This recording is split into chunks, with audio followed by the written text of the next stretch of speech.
Perfect. Yeah. So I will. You want to put this one nearby so I can. Thank you so much. I appreciate it. This is very sketchy. I just want to check with these because I know that the setup is supposed to be 2 tables. So the organizers of the workshops are them, not me. So Okay, you don't have perfect. to come back to me. Keeping organized again. I should buy another one. I didn't. Maybe because of this. But they have one. Yeah, one. Yeah, nope. Something. It's always.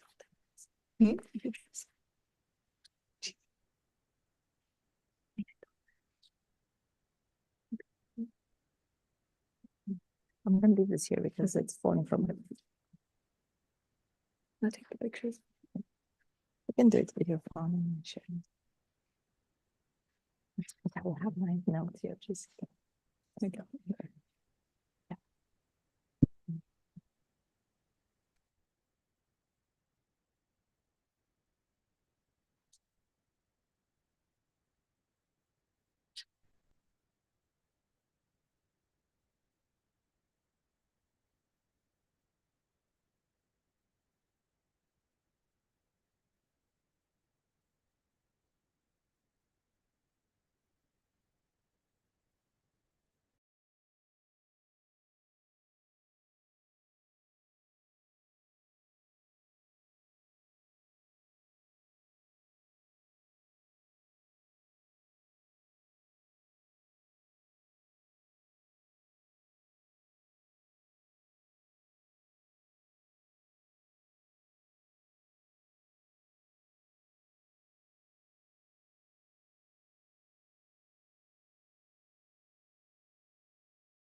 Yes. Yeah.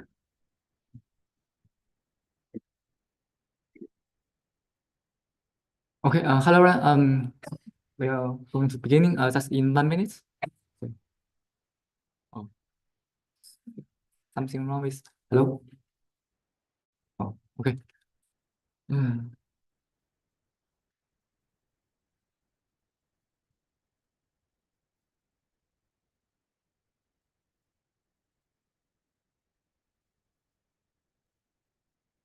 Okay, so let's get started. So welcome to the ICRA 2025 workshop on the foundation models and Neural-Symbolic AI for robotics. I will just do a very quick opening introduction.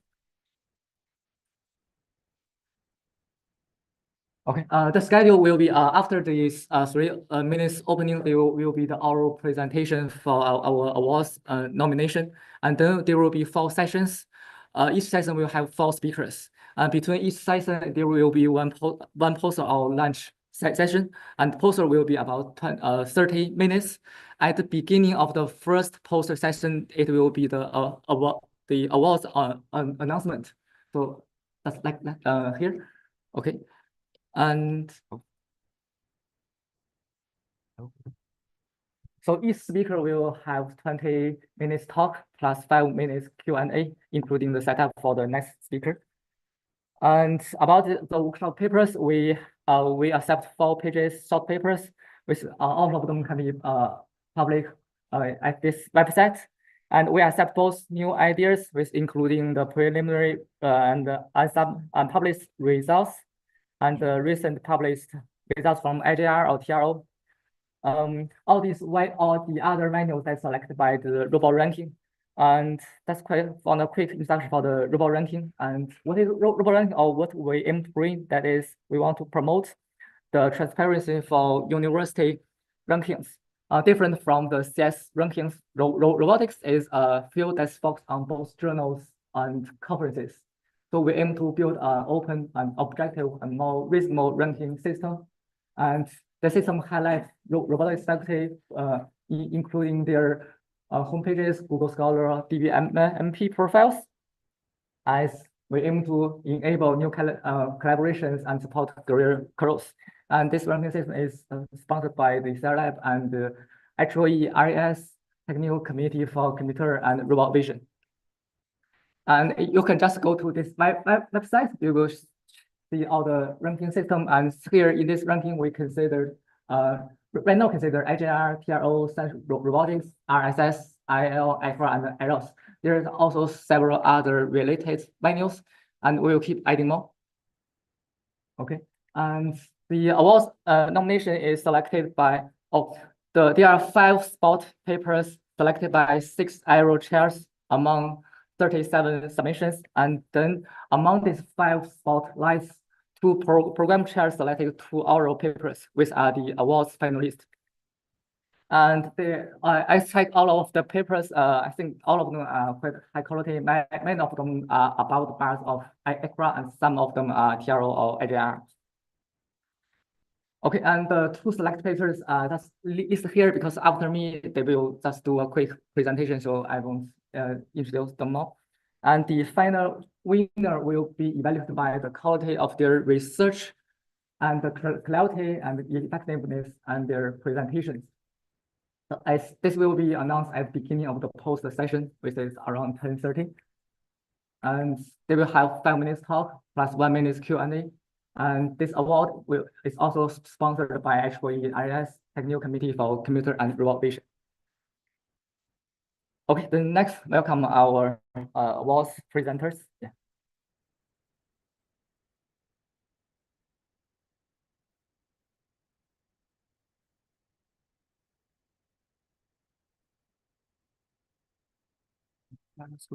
Oh.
Okay, yeah, it's working. Okay, it's working.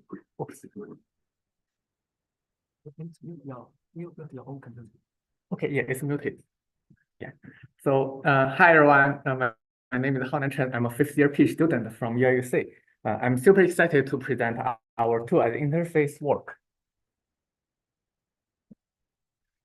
Humans can use pan to cook pan flicks, often performing some kind of flipping motion to flip them to make sure that both sides are thoroughly cooked.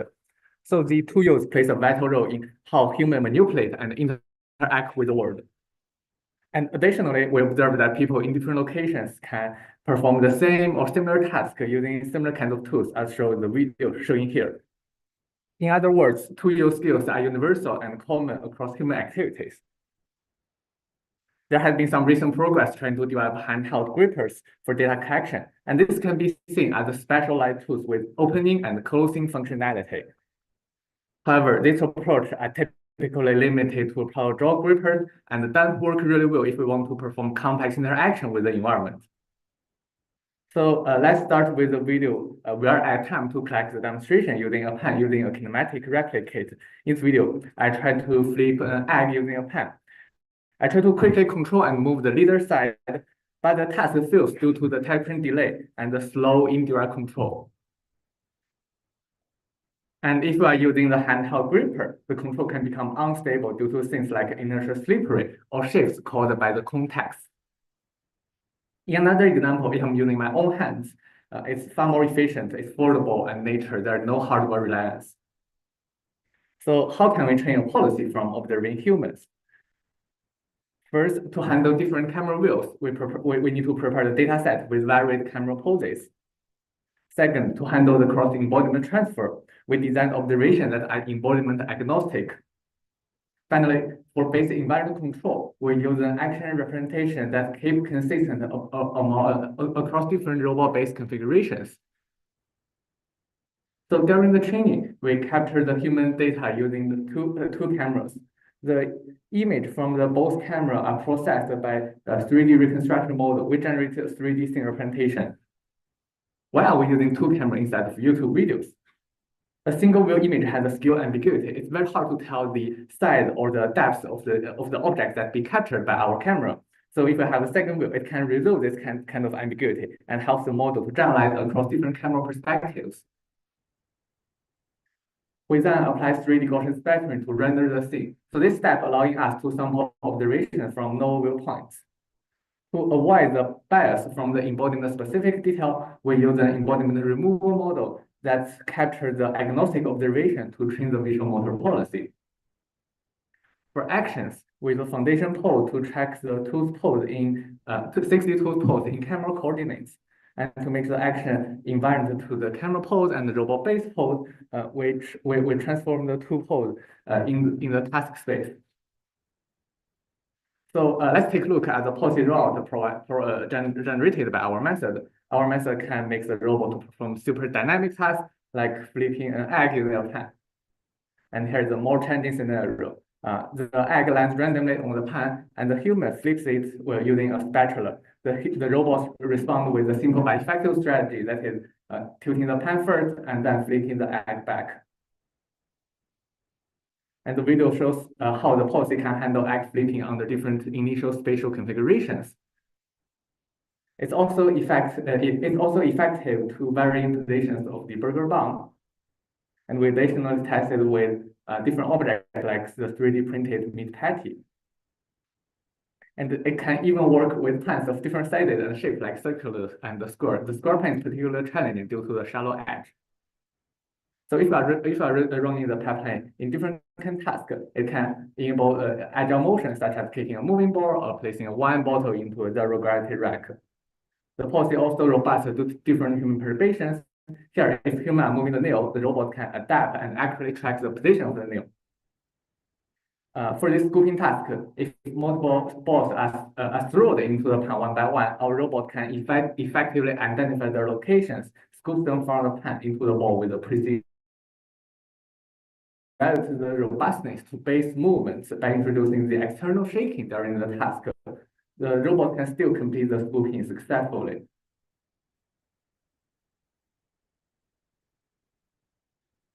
we know that chickens are excellent at keeping their heads stable, but like too much testing that makes the chicken a little bit angry. So motivated by this, we designed a test where when the moving frequency of our base is slower than the control frequency, and the robots can effectively maintain stable, much like our chicken, but without getting angry or trying to run away. So what if like the camera moves or shakes, our policy can still remain effective, and the robots can continue task robustly.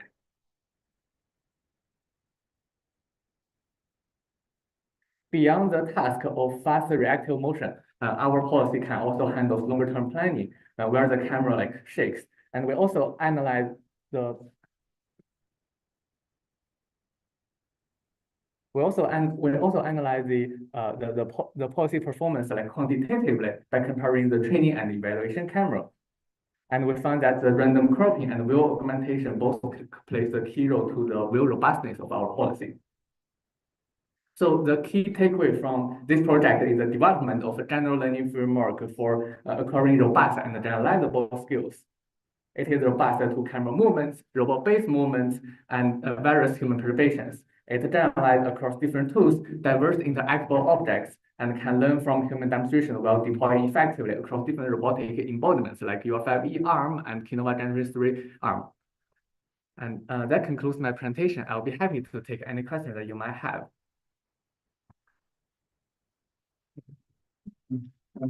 So the first question, I will the second speaker to start up. Okay. And if you have questions, you can. There are two volunteers. They have the microphones, so you can just raise your hand.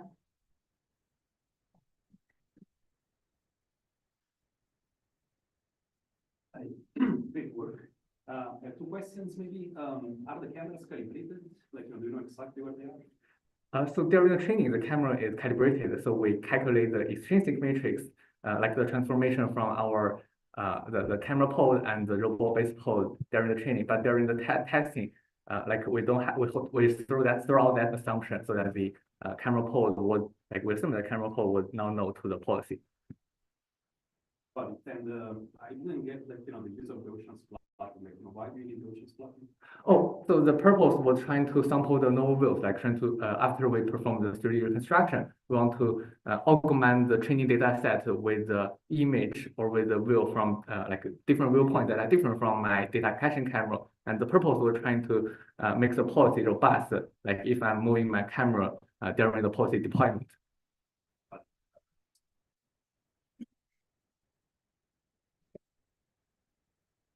So then we will get, because we only have 1 minute Q&A, so next I will welcome the second speaker. Very nice. Sorry for your talk. My question is, how often did you test it? How often did you record it to get to the stable policy? Oh, so your question is like, are you asking me like the time or the number of the demonstration that I need to collect is for the training? So for example, for the flipping task, we collect 43 demonstrations. But demonstration was relatively fast. For each demonstration, it takes less than 1 second to complete. And one observation that we found when we were doing the training is like given the same task, if we use a human hand to collect the data, the number of the waypoints was much less than the waypoints collected by the typical television method. That makes the overall training or overall generated motion like more smooth and more nature. Okay, yeah, that answered your questions. Okay, great. Okay, so I will stop you here. Yeah, thank you.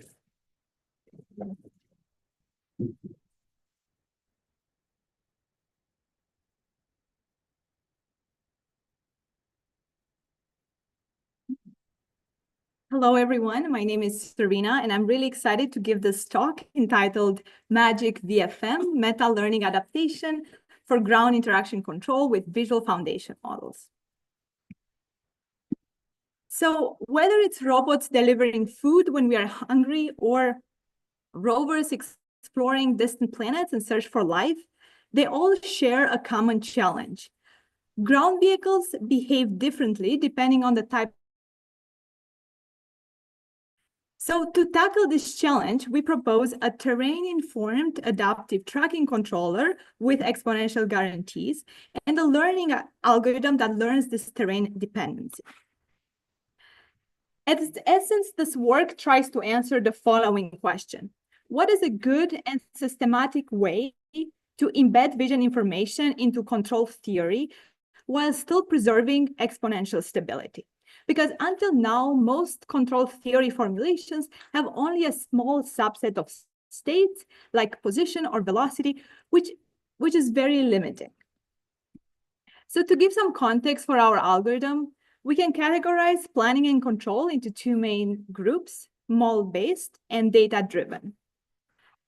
So our solution sits in the middle. It tries to combine the advantages of the two, theoretical guarantees of convergence from the model-based planning and control, while leveraging the performance from the data-driven methods. Okay, so how are we achieving all that? This is the high-level architecture of our method. The first layer is the general terrain understanding and uses a visual foundation model, which is a large neural network pre-trained on a large data set in a self-supervised learning fashion. The output of this layer is then passed to our residual network, a smaller neural network that we train offline. And then lastly, we have the third layer, which is the adaptive control layer, which combines both tracking and prediction error and adapts in real time.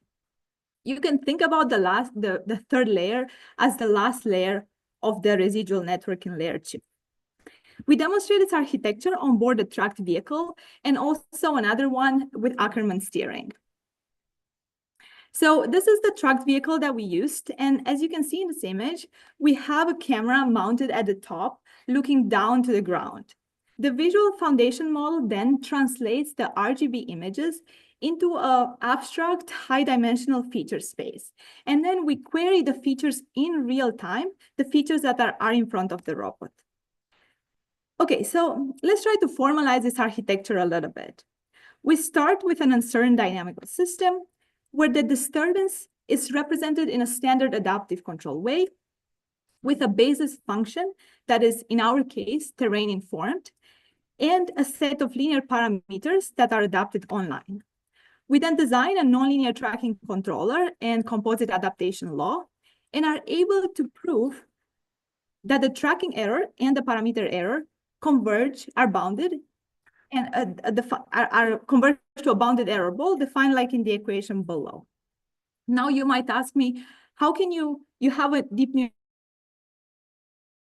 And the key idea here is that we impose Lipschitz continuity of the basis function through spectral normalization.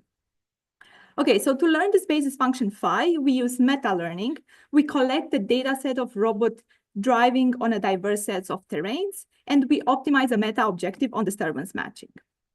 Here, we show some results of our method in the Mars yard at JPL. We compare our method against an integral controller. And we see that as the robot traverses the two terrains, one which is less slippery and another one which has, our method is able to adapt better to the loose gravel and help the robot slip less. We also show results on a car-like robot because it's more common than a tracked vehicle, and make the robot traverse two terrains, grass and concrete. And we can see that the adaptation vector stays mostly constant, while the terrain-informed basis function switches depending on the type of environment the robot operates in. So in conclusion, we developed the first provably stable learning-based adaptive controller that incorporates visual foundation models and vision in general for terrain adaptation in real time. And we demonstrate our algorithm on two platforms, as well as during DARPA's Learning Introspective Control program. And we're also planning to release the code, both the simulation and the training open source. Thank you.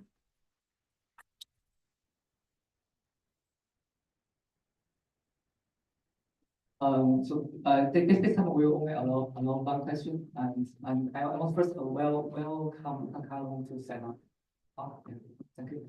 And yeah, is there any questions?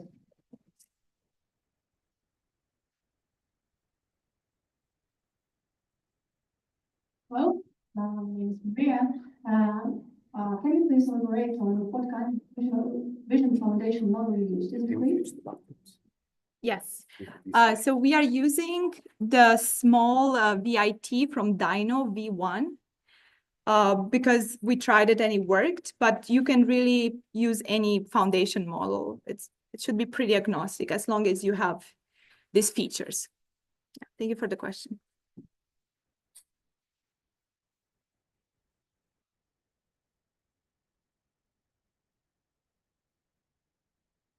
And can I move it? Can I move it? Oh. Oh, okay.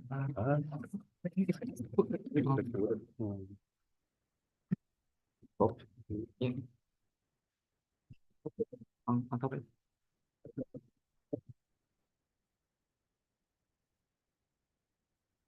It's not stable. Let's put it. Let me show something we work out. We have another camera. Yeah.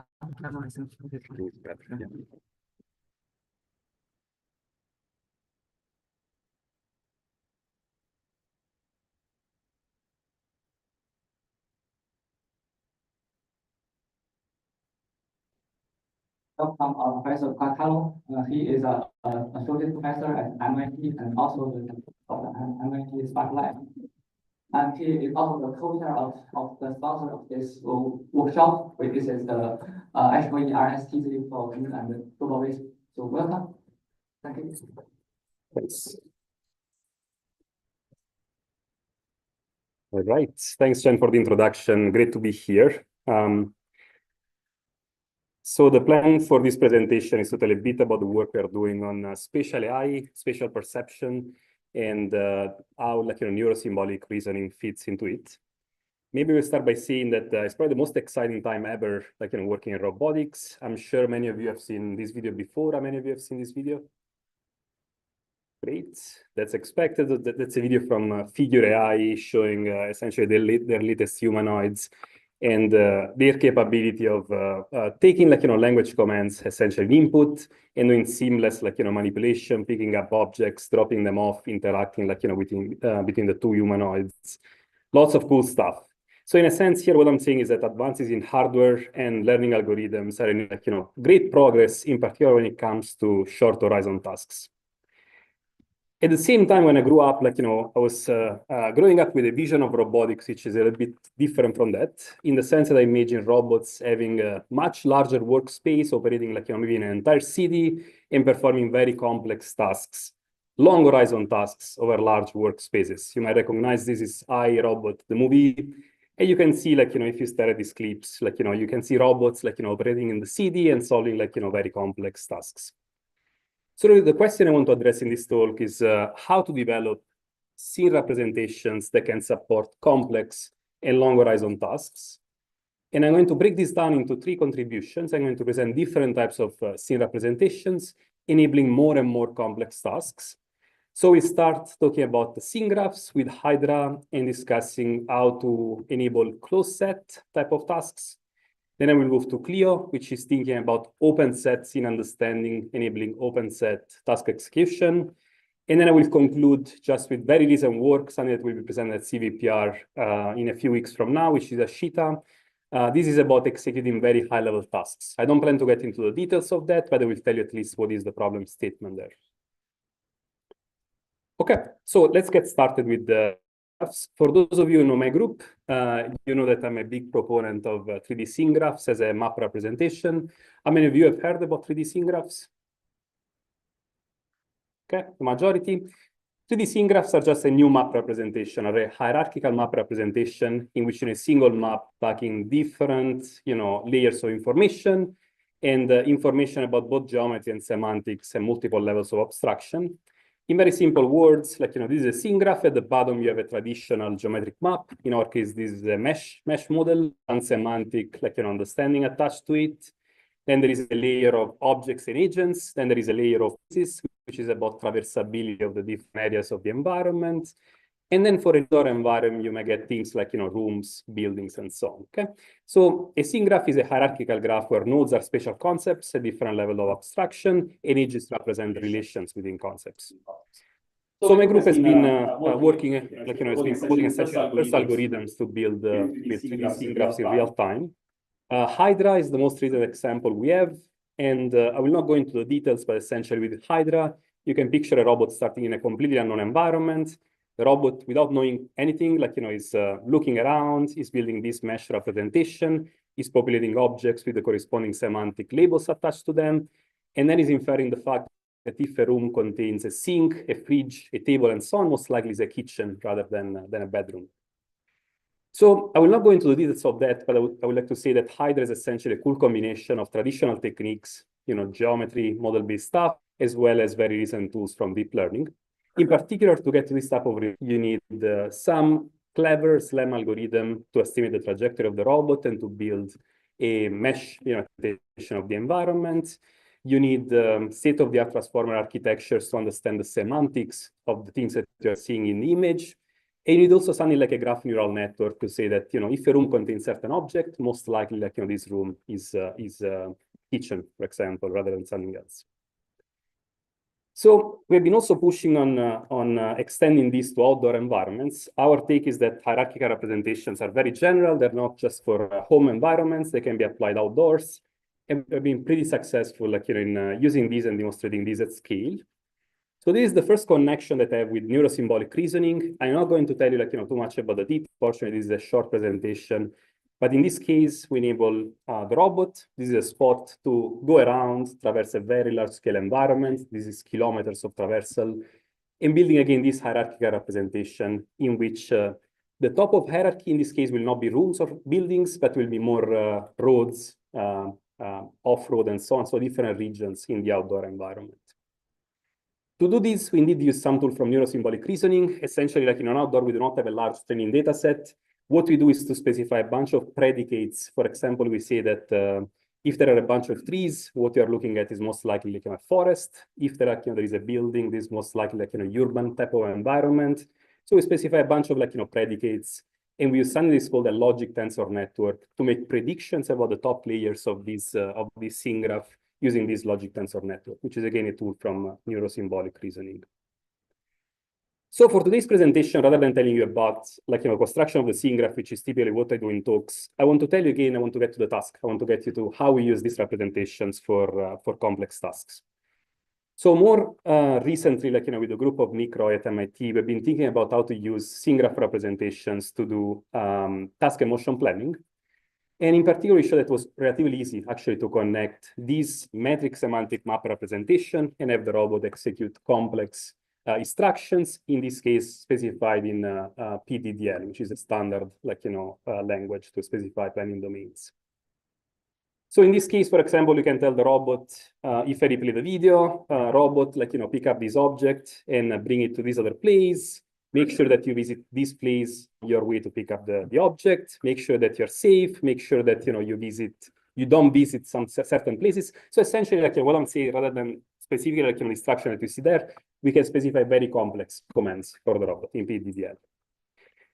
In this work, we do something a little bit more clever. We realize that the scene graph is a very rich representation. There are many, many symbols. If you pass all these symbols to a task and motion planner, you can overwhelm it because it's it's too much information and you make it too slow. So what we do is to figure out a sparse version of the scene graph, which contains enough to still operate. And we show that that has huge implications in terms of runtime. Essentially, we can make these approaches to run much faster. Maybe if I take a quick look at the figure on the top right, here on the y-axis, you have a runtime of a dense solver. And on the x-axis, you have the runtime of the corresponding sparse solver that we develop. And the fact that everything is above the diagonal means essentially that the dense solver is much, much slower than what we do. So in terms of complex tasks, we've been even able to connect this PDDL language specification to human instructions. I've been executing this in the context of an Army research lab project showing complex execution in multiple robots across outdoor environments. So in this case, the task was the bag in the shelter and the trash are both suspicious, inspect them, then rendezvous at the road. Again, these are like two robots performing the task. And what we've been doing is a nicer paper which is coming up in the next few months. Essentially, we're converting language instruction to PDDL specifications, and then from PDDL, we're going to task and motion planning and executing these in the ground, the robots. So pretty exciting time. We can build these representations, scene graphs in real time. We can execute fairly complex task and motion planning on them. At the same time, this is still a limited representation. And the main limitation is that it's a closed set representation. So we understand the semantics, but we understand a small vocabulary of semantic concepts, and that is limiting what the robot understands, and is limiting also what the robot can do. So the next contribution is about bringing some of these capabilities to open set scenarios. And if you're not familiar about the dichotomy between closed set and open set, I will tell you what I'm talking about in the next slide. So when we talk about closed set semantics, we refer to the case in which we have a neural network essentially doing classification and assigning labels, for example, in our case, to pixels in the image. This classification is closed set in the sense that you specify a set of labels before operation. And this is typically tens to thousands of labels, but still a quite small set. And again, you train your neural network to make prediction of these labels, for example, assigning a label to each pixel in the image. Very established framework. I think that has been going on forever, in computer vision and in machine learning. But in the last 2 years, we realized it's kind of an inflexible framework, right? The robot will understand if it is trained on recognizing shares, tables, and so on. Will understand shares and tables, but will not understand anything outside the vocabulary you provided the robot. For example, you'll not be able to distinguish, a rocking chair from a folding chair to different types of chairs, right? Will not have this richness of vocabulary if you want to really operate at a human level. The exciting thing is that over the last few years, we have seen a transition and we have seen new capabilities in doing open set semantic understanding. In this case, rather than attaching just one label to each pixel, you're attaching an embedding vector. This shouldn't be new to anybody in this room. Also the previous talk was using embeddings from DynoV2, for example. Essentially, you attach vectors describing the semantics of a pixel. And the idea is that these vectors are very, very rich, right? They can describe the difference between a rocking chair and a folding chair. They are very rich description of the semantics. And on top of that, you can use things like segment anything to segment the image in different areas, and then you can attach a semantic label to each region in the image. At the same time, this is fairly expensive. Now you're starting to store high dimensional vectors instead of a single label. So our point is that this representation, if you want to build a truly open set, to start thinking about the tasks that the robot has to perform. So let me try to draw that connection to the task. I will start with an example just to convey why it's important to think about the task when thinking about representations for our robots. The example, of course, is a picture of a piano. Imagine now that I use my open set scene understanding and attach an embedding vector to each pixel in this image. At the end of the day, for my robot to perform actions, I still have to cluster these pixels into objects I care about, right? But depending on the task that the robot has to execute, I may care about fundamentally different things, right? If I care about moving the piano, I can segment the entire piano as a single object. If I care about playing the piano, maybe I have to start distinguishing. Good. I have to start distinguishing the keys of the piano. So depending on what the robot has to do, my notion of object will change, okay? Same for this second example, about distinguishing the fork from the knife. If I have to cut the steak, I definitely have to distinguish these two objects as separate ones. Okay? So my point here is that whatever you do as scene representation, in particular in this open set world, has to be aware of the task. This brings me to the next contribution, which is Clio, which is the first approach for real-time open 3D scene graph construction. So it's the first approach to build open set maps in a task-driven manner. Okay? So we start with this figure, which is kind of an overview of what's going on here, and then I will tell you a little bit about the details. I'll not go very deep, but at least I will give you the idea. So Clio is taking in input a bunch of RGBD images. These are the standard, information that you get from our robot. But the new thing is that it's also getting a list of tasks. If you look at the right-hand side here, there is a task list, including get the green book, monitor the workspace. So a long list of tasks specified in language. And the idea is that Clio has to be clever enough, distill these RGBD images into a representation which is good enough to execute these tasks. Okay, as to pick up the right objects, as to have the right granularity to execute the tasks that you specify. So how do we do this? In a nutshell, the approach I think is quite simple, elegant in its simplicity, to be honest.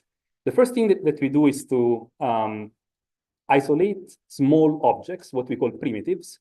So we use segment anything together with clip to essentially identify small objects in the scene. We call segment anything at a very fine resolution such that we can get small object parts. And we extract all these objects and we map them to a 3D representation. So we have 3D bounding boxes for all of these objects. This is still task agnostic. We are just trying to segment as many objects as we can. The cool thing, which is really the core contribution, is that we use an information theoretic tool, which is called information bottleneck, to cluster together primitives in a task-driven manner. For example, here, I might not care about segmenting the chairs at different objects. My primitives are 3 chairs, but after I do the information bottleneck, then we segment together all the 3 chairs if my task doesn't need to distinguish the 3 chairs. So what is the information bottleneck? Information bottleneck, in a nutshell, is just a way to do clustering, but instead of clustering by distances, it's clustering depending on a task that you specify. So in the math here, you are given a signal X. In my case, the X are the primitives, the very dense representation of primitives. And what this optimization problem, again, which is called information bottleneck, does is to find a representation which is grouping together primitives into objects. That's what's going on. And it's doing that to maximize some mutual information with respect to the task Y. The task Y will be some embedding specifying the list of tasks that the robot has to complete. Okay? But you can think about these, mathematically it's pretty interesting. You can think about this just as a clever way to do clustering informed by the task. So as a result, we have Clio, again, which is able to identify objects depending on the task that you specify. We run the system with a long list of tasks, and what goes around and is able to build this scene graph in which both the objects, not super visible, but the objects are the points at the bottom, as well as the regions have semantic labels which are useful to complete the tasks that you specify. And we can use these also for our spot for executing instructions on the spot. Again, now these are open set instructions. I can provide high-level commands about high-level descriptions of the object it has to pick and place, and the spot will do a good job at executing. So with these, maybe as a bottom line, I will not go too much into the numbers here, but we compare against a bunch of other open set mapping frameworks. The bottom line maybe is that is one of the first real-time approaches to build scene graph in an open set manner. We can run at roughly 3 Hz, which is not it's not super fast, but it's close to real time. And by just clustering objects in a way that is task-driven, we largely reduce the number of objects we have to store. Instead of storing a lot of clutter and objects we don't care, we just focus on what's relevant. So for example, if you look at the baseline here, you look at the number of objects, things like chronos, concept graph, and so on are storing many objects. We store just less than 100 because that's what we need to execute our tasks. And overall, the metrics will get slightly more precise, but I will not get into the numbers. All right, so I want to maybe close with 5 minutes or so talking about Ashita. Again, this is very recent work. I'm covering this not because I think that this is the final answer to the problem we have. I'm going to tell you what is the problem we address here, but because I think it's a very cool open problem. An initial approach which we got accepted at CVPR. I think there is a lot to be done in this area, and hopefully the problem statement will resonate with some of you. The basic idea is that we want to do the same thing we were doing before. We want to build a map representation, but now we want to execute very high-level tasks. And I'm going to tell you what I'm talking about. So far, I've been talking mostly about executing low-level task specifications. What do I mean by that? For example, we tell Spot, put the box and the plastic bottles near the door in the trash can. So these are fairly low-level instructions, right? Instructions in which we tell exactly the robot which objects to care about. We specify everything that is needed to complete the task. And I've shown in the previous part of the presentation that with Clio, we can build a map representation, which is enabling to perform these low-level task specifications. At the same time, this is not necessarily the way we operate as humans. As humans, we operate on high-level task specifications. For example, rather than telling the robot to pick up the plastic bags, to pick up the box, we'll just say, Spot, help me clean the yard. Okay? We would like to specify the task at very high level of abstraction. And this is very hard for the robot to execute because essentially it's hard to ground the language in the map if a task is specified at this very high level. Okay? So the task is not even mentioning the objects that you need. The task is just specifying that you have to clean the yard. And the question is, what are the objects which are relevant for cleaning the yard in this case? So there is a term which is called hierarchical task analysis, which is about breaking down a high-level task into small subtasks. But the issue is that this breakdown, you might think, okay, this is an easy problem. I can just ask an LLM to do the breakdown of this task into subtasks. The issue that we see is that the breakdown itself depends on the scene. Okay, you cannot do that in abstract terms. Depends on the objects that you have in the scene. So, for example, clean the yard might have very different executions, whether you have a leaf blower in the scene or you have just the trash in the scene. Okay, so depending on what you have to do, if you have to remove the leaves or you have to pick up the trash, the breakdown of the task will be very different. So I think the part that is very interesting to me is that this kind of a chicken and egg problem. So if I have to find a representation, finding a representation is fairly easy. If you tell me what are the subtasks, what is the low-level task specification, if you give me a breakdown of the task, and at the same time, finding a task breakdown is easy if I tell you which objects are in the scene. But the concurrent process of what is the ideal representation and breaking down the task into subtasks, it's kind of a chicken and egg problem. You have to, each one is easy in isolation, but now you have to solve both of them at the same time, and it gets a little bit, difficult. Okay? So we take an initial stab at this, and then I will close, maybe in a minute or so. And the way we do this is with Ashita, which is an automatic way to do this task analysis, to break down a task into subtasks while grounding the subtasks in the scene. And we do this by using the use of a large language model and the use of this information bottleneck, which is grounding things in the scene. So the way this works at a very high level, I'm giving a high-level instruction, which is, for example, inspect the cleanness of the area. We call a large language model to break this down into small subtasks. For each subtask, we also ask the LLM to provide a description about the items which are relevant for that subtask. And then we use our information bottleneck to ground this into a hierarchical representation. This hierarchical representation may not have all the objects that you care about, so we keep iterating. We require the language model, we redo the information bottleneck, and we keep iterating this query to the LLM and the reconstruction of the map representation until we get something that is satisfactory. Again, we show that this is pretty effective. The interesting thing is that this is kind of creating a hierarchical representation, but instead of creating a hierarchical representation in terms of buildings, rooms, and instead of thinking about it, it's creating a hierarchical representation in terms of tasks. So it's starting at the top node of the graph, which is about set the dining table. And then the lower nodes are about the different subtasks that you need to set up the dining table.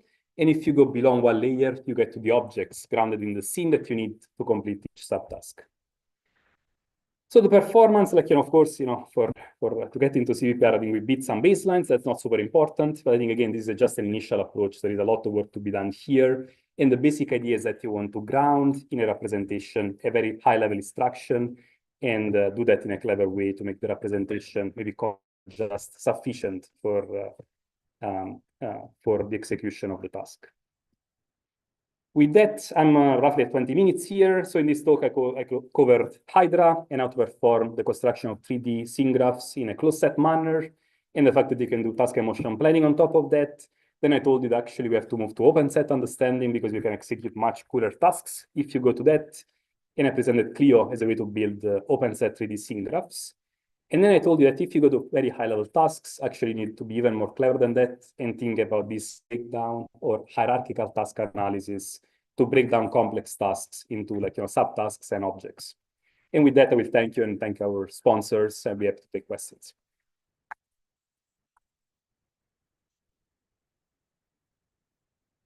Thank you.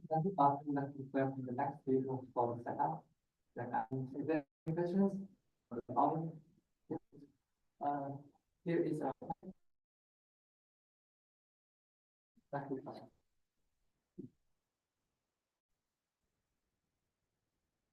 First, very great talk. And so, like I said, so after that we asylum model that we can infer like all object have any kind of information about this high level definition, but like how to infer those information.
Assistant professor from Georgia Tech. He works on both innovation and robot learning. And today his talk will be Neural-Symbolic data engine for robot learning. Welcome.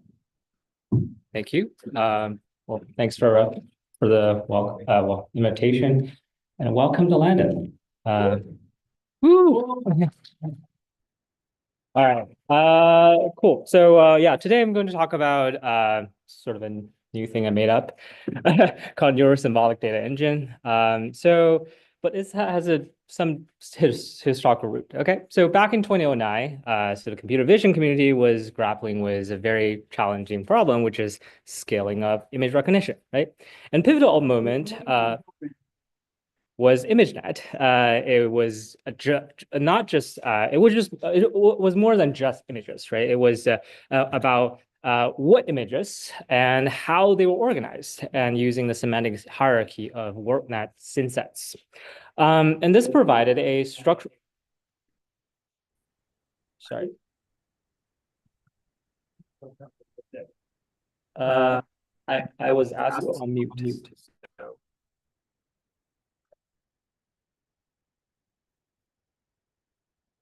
What's happening? I already muted.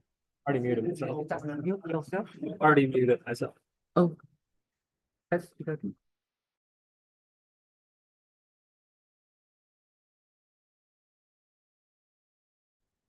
There's no browser. I didn't open the browser. Okay. All right. Let's see if this works.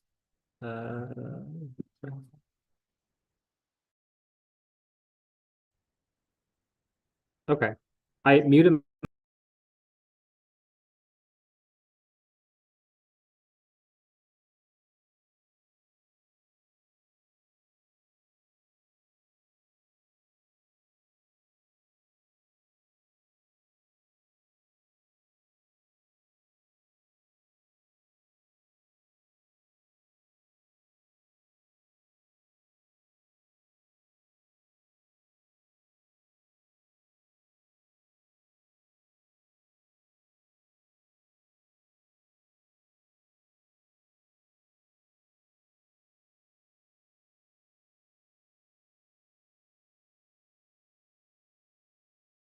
today, for large language models, VLMs, the data sets have evolved into what I would call internet.zip, vast, largely unstructured data from the web. It's no longer a structured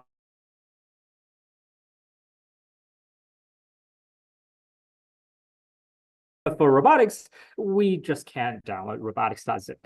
So what is our equivalent? We see efforts, very valuable efforts like Turk, Droid, RT1, and so on and so forth, collecting diverse robot data, interaction data. And they're all tackling this sort of analogous question, which is how should we systematically curate data for robot learning?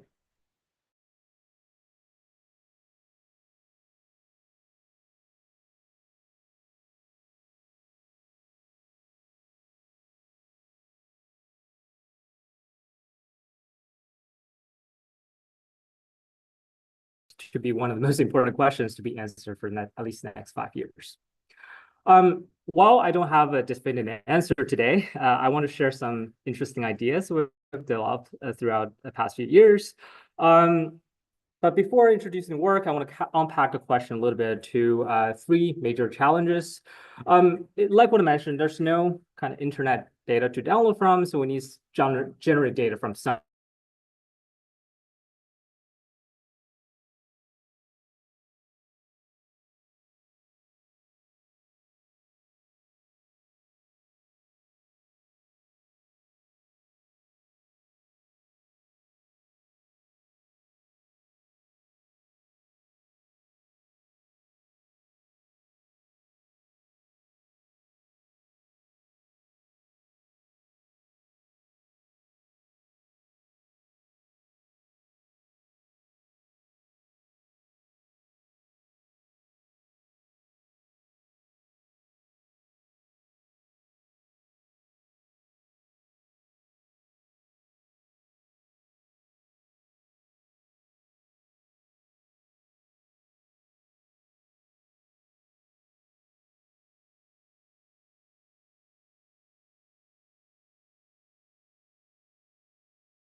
Would manage data generation fully automatically in simulation or guide human loop data collection in the real world.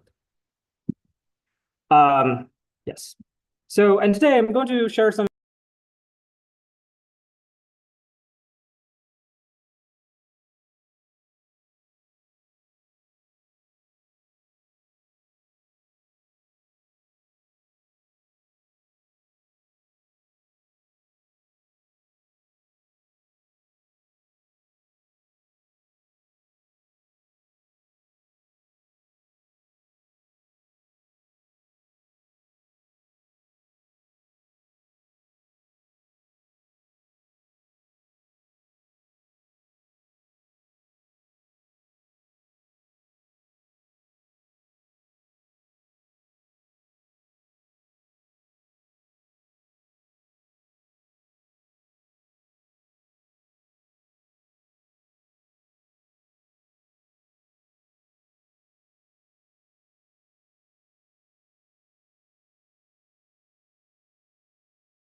and it's really where the chicken egg kind of comes in.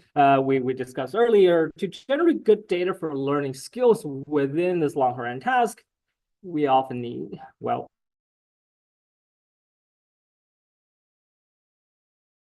skills. How do we even begin to collect meaningful data or plan to solve this task to learn the skills? And our ideas conceptualize skills within the library as what I call neurosymbolic skills, where each skill combines a symbolic operators within a sort of defined by PDDL domain language, like shown here, with an underlying neural policy pi theta, which is what we want to learn. And the point here is that the operator doesn't just name the skills, it provides a specification for what data we need to collect to learn a skill. And specifically defines the initiation condition, when is skill useful, or when is expected to be useful, outcomes, what can it achieve, and conditions for success, for verification or for reinforcement learning, like reward function, right? So through these symbolic operators, the TAM system isn't just planning to solve a task, it's planning the data requirement for learning the skills, right? And the forms the basis of our TAMP, the idea of TAMP as automated learning system curriculum. TAMP basically first plans the necessary skills to solve tasks symbolically. If the skill is missing or weak, this is what it considers a data gap. Then decides which skill needs new data, right? And then the key idea here is to use combination of already competent skills to reach specific initiation states for collecting data. And if the correct skills are not competent, then they train out those correct skills instead. And the robot then generates data and train target skills with something like reinforcement learning, not really important here. And then we repeat this virtuous cycle. As data is generated, skills are learned, TAMP capabilities gets expanded, and it enables it to solve more complex tasks and identify states where it needs to generate more data. So lots of details skipped here. I'm just going to quickly show you some sim results where the task here is a typical random task where it has to basically open the drawer, put the camera in, but in order to open one of the drawers, you have to close the other because it's going to block the other drawer. So the task is to put both cameras in both drawers. And you can see that initial, like as part of the learning process, it starts by learning how to open the drawer. Over time, the skill gets become competent, and you see more pick and plays. Eventually, you see most of the pick and plays and start seeing close, and eventually you see the close skill. Right, this is part of the where TAMP system basically manages what they generate and what's I'm going to show that it works a lot better than typical hierarchical approaches. That because we involve symbolic priors about what skills to learn, how to when we consider them as successful, and also what is on real robots, which is just simple real shot. But we are not really limited to user reinforcement learning, right? Because right now, a lot of people have considered behavioral cloning work with human data as some sort of it's a competent or as a scalable approach to achieving general purpose robots. So we can apply the same idea to manage data. Human data process. So instead of having parallel skills, we basically have part learned skills and part human demos. Right? The idea here is to use TAMP as an interactive demo collection engine, where TAMP will basically generate task one, and then it will ask the human to solve part of the task it cannot solve, or I think the skills are not competent yet. And we would then train these skills with the partial demonstrations. And the virtual cycle here is that as TAMP capability expands, humans are asked less and less frequently to intervene and to give demonstrations. And TAMP system knows exactly what skills needs more data. So this way, basically ask the person on demand. What's also cool about this is that we actually had an experiment where we have one person manage many different data process, so that because it's asynchronous, so you can actually simultaneously collect data for one. So one of the key ideas we have in this work is called TAMP data human data operation, where TAMP uses symbolic operators to determine when the skill is successful, and then once that condition is met, the control gets switched to operator or learn policy, and that operator basically solve part of task or tasks that the policy cannot solve, or TAMP system cannot solve it, like kind of opening the, like operating this shrink mechanism like a copy. And then you do their collection. Okay, so real quick, this is how it looks like. So at this brief stage, the motion stage, the snap system, then you switch to temp for, and you switch to human for like most of the content version, which is part of this high precision task, which we'll call 2-hand task. And you can also directly apply the systems to the real world. Here, this is basically all real robot data collection, and we show that with just 50 demos plus the system with temp, it can successfully solve the task, and also train a robot so that because the skills are compositional, so you can actually combine motion planning, which is spatially invariant, and combine that with large skills. And in total, we collected over 2,000 demonstrations in simulation for 12 tasks with 5 hours, which is unheard of, I think. This is just it kind of supercharges the data collection speed for human data. How much more time do I have? So the third idea I want to talk about is sort of we don't want to keep this kind of high quality human data to go to waste. So can we further extend coverage by supersizing the data? And idea real quickly here is to adapt the demonstration, collect demonstration to these category invariant object features. So those features are not really important here. There's many other like basic learned features that allows you to have 3D object feature level invariance. And idea here is we want to adapt one of these collect demonstrations on this cup to a different cup so that you can populate your data set with a lot more demonstrations that from just like a handful of source demonstrations. So we can do is something like this, where like given one demonstration provided, you can kind of adapt this simulation to a lot about the simulated environments. We can also chain these skills up by kind of understanding their relationship between skills.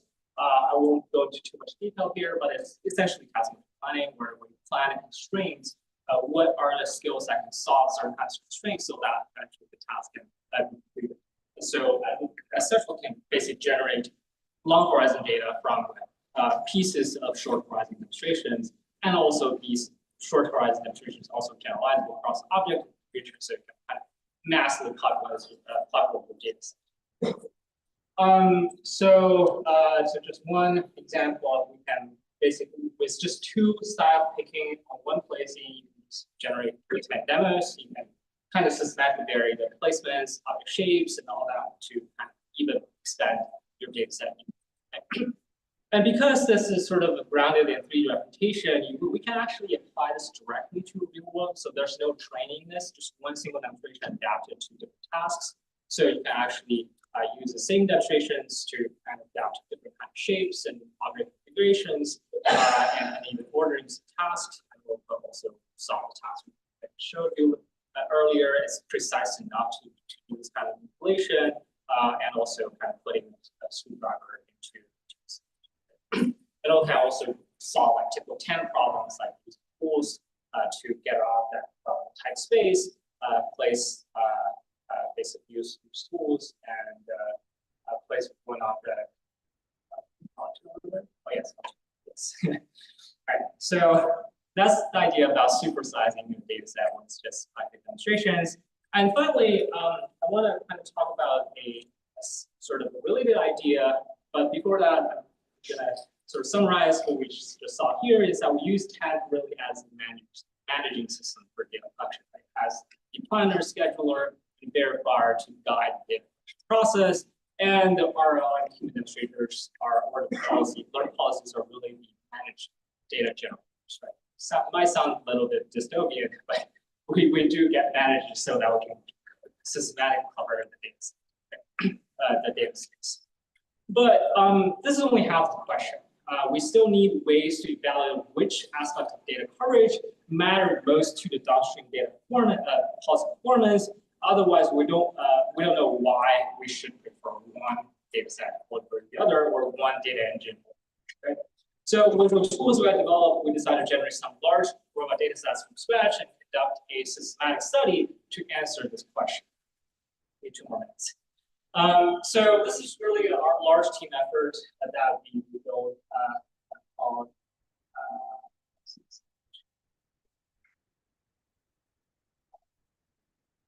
I think they're eating some background, but somehow it's not shown on this. Anyways, it's a large montage of all the things we generate, right? Led by a student, Baba. So the first thing we developed is a sort of a user-friendly data engine called Minimalist, where it can generate, basically use it to create your own data sets. And similar to what we showed before, the data engine is driven by a symbolic knowledge, some symbolic knowledge, planner driven, written in the form of BDDL, or behavior domain description language, first developed by the behavior team at Stanford. And you can specify various aspects of data generation process, not just applying domain, but the environments, objects, and the sort of the goal you want to achieve and how you want to specify the demonstration to be collected, right? And then the system integrates an environment sort of generator going into your specification so that you can generate all aspects of variations, environments, and tasks. And also the human basically managed, they will be asked to demonstrate a certain part of task. So you can see upper right corner, the system checks whether the condition is satisfied so that it can kind of automatically stops you and gives you the next task to demonstrate data. So it's a fully automated system. And as a result, we can generate a whole bunch of data in different environments. And in total, we generate 1 million characters over diverse scenes, task objects, and sensors, and spatial effects. And so now to the study, I'm going to very quickly go over a view of this. So we took 2 perspectives. One is sort of your typical data collector perspective, where you want to improve your data set utility. And the second is the retriever. So we already have a data set out there, and how do we best use this data set? And so I'm going to skip over the collector's perspective and talk about the retriever's perspective, where the question is, how do we retrieve from a large source data set to improve performance for a target task domain? We'll consider different kind of factors like poses, counter poses, object texture, categories, arrangement, and objectives. We show different kind of alignment. How would you retrieve this like red bar, which exemplifies your source data set distribution, and how should it align with your target data so that you can train your policy to kind of maximize performance on your target data distribution. I want to show that actually aligning camera perspectives actually is the most important factor. So if you have a large data set, you want to find a data set that has camera angles that align with the target configuration you have. And the object textures are not as important, so you can actually kind of use different kind of objects or retrieve different objects that have similar task semantics. And spatial arrangement of objects actually are very, very important. So, so we actually applied this insights to learning from our large-scale real-world data set, which is Detroit data set. And we showed that if you just co-train with Detroit, the full Detroit data set, it doesn't actually do well. It actually do some random things despite you have incomplete data. And if we apply different kind of retrieval strategies, we can actually performance quite a lot, successfully solve a task. I want to show that indeed the camera pose and object placement is very, very important for achieving this kind of performance. And I encourage you to try this out. It's actually, well, the code is going to be let out next week, so we're still all right, so closing thoughts. Right, so as we explore today, the journey for robotics information as synsets, a foundational structured backbone for carrying robot data set is still just beginning, right? And for robotics, we don't have the internet down from, so data generation and learning is fundamentally coupled. And to generate better data, you need better learning policies and the meaningful environment variations, tasks, behaviors. You need sort of rich priors like language models and other things to be able to kind of control that and to ground that to actual sensor signals or skills. And I misread that, but yes, so you need rich priors. And finally, somewhat a personal opinion, which is that the answer to how to systematically curate data for robot learning may ultimately be the same as how to build general purpose robot, because these two processes are fundamentally coupled. So I don't think we can solve one before the other. And with that, I'd like to, yes. stars as well. Thank you.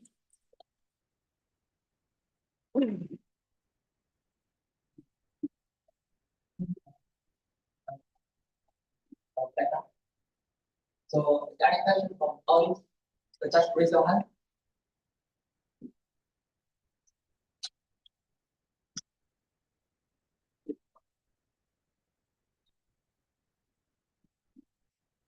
Thanks for the talk, Professor. I'm wondering, so when you talk about using sort of your schedule to verify, I guess I'm a little bit more confused how maybe convert the output of the task breakdown. Oh yeah. So yeah, that's great. So you're actually inventing a new and all that. Yeah. So I think that's the idea is that we also explore along the way, and it's actually quite interesting.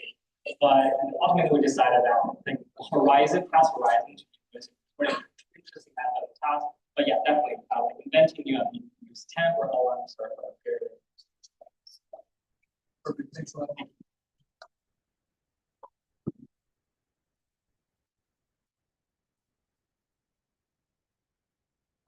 Welcome our next speaker, Jia Yuan. She is candidate from MIT ECS. She's currently working on Neural-Symbolic AI and Robotics. And by the way, because the network of our wireless network is not stable, so we have to disable all the tools, but we have one channel using the data plan, so that we have for the live stream. So the following speaker will not be Great. Thanks, Jen, for the kind introduction. My name is Jia Yuan. I'm a PhD student at MIT. So today, the title of my talk is going to be Compositional Action and Reaction. So I'm going to start with this broad question: how can we build general purpose physical intelligence? So one of the options I would argue, which has been currently pursued by a lot of the big companies, is think about intelligence as fitting functions to the essence. So we start from some high-level modeling of the final function on a fit, like some mapping from past observations to the next action to take. Then we can try to collect some data set and then try to fit a function to the job. Some of the companies like this recent video from a company called Physical Intelligence, where they're doing this kind of thing. They're collecting a larger amount of data, trying to train the robot to fold a box. So if you look at some of the the technical spec of it, it's actually not very satisfactory. So it requires 100 hours of training data just for folding this particular box. And if you test this policy on a similar box, which I call in distribution test, you get some success rate like 60%. I would say this is very contrast to how humans could learn. Human could learn a new skill from one single example and also generalize reliably to all different kinds of normal goals and states. To give you some example, if now I'm playing this video, someone's coming a bottle and using that as a funnel. Immediately, you can generalize the skill, to different kind of bottle, different kind of liquids, and different kind of situations. In long-horizon manipulation, for example, high school jobs, you're constantly facing novel objects you have never seen before, novel task specification you have never seen before. So to even really stretch this point, I want to show this like a little physical game, which I call the ABC pickup game. So the rule is the following: you have a bunch of objects on the table. You're supposed to pick two objects from it. Let's say call them like A and B. You're gonna pick one of them, each one of them with one of your hands.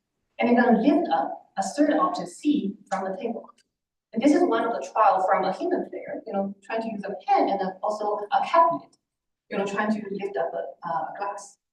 So this is probably some task you've never seen before. But even without any, in distribution training, you can really think about potential way to do that and make simple trials.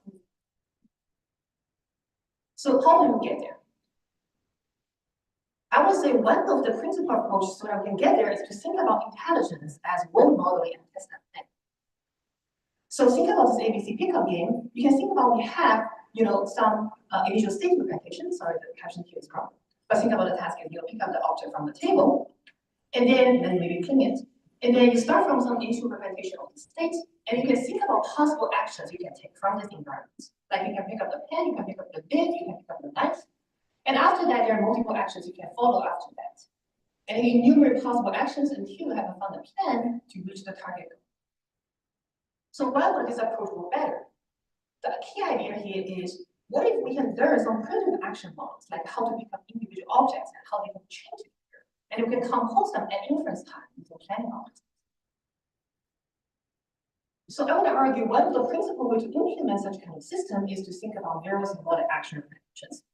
So a lot of the formalism that I'm giving here is, very much overlapping with, what Dante and also Luca have been talking about. So I'm going to do this very quickly. So a neural-symbolic action recognition really contains two parts: some state feature and also some action models. They have features and they have IDs, feature 1, feature 2, and feature 3. They are associated with entities in the physical world. And then they will also be associated with some neural networks, doing perception job, trying to extract those features from the raw input. You can also have relational features, like some relative pose or something. For actions, I'm going to use the following model. We think about each action has some precondition, and it has some body. Think about that as a sensor motor controller, and it has some effects. So one of the ways that people have been trying to build such kind of system is to think about how we can construct them from physical properties and also some language.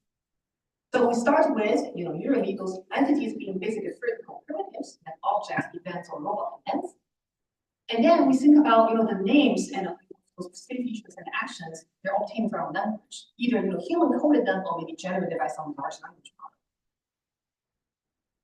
So in this talk, I'm going to, based on this formalism, but talk about a particular idea of how we can think about the body parts of each action. So we have briefly talked about, those preconditioned effects. They can be defined on state features. But how should we represent the body? A classical way, a traditional way to think about it is, it's just a controller, a policy mapping from the state to the next action to take. But actually, I would say this is problematic. If you think about the task we just seen before, this pickup game, if you have 3 policies, like pick up the pen, pick up the cat, or pick up the glass, if you have these 3 individual policies for doing each one of the tasks separately, the problem is they cannot be directly stitched together, because the particular way that you pick up the pen is going to affect whether you can later on use that to pivot the graphs in the way that you want. So in today's talk, I'm going to use an alternative way to think about action generation, think about action bodies, which is think about action generation as constraint operation. So think about our single task that pick up a plate on the table. So our goal is to generate a path that satisfies path constraints. I want to avoid collisions. I want to stay within joint limits. I have some sample constraints. I want to be holding the target at the end. So one of the advantages of thinking about action this way is that now it can be composed. For example, now if I want to generate a sequence of actions to pick up the plate and place it onto the dish rack. Now we still have the same path constraints, but now we have 2 subgoals. Like the first one holding the target, the second one have the plate on it. So this thing can be formalized as a constraint optimization problem. Given some initial state representation, our goal is to find 2 trajectories, T1, T2, and 2 states S1, S2, satisfying, dynamics of the environment, executing T1 from S0 give you S1, executing T2 from S1 give you S2. And then you have different kind of constraints over trajectories, and also you can have sub goals. At S1 you want to hold the target. You want to continue holding the targets throughout T2. At the end, you want to have the target on the mission. And here there will be those constraints can be categorized in different ways. Like some of them are just rigid body dynamics, some of them are more geometric constraints, and some of them are more task development constraints. So now the advantage of this kind of thinking is that now learning you can think about it happening at 2 different levels. First of all, learning the set of constraints to satisfy, and second of all, learning how to satisfy changing constraints. And we can also build our human-built physics models. So I'm going to do a particular case study, on learning to hand objects, learn that from a single example. So let's imagine this is the reference video you see, someone showing you how to hand a hanger onto a rock.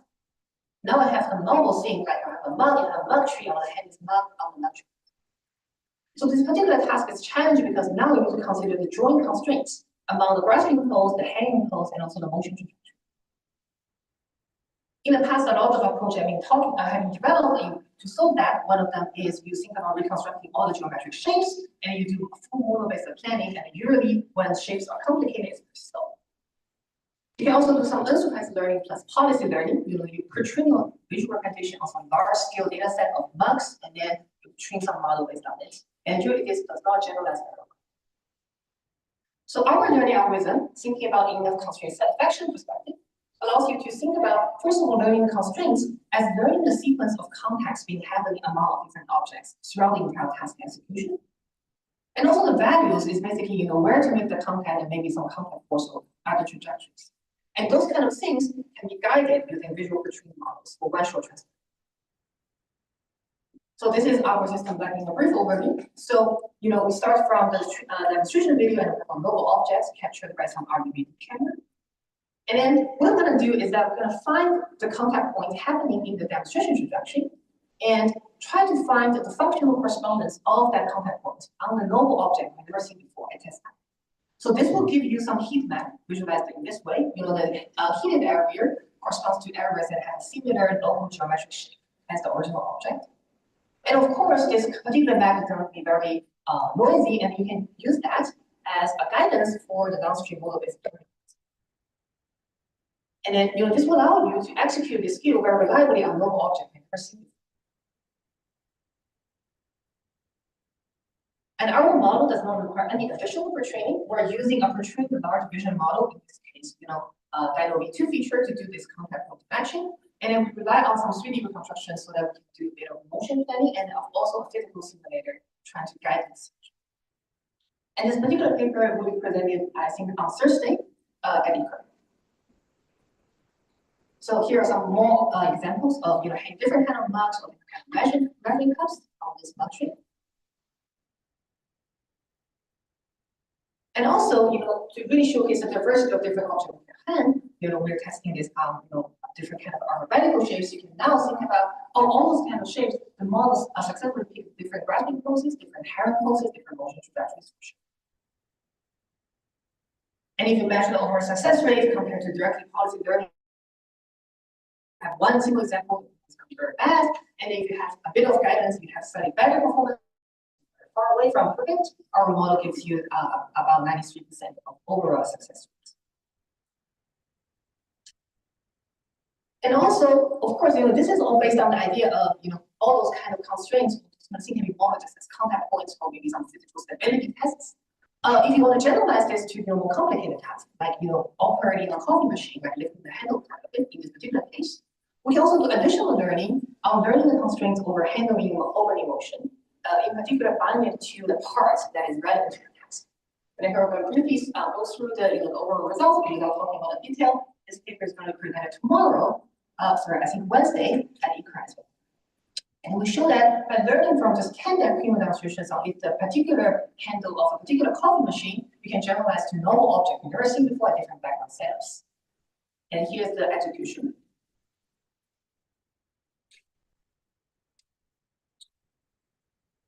So to quickly summarize what I've been talking about, this idea of using the constraint satisfaction view, combining that with machine learning models to do the one-shot or very few shot learning of generalizable actions. It has this advantage. And the overall principle is I want to combine some visual representation with physical models with a neurosymbolic constraint optimization frame. So I want to quickly go through some of the extensions that we can have based on this idea. So for example, now you can learn in different kinds of skills with one demonstration each. Here I'm showing you how to use 2 sticks to rotate objects, to push objects from the table, and also lift them an object. And now the system can automatically generalize and recompose those learned skills to novel objects they've never seen before using the constraint satisfaction. Because here you can think about where you want to make a contact, and also by how much do you want to rotate this object, by how much distance you want to push it, and where's the contact point at the end. They're all entangled. You need to jointly consider all of them to solve the large, overall constraint optimization.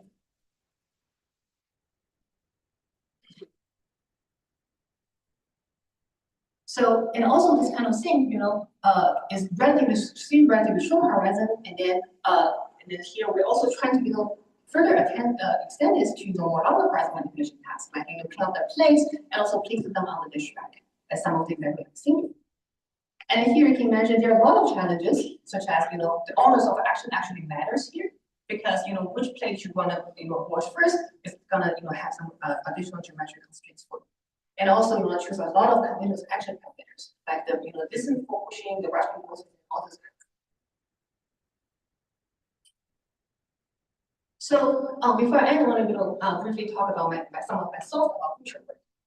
I think one of the biggest questions that we as the community need to think about is how should we scale out such kind of approaches as the neural-symbolic action model computational mentioned. So one of the ways that I think about it is how can we build a foundation model for reason and planning, in particular convolutional models for convolutional foundation model for reason and planning for robotic purposes. So in the presentation I talked about here, we start from some features and action models, and usually those kind of things like dirty plates, what is a plate, what is dirty, what is on the dish rack, they're usually associated with individual state feature extractors, and also they are associated with different action models.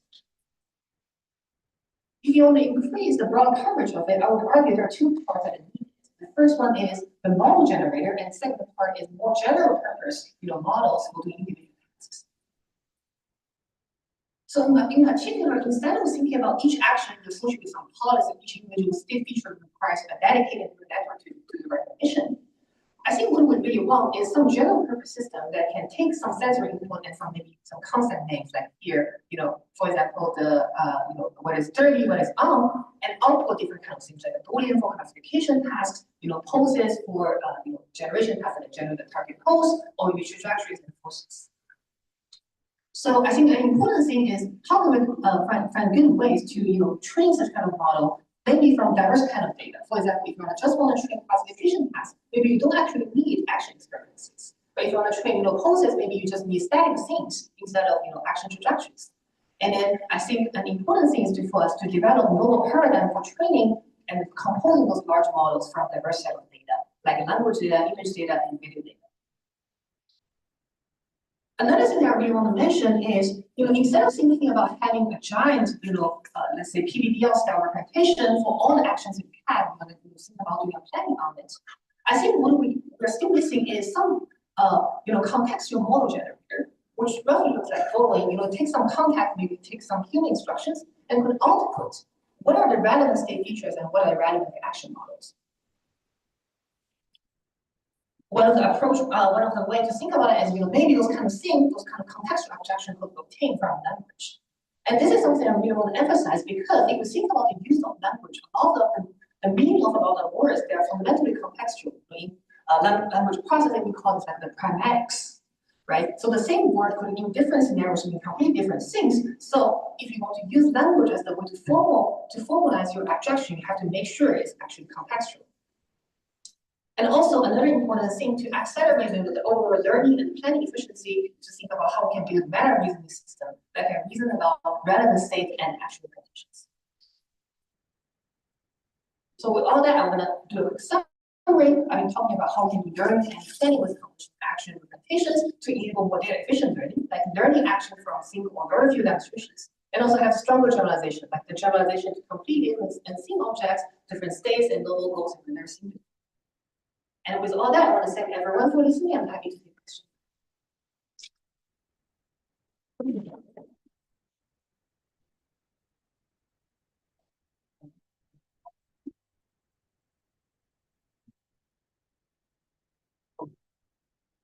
So any questions?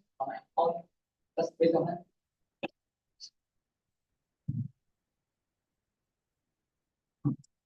Great talk.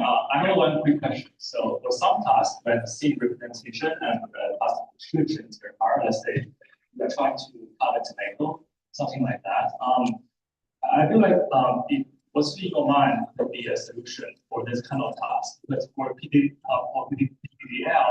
it's very hard to describe this kind of task and the actual representation. Yeah, I totally agree. I think one of the ways that I think about action state abstractions is that they should definitely not only be discrete or Boolean, for example, tomato has been cut or something. It should be more about describing some state features, such as what's the overall cutting speed cut state, or what's the overall state of a tomato or something. And the important thing for having that kind of representation is actually you're introducing some kind of independence of your state representation. Like, for example, whether a tomato has been cut or not is actually independent of whether it's cooked or not. So now the planning model can use, different kinds of search or optimization algorithms to find trajectories. So I would say definitely, we need to go, move away from just assuming everything being discrete or Boolean, and then think about those as more factorized synchronization and action models. Thanks.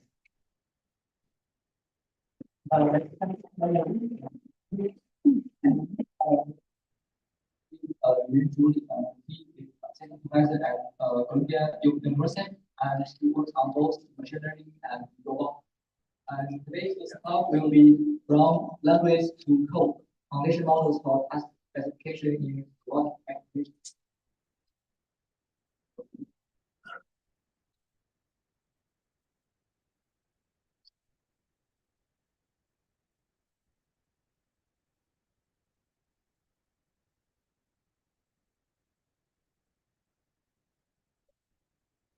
Okay, so for audience study behind there is a lot of speech prompts, so we can capture and see.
Sorry, the external cable was broken just now. Is there any audience outside have external cable? Okay.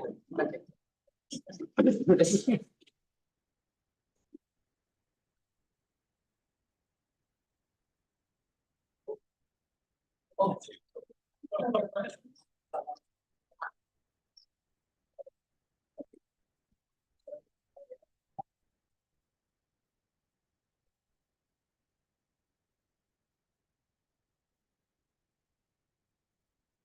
Oh.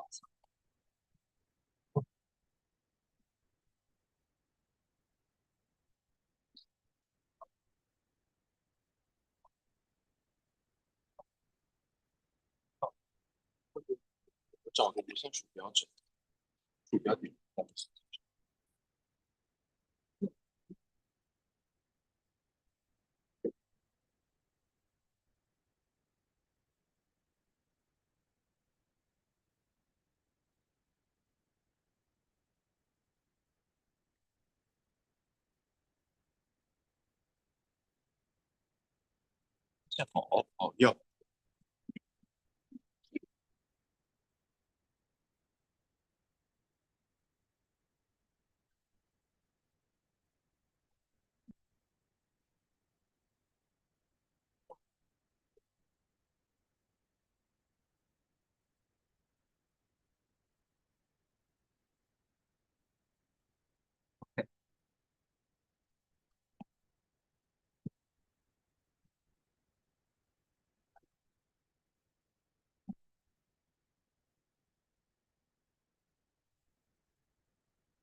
Okay, so thank you everyone for your patience. There's a little bit of technical issue. The HDI cable just broke.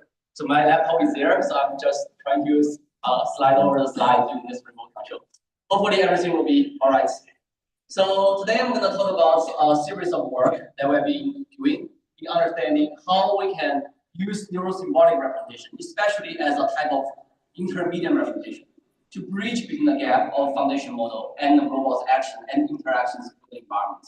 Specifically, hopefully by the end of this talk, you'll be convinced that large language model generated codes will remain to be extremely versatile in how we can communicate the task and specify different neurosymbolic representations for our robots. So what we want the robot to do is to be able to generalize across a wide range of scenarios and wide range of tasks for both short horizon tasks and long horizon tasks. This requires the levels of generalization capability and adaptation capabilities, goes far beyond the reach of the current robotic systems. So talking about generalization and adaptations, there has been a tremendous amount of progress in the field of foundation models. Just to make things a little bit more clear, what I mean by foundation models is also according to Wiki. This is a type of machine learning model that is trained on broad data, such that it can be applied to a wide range of use cases. We call a lot of models foundation model, like for example, GPT, segment anything, or Dino. But just one very important caveat. So even if we have like almost AGI, like depending on your definition of AGI, level large language model to solve language-related tasks, what we still have in the visual foundation model side are still specific vision models solving specific vision tasks, like doing segmentations or doing pixel aligned representation learning. But then what about like robotic foundation models?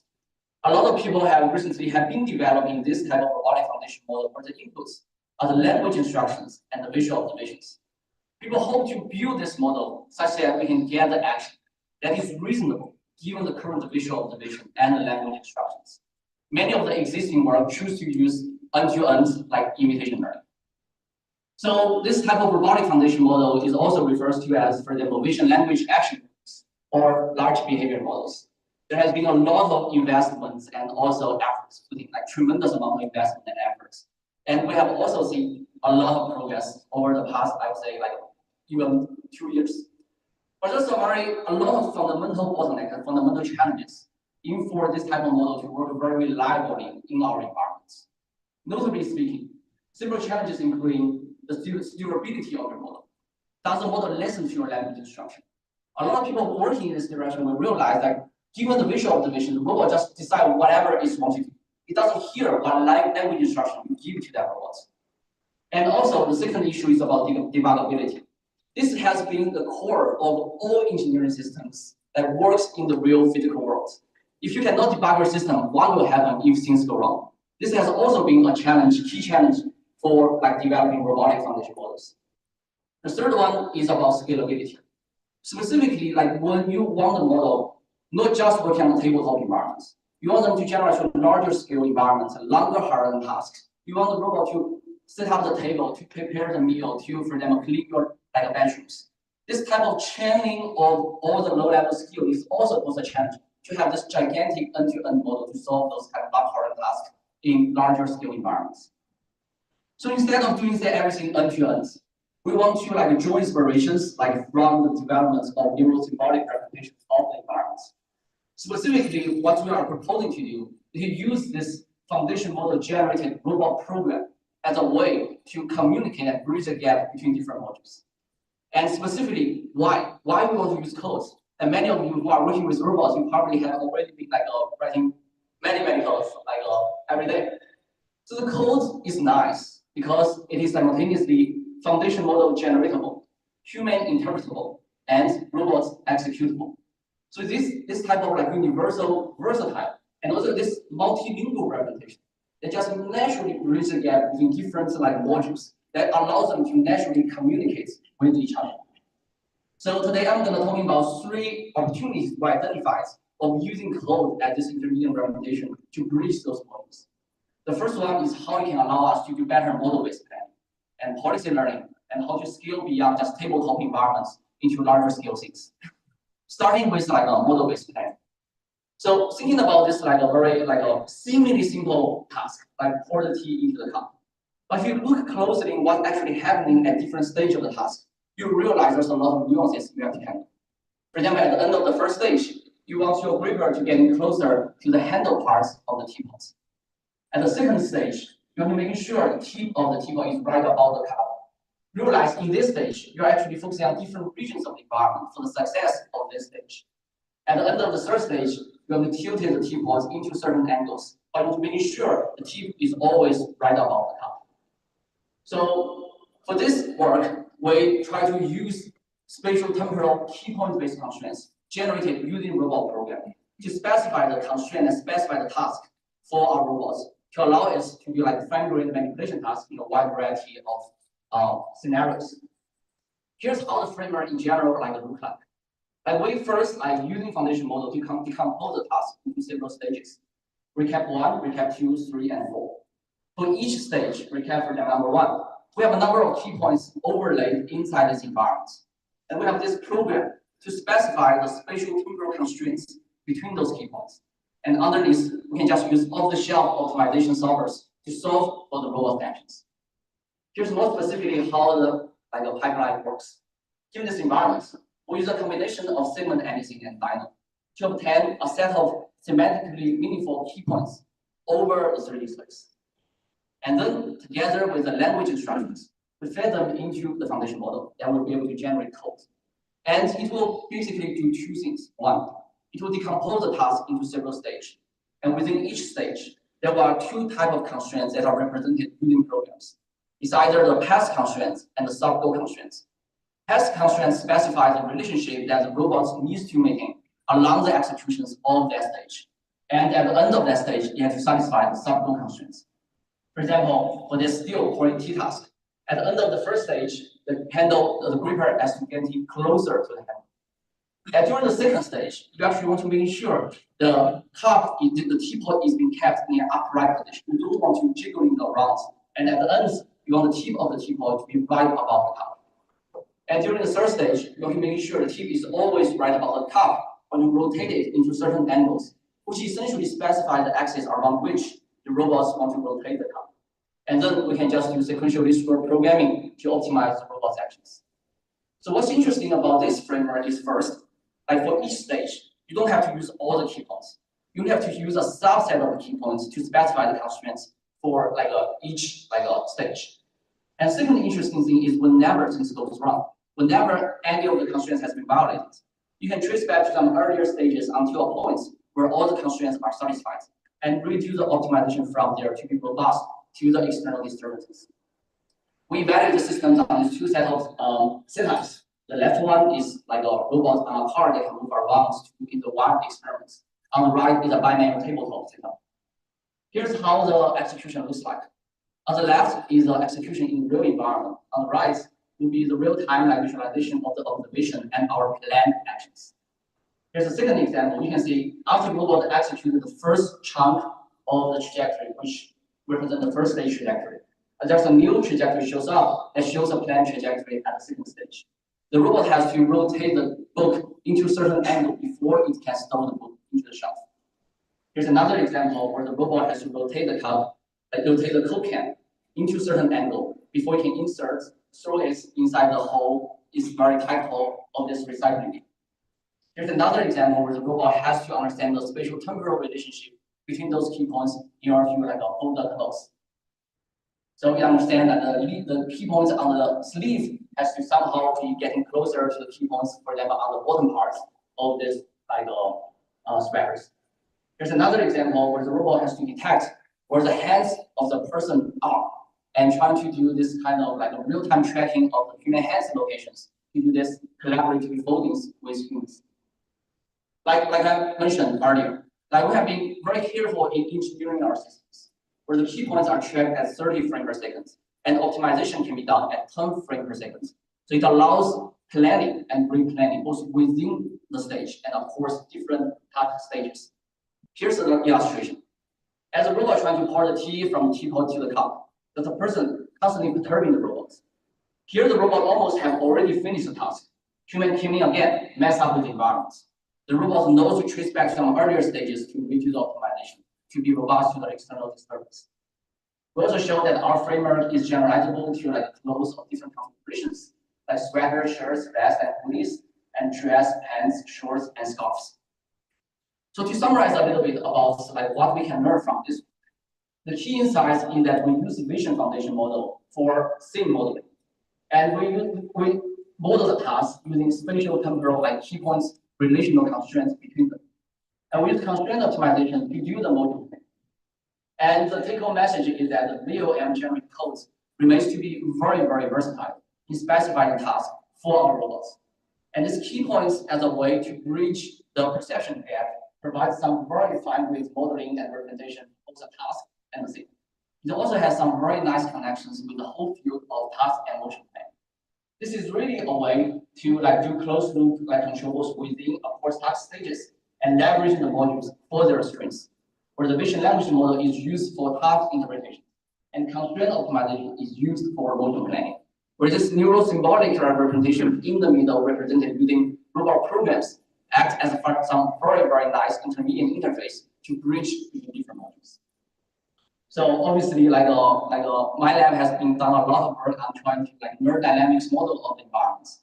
So this year at ICRA, we also combine this type of programs with like neural dynamics models and not allow the robot to not just like pick and place tasks or pick and pull tasks, but be able to handle, for example, like an object house, where we can have the language instruction and move the cubes to the sticker that right pink, versus move the cube to the sticker of the pink color.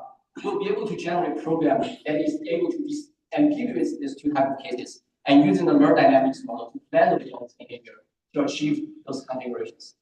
There are some more examples we have done in this work, including like collect all the candies together or manipulate the rope to make a smiley face or put the ends of the ropes together. So this combinations of vision language model plus model-based planning allows us to be able to interpret those language instructions and plan the robot's behaviors, like to manipulate deformable object house and do manipulations, like for example, clothes folding, etc. So after I've talked about model-based planning, the second thing I really want to show is our recent investigation. I'm really trying to understand how steerable and how neurosymbolic representation can help us to do better even policy work. So it actually all inspired by this video from Tesla. They have this Tesla bots that's trying to do a battery. If you look closely at this video, you will realize the robot is doing the task packing the batteries sequentially. It knows exactly what the next hole needs to be in order to place the battery into the tray, and also have a whole set of large-scale data collections collected by human operators in order to have sufficient data for this task. But if you want to have the model to have the type of capabilities that is able to handle different language instructions, to make the model even more versatile, there's a lot of nuances you have to realize. For example, if your language instruction is to put one battery into a slot, in this environment, there are 3 batteries, and there are in total 6 slots. So there's in total 18 different combinations in satisfying the requirements of this task. If you change the language instructions like put the right battery into a slot, the number of plausible actions will drastically decrease.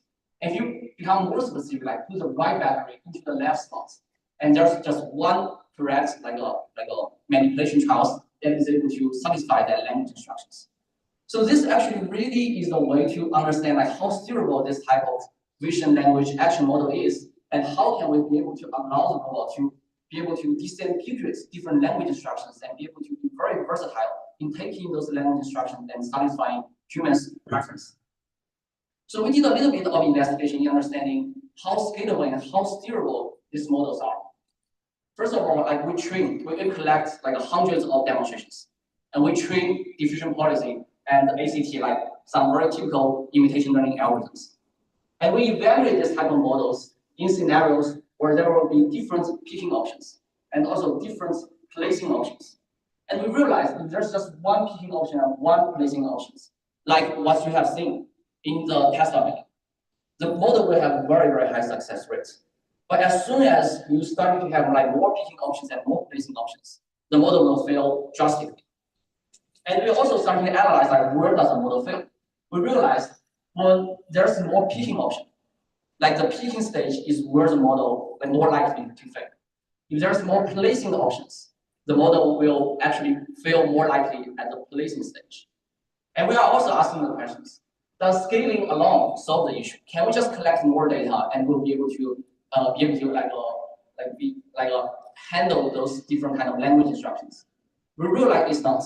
Like as we scale up the data, we didn't really see like a scaling law that appears in allowing this type of policies in handling those type of ambiguities and those nuances inside those language instructions.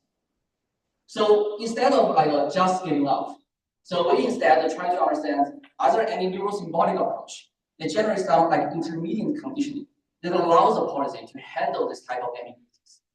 Here's what we are doing. Again, we're still using like a foundation model generated code. We'll first like feed the language instruction and visual observations into this vision language model.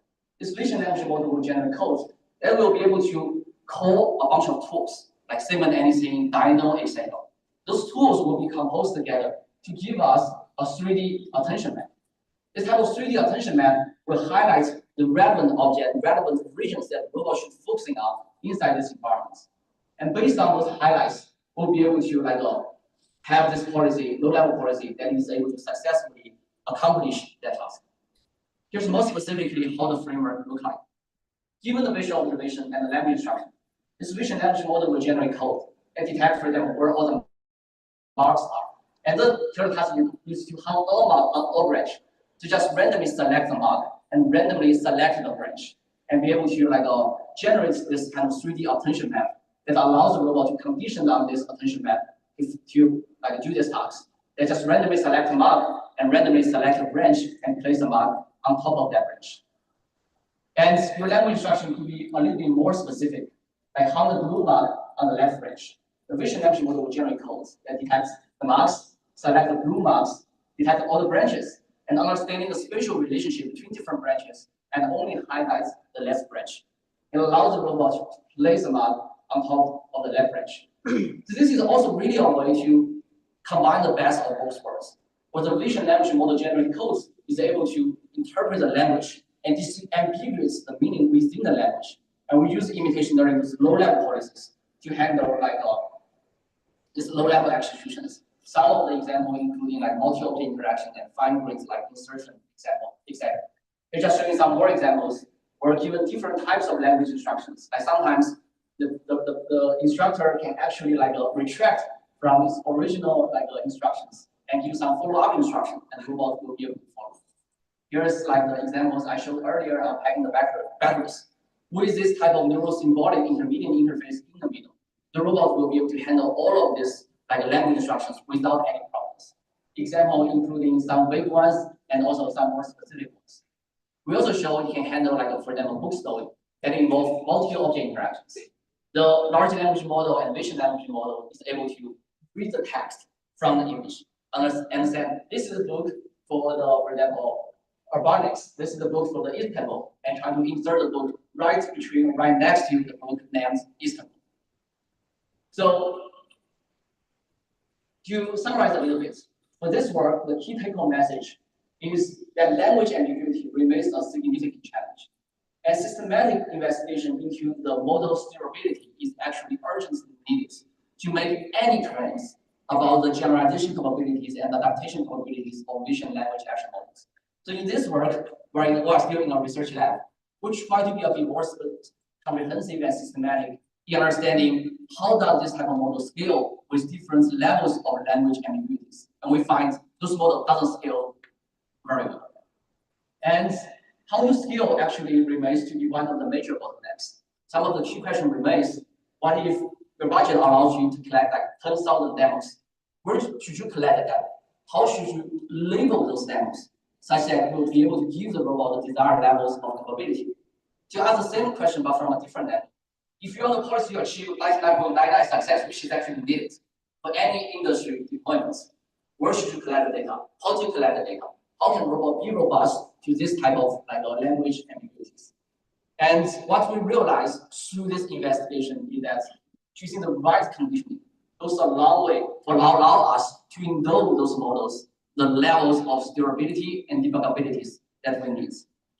I think I'm at my time limit, so I guess I will skip through some slides.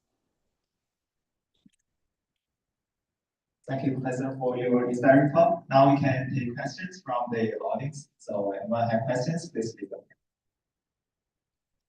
Any questions?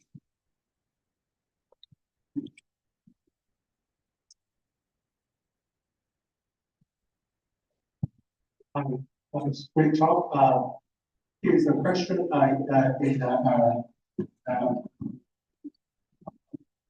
It seems like actions which is defined by a translated construct.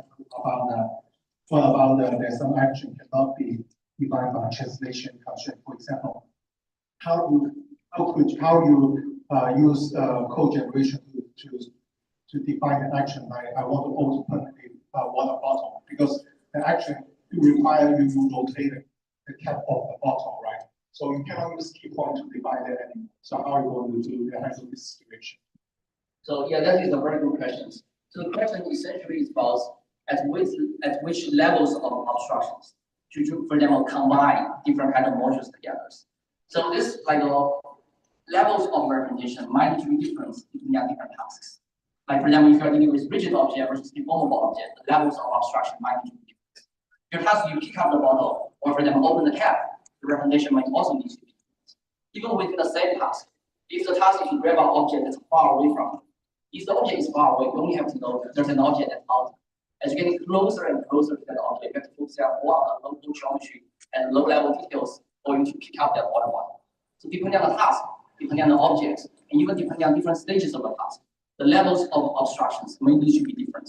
So how to dynamically adapt and select the right levels of abstractions is actually a critical challenge. In this work, we didn't really tackle them very, very smartly, but still we have different levels. You can see we have the whole rack, and sometimes you can also focusing on specific branch within that rack. So we started to tackling these different levels of abstraction, but obviously some more systematic investigation is needed. And for the specific scenario, for them, open the cap.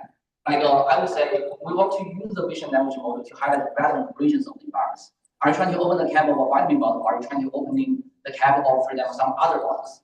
The vision language model can help you identify the right bottle to focusing on. But you probably need some kind of low-level politics, training, imitation learning, or reinforcement learning to open the cap from. Thank you. And if there's no other questions, I will go into the next session, which is the announcement of the Best Paper Award. Like I mentioned just now, there are 6 arrow chairs selected by Spotlight among 37 applications, and 2 program chairs selected to our papers by leads here. And next, I want welcome our awards presenter, Professor Kakao, who is associate professor at MIT, director of MIT Spatial AI, and also the co-chair of Spatial AI preparation. And this award is also sponsored by if you want to run our TC, then just this code. Okay. Right. Just we take just 1 minute from the beginning, as Chen said, to make sure you become a member of the TC, computer and robot vision, organize social events, like sponsor workshops like this one. So it's kind of a part of the part. So without further ado, I'm going to announce the winners of this Best Paper Award. The winners can get a certificate and also money, right? Yes. And the winner is toolless interface, turning robot policy from serving human issues.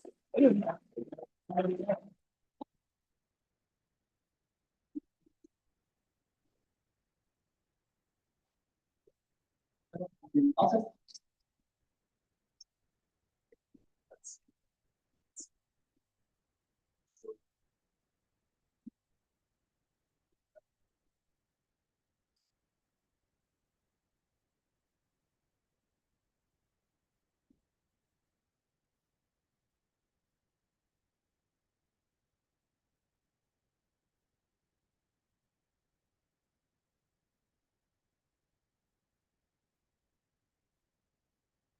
so thank you.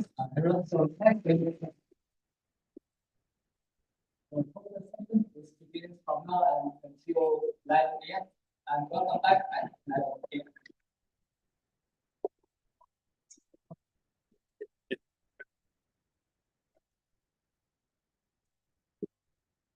It's a good like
Yeah.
or this something. You look at that, and you have some kind of like smaller, like that, as a general actions that can be done at much higher frame rate, 60 frame per second. So what I can imagine that connects or communicates to clouds. You don't have to do like a 30 frame per second communication, but maybe once per people don't really. 这个 workshop， 这个 workshop， 画好了。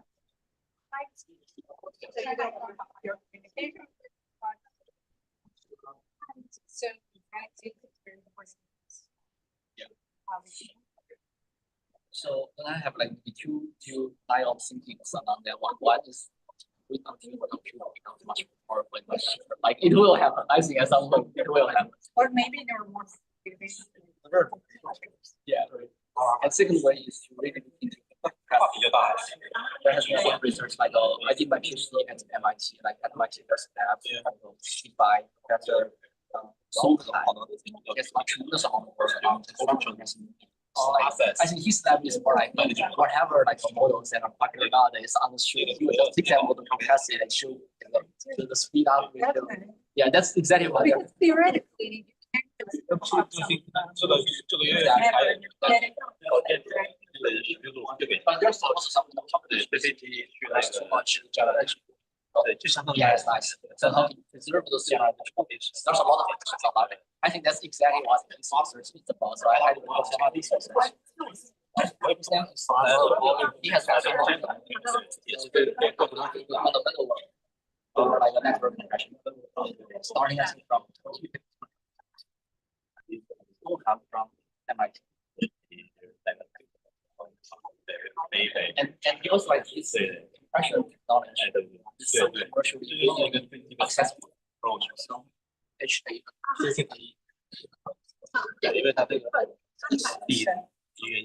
like because his technology is so readily like commercially like accessible because he just compress it and I see the one he built two small apps and most of them. Thank you. 盖个大楼，地瓜对，然后就把大楼。对，然后当马，然后加检测，有点是，好像是有点比较是。I looked at all of it. Thank you. So one thing I was actually doing of my job. And one of the main problems is one thing that I noticed that I think takes time to even with the hospital which is simple and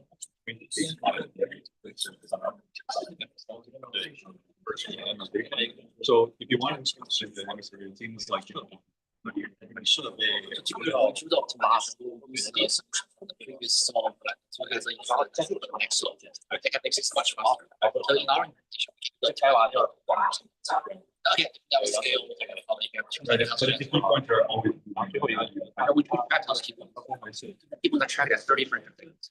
Or transition in at 10 frames per second. So essentially this framework can do any oh, I see 10 frames per second. Right. I noticed in the code that you do take like a previous solution, but it still does say but it is yeah, I guess that's the main thing. I guess it's what do you think is the best solution? Okay, for dynamic environment, I also want to mention like a that's highly constrained by your tracking. If you're tracking mode, you track at high frame rates, you can probably be able to do that. And also, like I also showed like with some kind of proper like design of the dynamics model, which also allows you to do some kind of dynamic dynamics. So okay, and then about your question about standouts. Nowadays it becomes the bar becomes higher and higher. Sometimes not just about like whether you have how many papers, it's whether you have good or not. Right. So many of the very successful optimists like IC, like on the other side of the table, people who already have like a breakdown of the impact. It doesn't have to be accepted, but if you are somewhat like an impactful Twitter, right, they can go so long. Okay. So if people already know your work, before they talk to you, like before they make those decisions, that they can be right. Right. You should always have to. Definitely that's a sad truth nowadays. Yeah. Because I can see some very successful applicants. They already have more than associate their names with this. Right. Yeah. Okay. Well, nice. Yeah, sounds good. Yeah. Yeah, I know. Really good. Actually, we are adding that things like diffusion, like in diffusion model, you are mapping the noise and some observation presentation into an action, right? If your action output is very sensitive to the input, in other words, your target policy is high interest, then diffusion model is very. Yeah. I'm wondering, like in your case, when you collecting demonstration from this, do you condition on the same as mapping or different? Like we don't condition on the text yet. We only condition on the heat map. That's what the different policy is conditioned on. And then heat map is generated by whatever language embedding, like within the vision language to deal with that. I feel like in this case,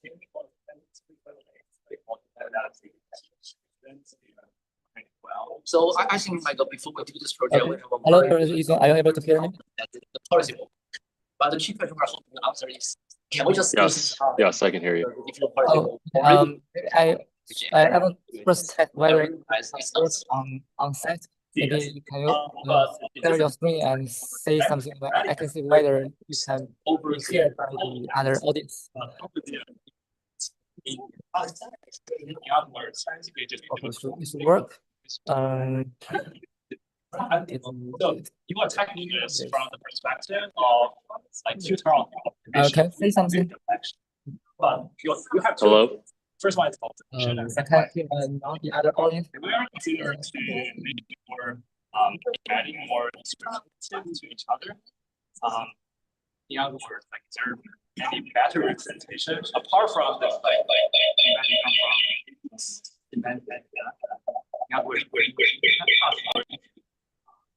Okay. So your question is like how about this time? why the baseline in our Hello. Yes. Can you say something again? I must check. Hello. Hello. This is Yisong Yu. Okay. Okay. Should be work. Your sentence is running back. Yeah, I mean, have you ever think about adding? Now you are talking about the. We are changing the effects, then we couldn't train like doing click features like those adding the parts.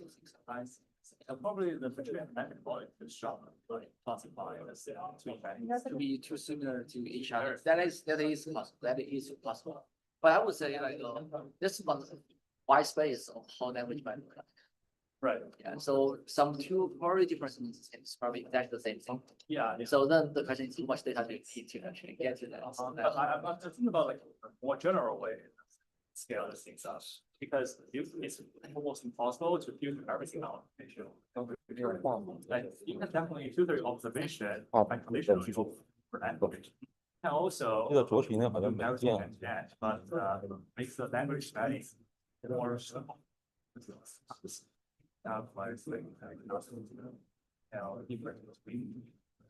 Conditional part, because conditional this task, your language embedding is very in the whole embedding, your whole embedding space is very straight, very small.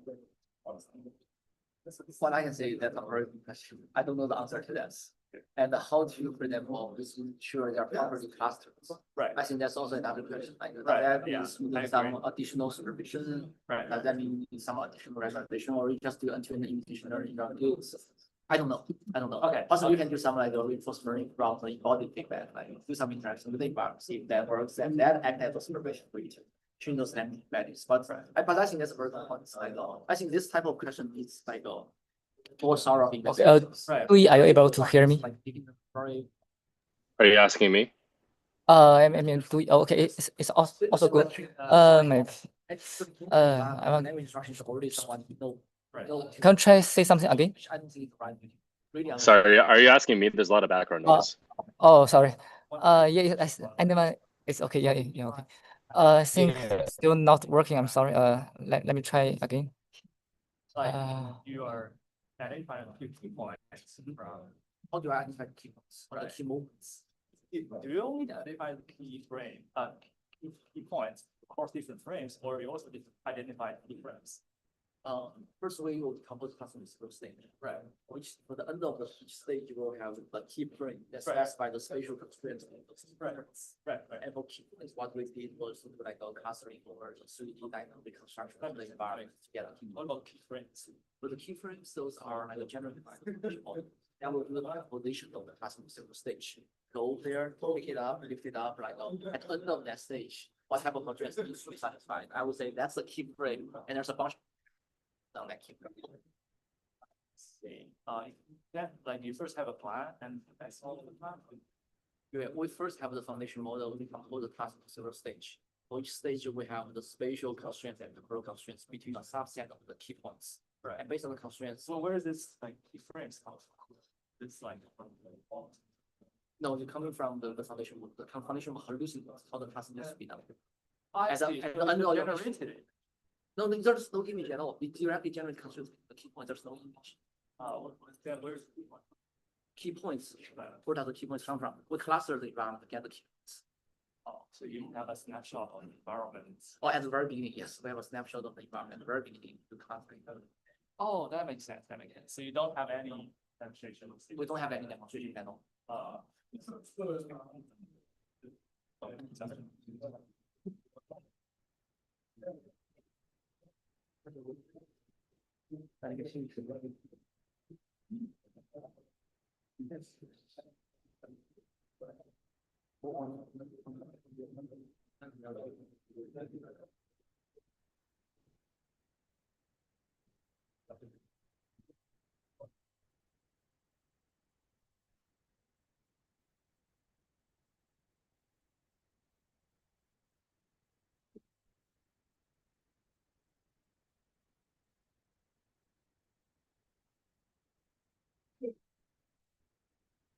Sure. Okay, hello, everyone. We are starting in 9 minutes, so please take a seat.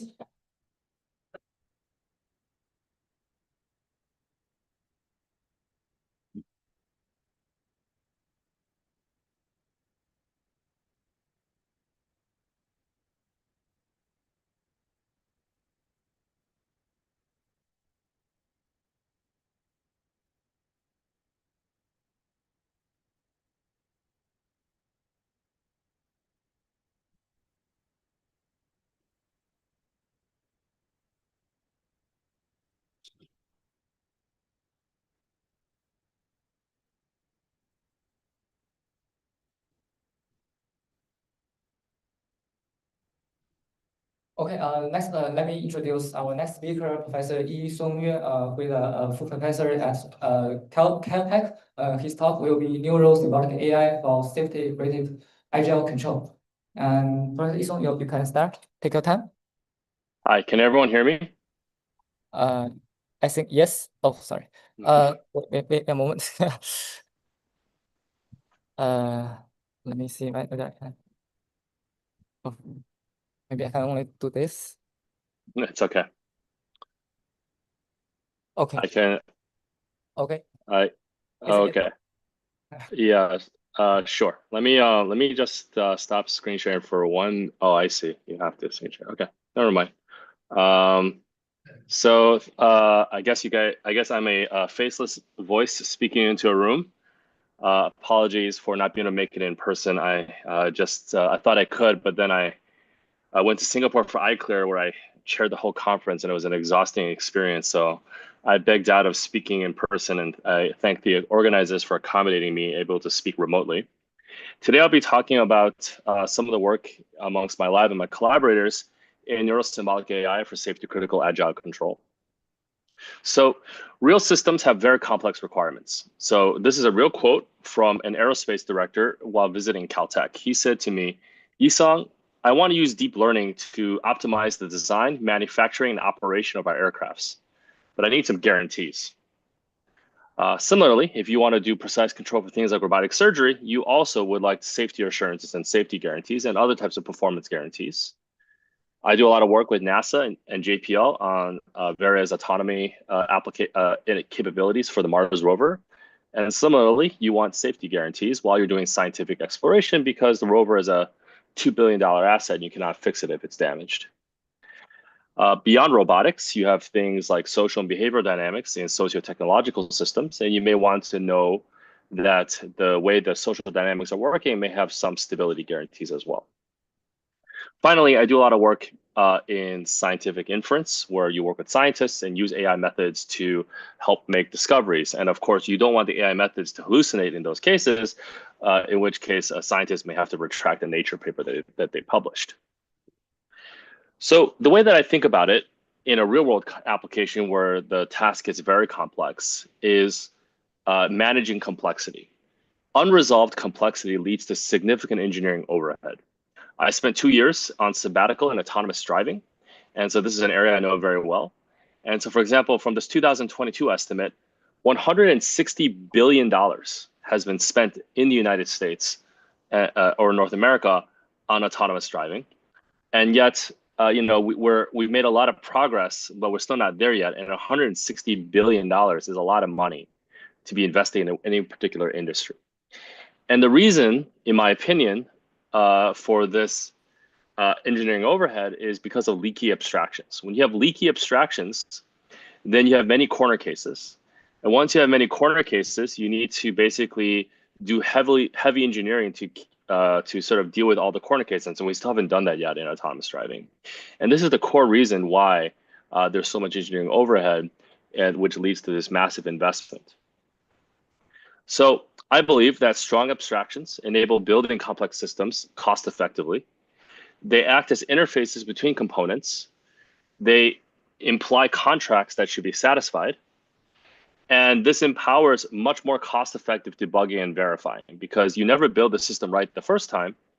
You have to be able to debug it. And of course, that's how we write code, right? We have layers and layers of software that's been unit tested with APIs and doc strings and effectively contracts that should be satisfied. If you call your sort function in Python, you have some expectation that the sort function will behave as advertised. So how do we do this for robotics?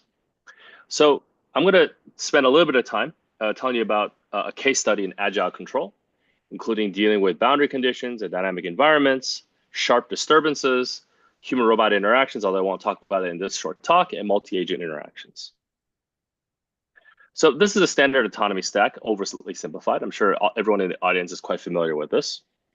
You have sensory inputs going in, and there's various levels of decisions coming out. And of course, in a real application, in a robot system, you may have many layers of this going on. And what I think is interesting to do in terms of the challenges I posed in the beginning of the talk is to impose certificates at every level of perception and decision-making that can propagate up and down the stack in a way that is verifiable and leads to abstractions that are as lossless as possible.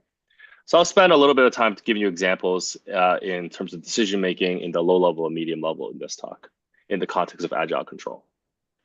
But I want to emphasize that we can actually use AI to optimize any aspect of this pipeline, from the system level design to the abstractions and certificates to the actual components.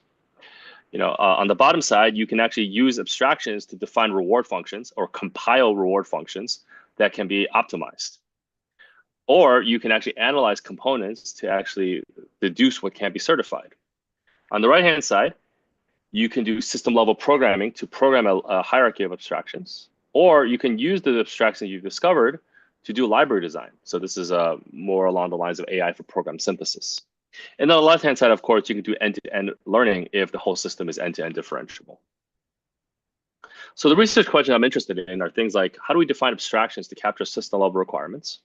How do we constrain learning to provably satisfy these requirements in a way that gives certificates? How do we exploit this structure for faster learning? And how do we interpret this whole system as a unified neurosymbolic AI system? So my journey in this area started with working with my former PhD student, Guanya Shi, who is now an assistant professor at Carnegie Mellon. And he developed, along with his collaborators, the neural control family. And the basic idea is to do residual model learning in a way that actually yields certificates on behavior for agile control. And so this is a model-based controller where you have a dynamics model and a controller. You may have a standard symbolic model, like in this case of a fixed-wing a quadcopter, which is a straightforward model. We've known how to model this for years. And then there are maybe very complicated dynamics interactions with the environment that may be hard to model computationally efficiently. And so we want to learn how to deal with those aspects. I'll call that the residual model. And the important thing is that we want to do this in a way that yields certificates on stability and accuracy of the downstream controller, which can then yield stability and robustness certificates for the downstream planner in a way that we can actually use for safety certificates if we want. So so we can keep the setup extremely simple, actually. So here's a 1D example for landing where the ground acts as a boundary condition that perturbs the dynamics. You want to just track a desired trajectory to hit the ground. The actual trajectory misses the ground by quite a bit because the model's wrong. This is the unknown ground effect. This is the effect we want to model in this simple example. This is the tracking error. And then you could build a simple tracking controller. The main thing that's different is that we plug in a neural network into this tracking controller to compensate for the unmodeled dynamics. This is pretty simple. And we want to do this in a way that guarantees stability and robustness, even if this V4 model is learned. Okay. So turns out that simple integration doesn't work. So Guanya started this research a few years ago, maybe 5 or 6 years ago. And the first thing he did was just train a neural net on this dynamics, plug it into a tracking controller, and then flew the drone close to the ground. The drone crashed multiple times. And the issue is that these models, they don't generalize well. And when they don't generalize, they have uncontrolled behavior, which leads to a lack of certificates. And the neural nets themselves actually have a local steepness. And so their behavior, themselves, their input-output behavior is highly unstable, which leads to a violation of any certificates that you might want to build on top of them. Okay. So at a high level, what we did was we said, okay, what does it take to actually imply a certificate while using neural networks in a tracking controller? And we just took a very basic result from control theory, and we modified it or massaged it so that it exposes the requirements on the neural network. There were some innovations on the theoretical proving side as well. And the basic result looks as follows. And this is the actual certificate that you can actually put inside a control system with a neural net. Suppose that the neural net modeling the unmodeled dynamics is L Lipschitz for L less than a system specific parameter gamma, which I'll get to in a couple of slides. Then, if this neural net has error epsilon, and its neural net's not too slow, so there's a time delay you have to model, then you have exponential stability or Lyapunov stability. So you can track a desired trajectory and converge to exponentially quickly. Turns out that gamma is a system-dependent threshold that you have to tune once for each drone or controller. And the basic idea is to show that this whole thing is a contraction, which I won't get into in terms of the proof. The proof technique is very standard. If you've taken a first-year control theory class, you'll know how to prove this as a homework assignment. The novelty here is really reformulating the theory to expose the requirements on the neural network. And so what we did was we actually trained a neural network to satisfy this requirement that it's L Lipschitz, and then you can estimate its error epsilon. And after that, you plug it into this controller and you get certificates like this one, and it propagates all the way up the autonomy stack to planning. And of course, the gamma is different for different drones. So on the bottom right, you see 2 different drones with different sizes, and they have 2 different system dependent parameters gamma. So you have to specify that once, and then the whole theory propagates up the autonomy stack. And so here's just one demo where we have lots of unmodeled dynamics from downwash from other drones to the ground effect. And you see this swarm. Well, this is the project called Neural Swarm of drones flying in very agile manner in tight formation close to each other.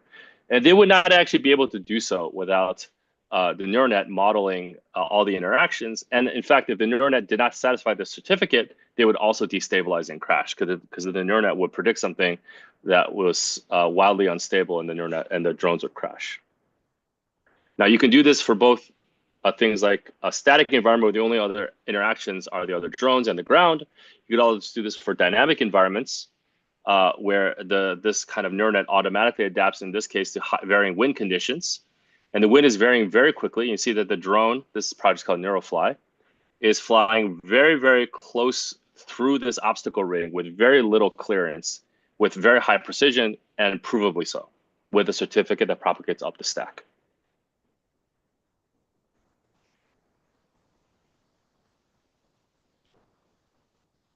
Cool.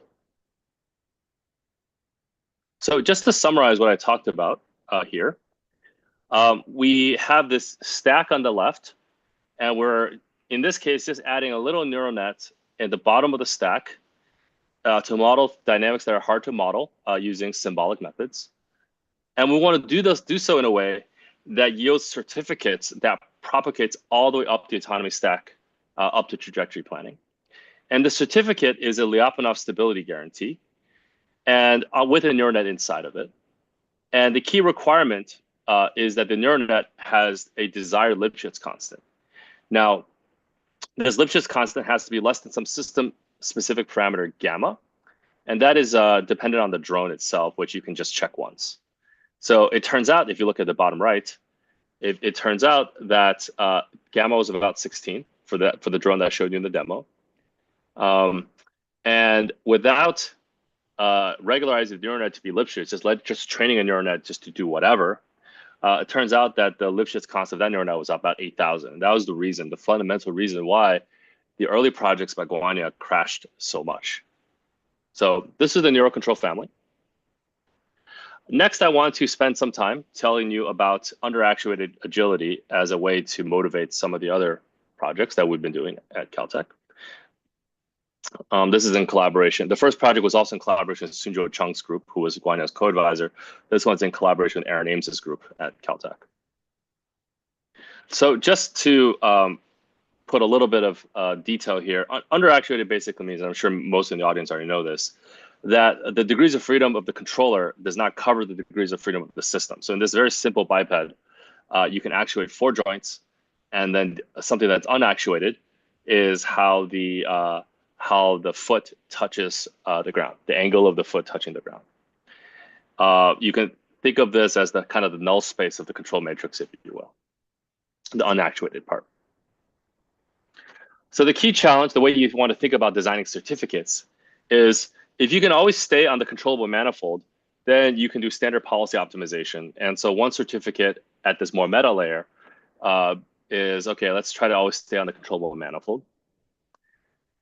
Which also means, if we can ignore the uncontrollable parts or ignore the null space of the controllable manifold.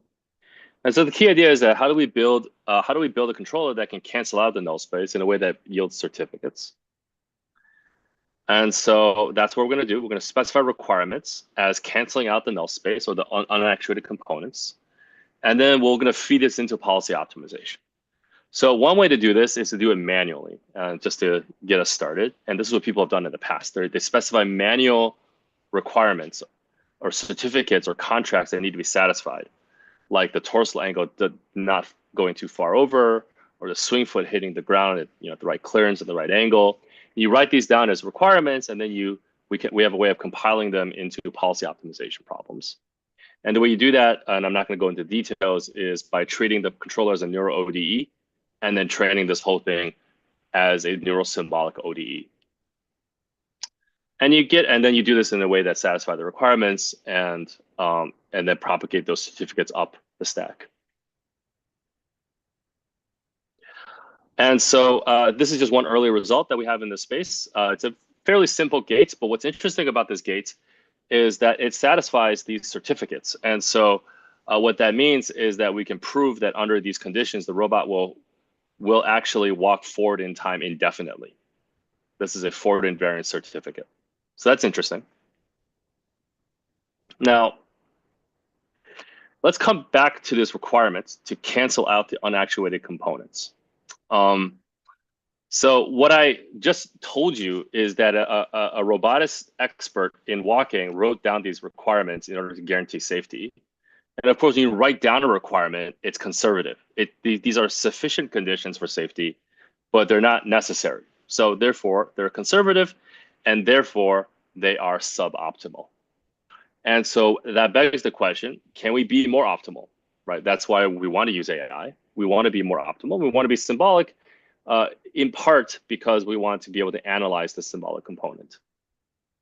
And so we did that in this platform on a one-legged hopper robot that is, pretty unstable if you kick it around. It can fairly easily fall over if you're not careful. You can walk a plank, bounce around on the wood with guarantees that it can stay stable. And then, of course, do this obstacle ring. And, in many applications where they require a certificate on safety, it's very important that you can actually produce one. So, I do a lot of work in autonomous driving. And one of the things we're dealing with now is with insurance companies that want to know how do they insure the risk of an autonomous driving system. Okay, so I'm not going to go into the details. It's a little bit involved, but just to recall, the true specification is to cancel out the effect of the unactuated space. That if we could do that, we reduce the problem to something else that we already know how to solve. And so literally we just wrote that down. We wrote down the specification and stay on the null space. This is work by Will Compton, Noel Shome-Shanklin, and Ivan Jimenez Rodriguez. And so it turns out that many specifications can be written as combinations of a few components like stability, invariance, optimality, and robustness. And you could just literally write all that down as a high-level spec for many systems without getting too caught up in the details of how that spec gets implemented, and then feed it into a policy optimizer, and it can actually produce a policy, at least in some cases, that actually just satisfy that specification, and then you can just move on with your life. And that component has satisfied the requirement. You can put it integrated into a bigger robotic system and have the certificates propagate up the stack. Okay, so basically we're directly learning to satisfy these certificates in this component that then propagates up the stack. Okay, so I'm almost done. So what I told you today was the beginning of a story about how do we build a complicated system with AI and machine learning that has certificates that we can propagate up and down the stack. Because this is what you need for things to work in the real world in a way that's safe around humans or around other expensive items and objects.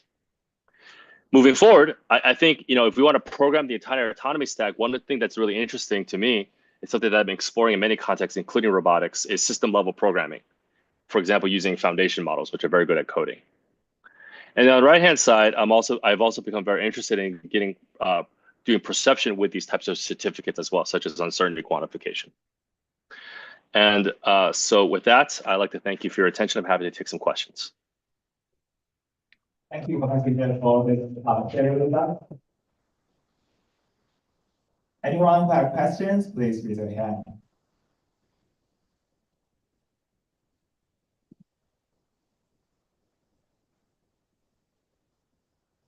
Any questions from the audience?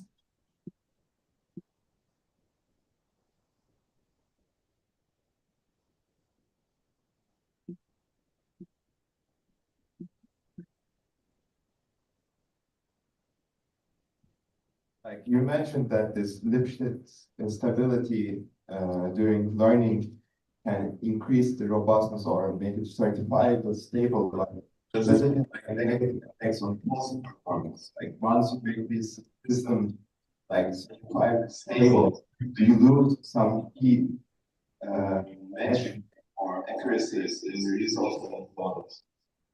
Okay, thanks for the question. Let me go to an extra slide.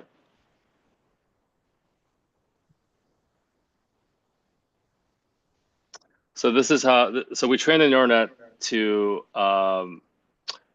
constrain the Lipschitz. And you're right that in general, that can lead to decrease in performance. Now,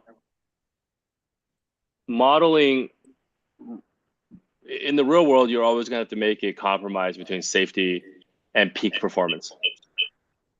In this particular case, we didn't need to, or at least we were more Pareto optimal than prior work.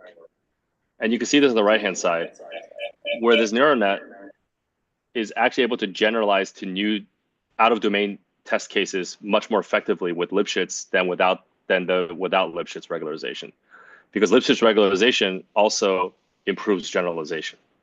So you're always testing at runtime on something that's at least a little bit out of distribution, and you want guarantees even though you're operating a little bit out of distribution.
So my question is there a unified grading for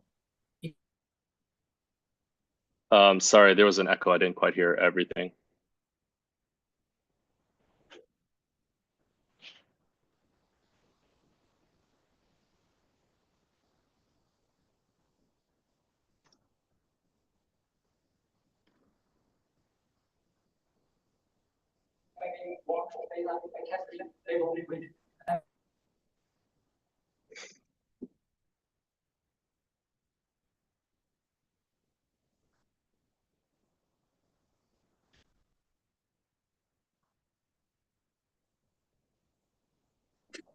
And next, robotics is very complicated.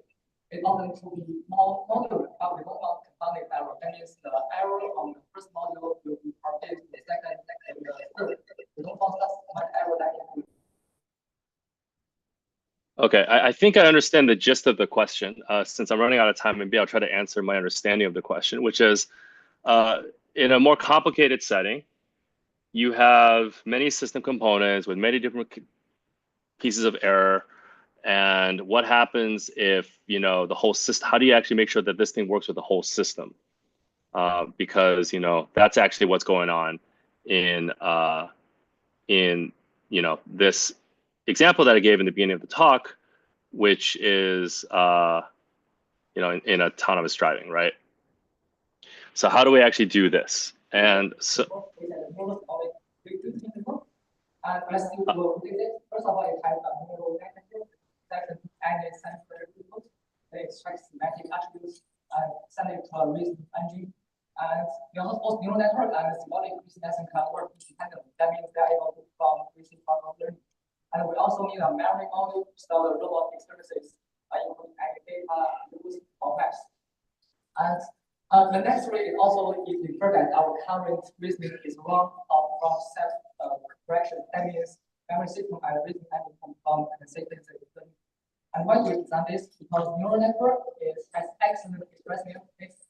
Symbolic reasoning engine has excellent generalizability. Neural network is easy to implement. Symbolic reasoning engine is easy to interpret. But next thing we ask, how can we achieve self-supervised and undefined learning with this framework? This is based on a very interesting observation that both neural network and symbolic reasoning engine can be formulated in terms of optimization. The difference is that neural network is label intensive, but symbolic reasoning engine is label free. So we achieve self-supervised and undefined learning in binary implementation. So why is label free? So for example, I say in control on the adjustment in SLAM or PDL problem in multiple reasons. They can all of them can be formulated by a kind of optimizations, but without given stable. So we formulate these three components at bi-level optimization, where they are very general applications, where the upper level is designed for the neural system. It is subject to a lower level optimizations designed for the symbolic reasoning engine that is subject to another general constraints. Remember that the upper level cost need a lot of labels, the lower level cost don't need any labels because of the symbolic reasoning engine. So that means once we are able to solve this bi-level optimizations, the entire system become a self-supervised training. And then the neural network will be driven to generate reasoning feasible solutions. That means the entire framework is self-supervised and unbound training. And next thing we ask, how can we solve this bi-level optimizations? There are two ways. One way we call it linear differentiation. So assume we are in the S step for the upper level parameters with fixes. The fixes send it to the lower level optimizations through an interpretive optimization process until it converges. And then send it back to the upper level parameters. Then get the next step for the upper level parameters. So as long as we are able to manage that, then the entire chain rule can be propagated. So as you can imagine, it's easy to understand, but very computationally intensive. Another is called intensive differentiation. Because it is very complicated, I will only give you the conclusion here. So the conclusion is that starting from conditions, we can derive closed form solutions for the gradients and take several tricks for accelerations. Next, I will assume that we can solve these bi-level optimizations in a very efficient way. But let's go back to that question. Is there a unified framework? And my answer is yes, we have a unified framework based on interpretive learning. I will give you 4 applications starting from localization and magic. So a traditional localization and magic often have 2 components. There is often data-driven visual adoption frontend. It sets estimated postgraph transformations to the backend. This often be geometry-based postgraph optimizations to reduce the global drift. So if we are able to formulate the front end and back end in a bi-level optimizations, where the lower level optimization is the postgraph optimization, then the upper level optimizations is the visual adoption. That means once we are able to solve it, the front end, the visual adoption will be informed with knowledge from the back end. And that means we are establish a bi-directional connections, and the 2 components are jointly optimized. And that means we result in a self-supervised and one lab system. And because of this bi-level optimization, we are able to input performance of both the front end and the back end. Because we didn't specify what is the front end, so it can be generalizable to any front end such as monoculous, serial, the visual universal front ends. Also, back ends, we are also able to this component for our experiments. A lot of improvements of different data sets. We also get improvements from front end. So this is a very simple example. As you may imagine that if we change the visual adoption network to a feature matching network, which is a postgraph optimization to bundle adjustment, that means we are able to establish a self-supervised feature matching network. And based on this network, we can improve performance of feature matching for any software model about 30% accuracy, or compared to only motion, we can get even a higher 50% accuracy improvements. Next is the example for how to achieve planning and control.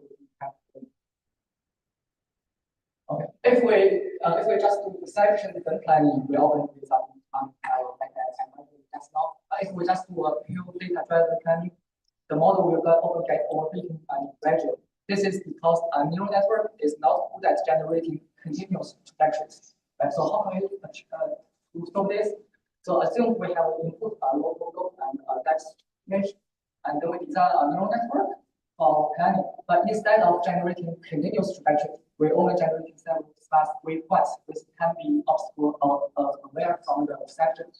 Then we can apply a geometry-based optimization modules to generate continuous trajectories, which is something good at by geometry-based optimization.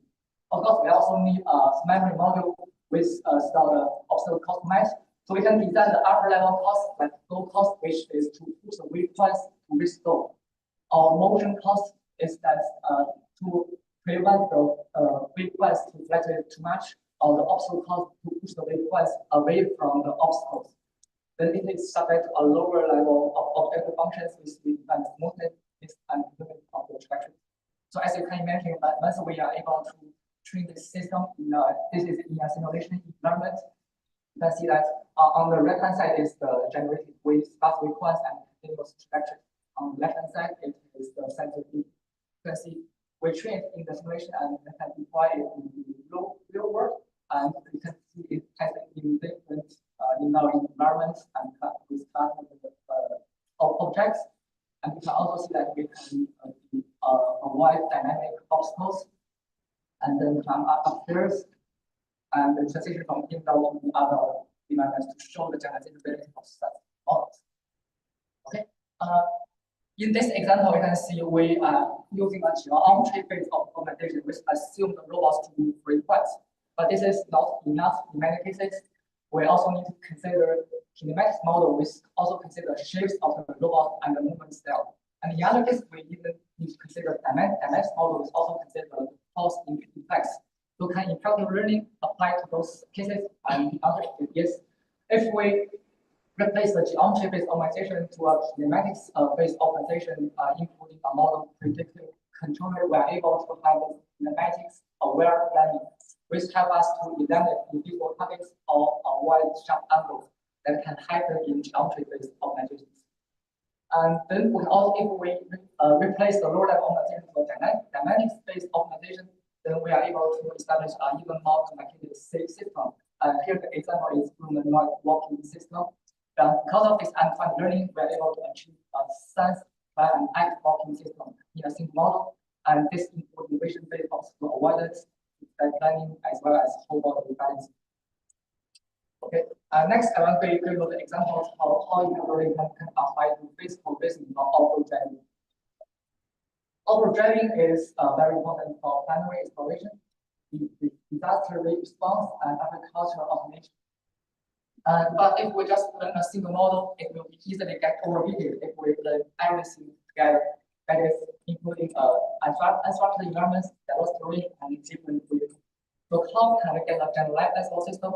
A very important factor we think is frictions. This means that we can decouple the system into several components in the section of decision making based on that.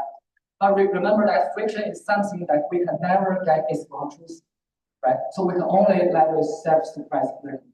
Right, so how can we achieve this? Assume we have a real robot that has both as real and also other sensors.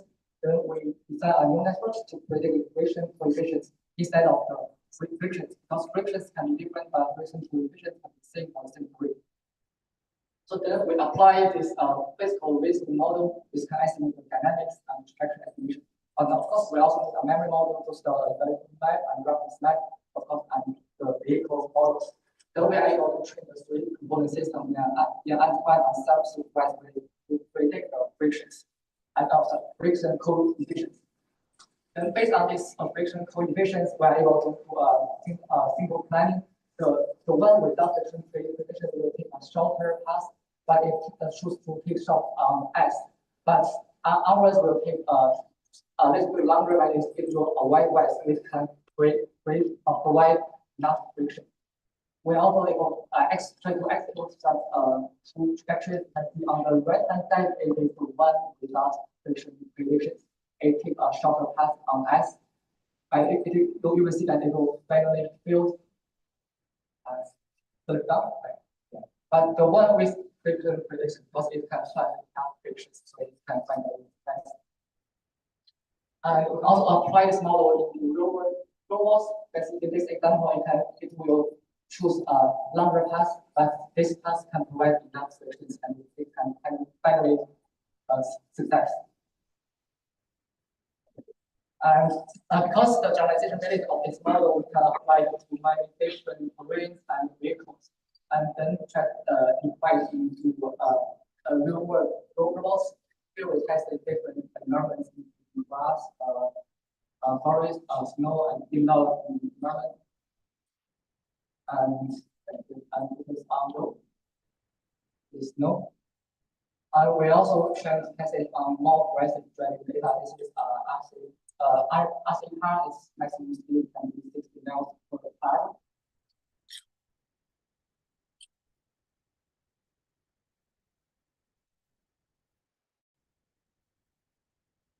Okay.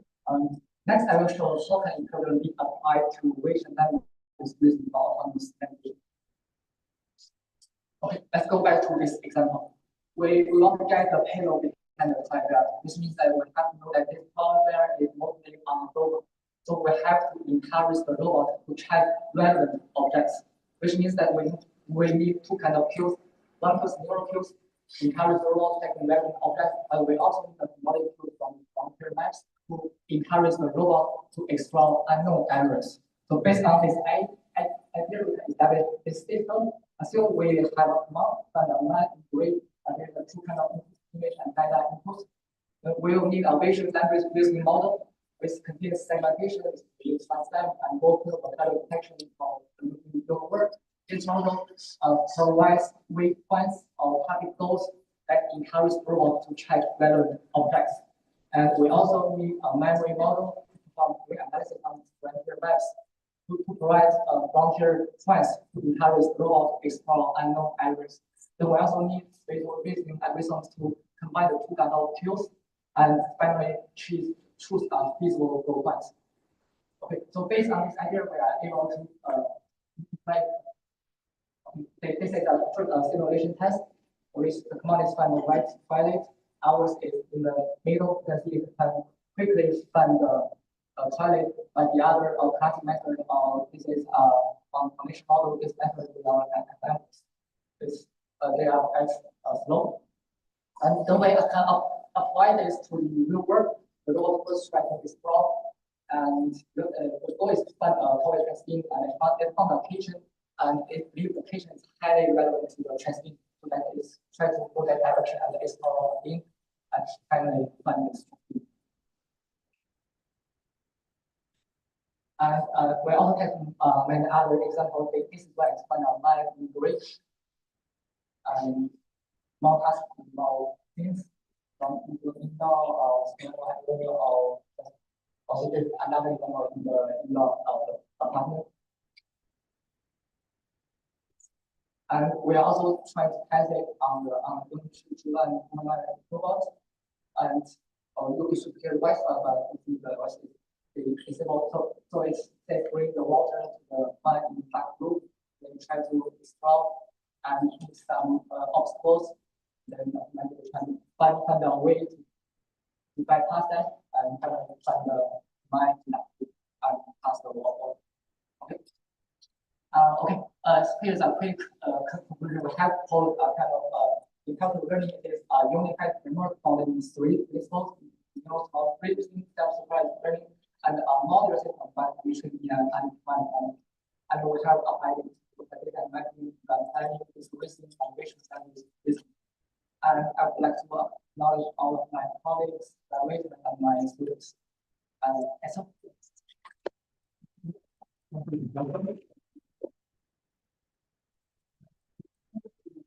Here and we will help you there for both result and technical issue.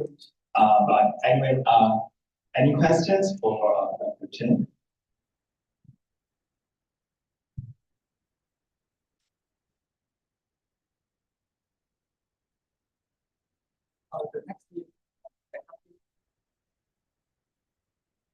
When you're doing your implicit differentiation, how do you deal with discrete decisions? Oh, we already have two works. One way is to use another new network for estimate the another way is to make the logical to be smooth, to simulate that logical function. So there's a work called IMPSD. So the traverse my solving problem into the switch problem and that work is with a notebook estimate. Okay, no last question. I will next. I think it's welcome the next speaker.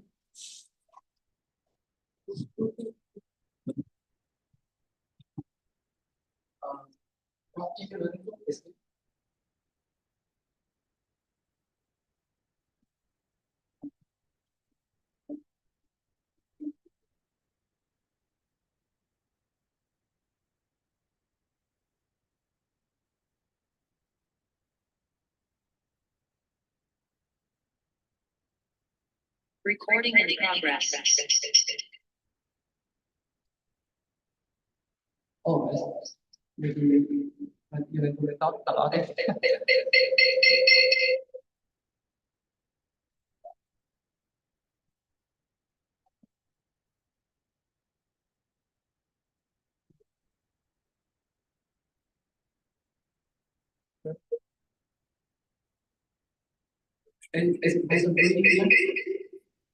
next.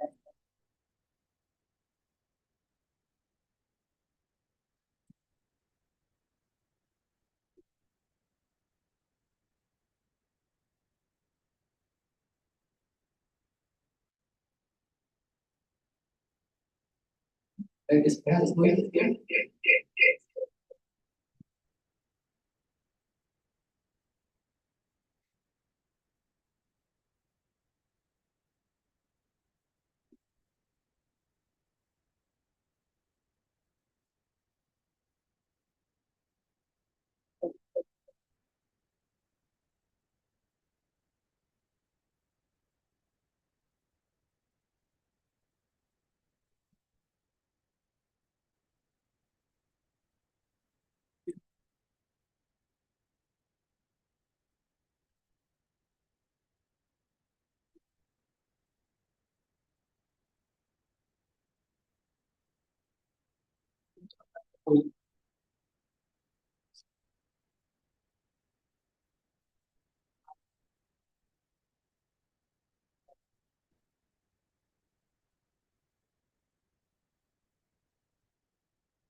No.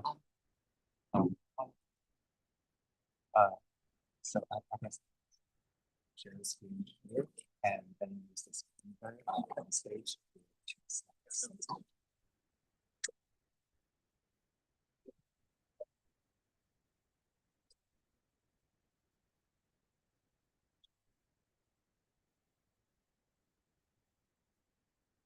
This is the.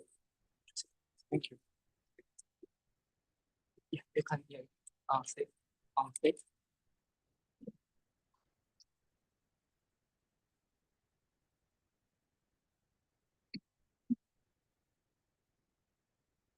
So next, let's welcome Dr. Luigi Carmini, who's the research scientist from Research. Welcome.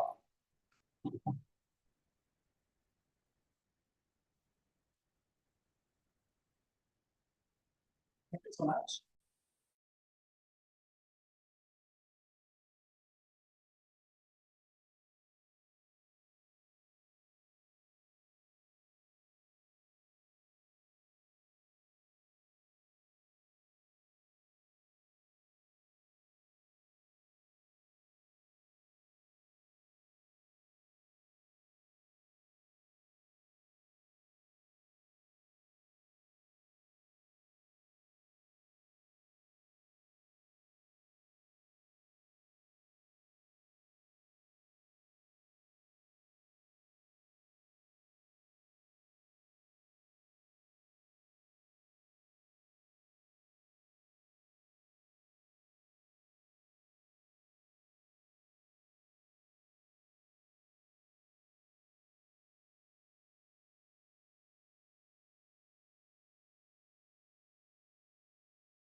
In terms of, thanks for the question. In terms of planning, we don't really change at the moment. That's a good point. We don't really change at the moment. So the language model structure and the visual language model structure, right? So we take the ones which are open source, like Java or so on. We don't really at the moment change a lot such models. But definitely this is something that we could explore. We are trying to explore with students. Yeah. In terms of prediction, we have done that, right? When I was talking about SFT, definitely we have done this. Okay, next, before I ask the next question, I will is Professor Yiwen here? Yeah, I'm online through Zoom. Can you hear me? So, if you have more questions, yes, please raise your hand.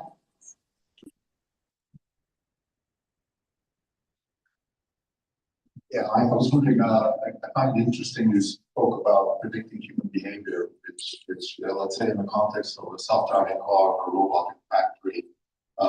So if I just take a very basic approach on my robot and I just wait and see whether the person's going to move or not, versus, I guess, are you trying to sort of predict intent based on certain features? Maybe you can elaborate a bit what exactly are you trying to achieve?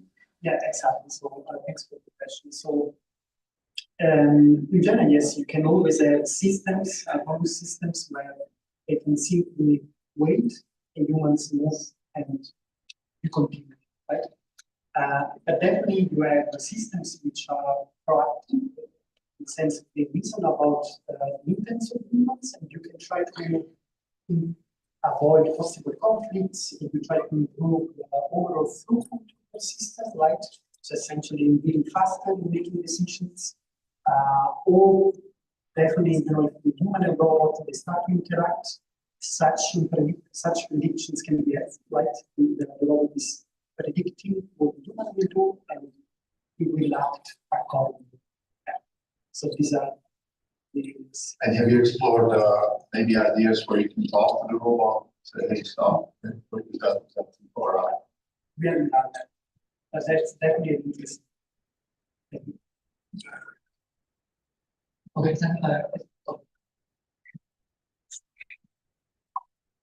Yeah, thank you. One more question that is quite linked to the last one.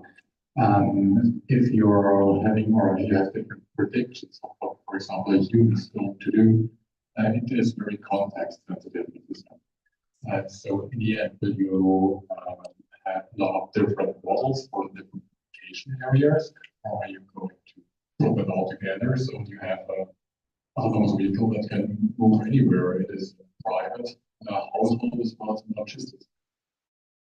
How do you think about it? Yeah, that's a great question, and I think it's there are different strategies, right? So many people, I mean, the community also believes that you could have a large model that can cope with different kinds of environments, right? But for that, you need really huge amount of so generalization usually. What we try to do is we for each context, for each use case, we try to have models for this use case. Like automated running their own models, and robots in factories have own models, such that essentially you can easily train and achieve things. Of course, the goal is to have such large models that easy to use across different domains. Yeah, but to achieve satisfaction in this, you do need to fine-tune to focus on a particular domain or use case, and then you put your model there. Yeah. Thank you. Thank you.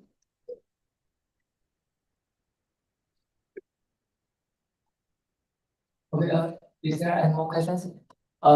I just contacted Ivan and he is on Zoom now, so I will connect the Zoom. Okay. So if more questions, thanks, Luis again. Yeah.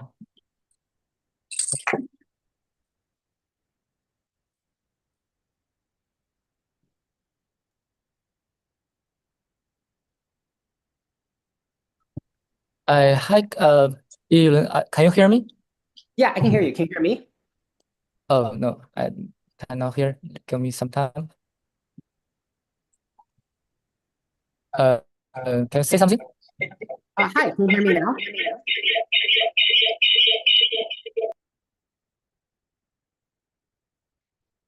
Hello, can you hear me?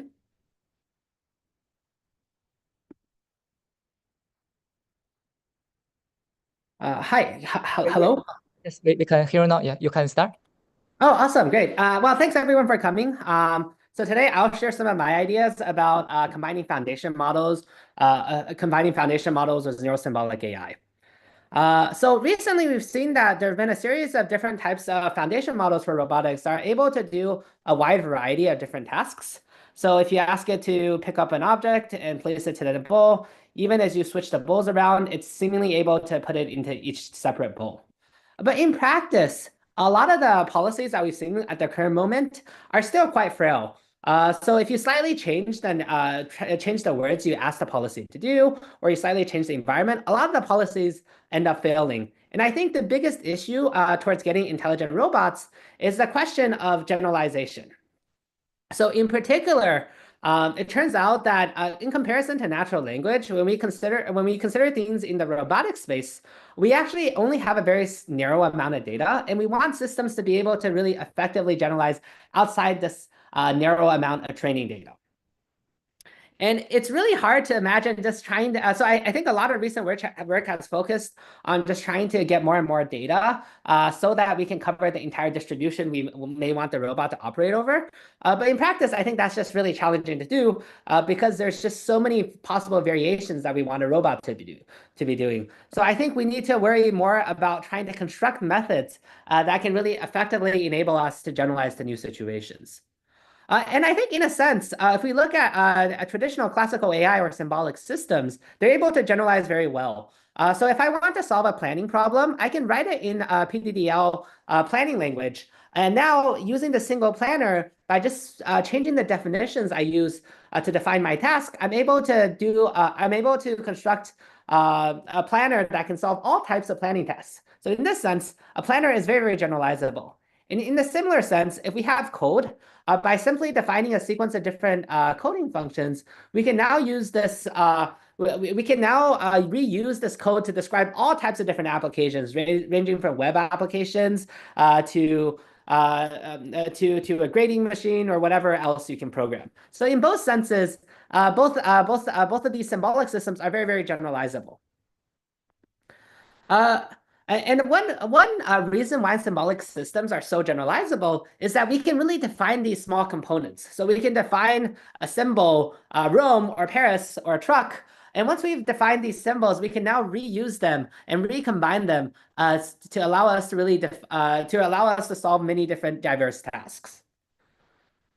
But let's say I want a robot. For instance, let's say I want this robot to pour some water. Now this is really hard to describe in terms of symbols because it's often hard to actually get very discrete abstractions of the physical world. So when you're pouring water, it's not so clear what exactly the primitives are, especially if you have other tasks such as, let's say I want to cut my salad or so forth, where it's just not, it just isn't really a very nice mapping between symbols and many continuous actions. So a lot of my work has been towards this idea that we can get something symbol-like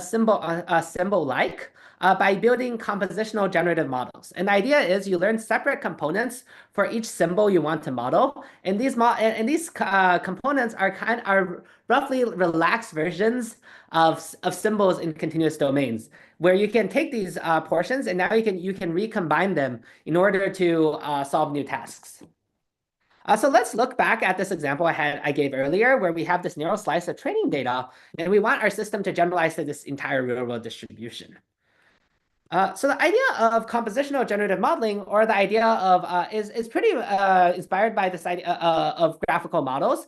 The idea is you learn these independent distributions or generative models can capture one axis of the probability distribution. So whether it's so maybe and it doesn't have to be these entire independent axes. It can also be parts factors of the distribution. But once you have one model for one axis, and then you have a separate model for a separate axis, now by recombining these different factors around, you can solve all types of new problems you haven't seen before. And you can also, once you have these factors, their product can allow you to cover this entire training distribution. So I will just give, so in this talk for the next 15 minutes, I'll give a brief overview about how you can compose these models by viewing generative models as this type of energy-based model. I'll talk about how this compositionality allows you to do planning, and then I'll talk about how this type of compositionality can also be applied to different foundation models. So first, let me talk about energy-based models. So loosely, energy-based models are a way or perspective to look at generative models, where you view them as defining an energy function. Where when you let's say you have a generative model for the red truck, now when you give the generative model image of a green truck, it assigns it high energy, and if you give it an image of a red truck, it assigns it low energy.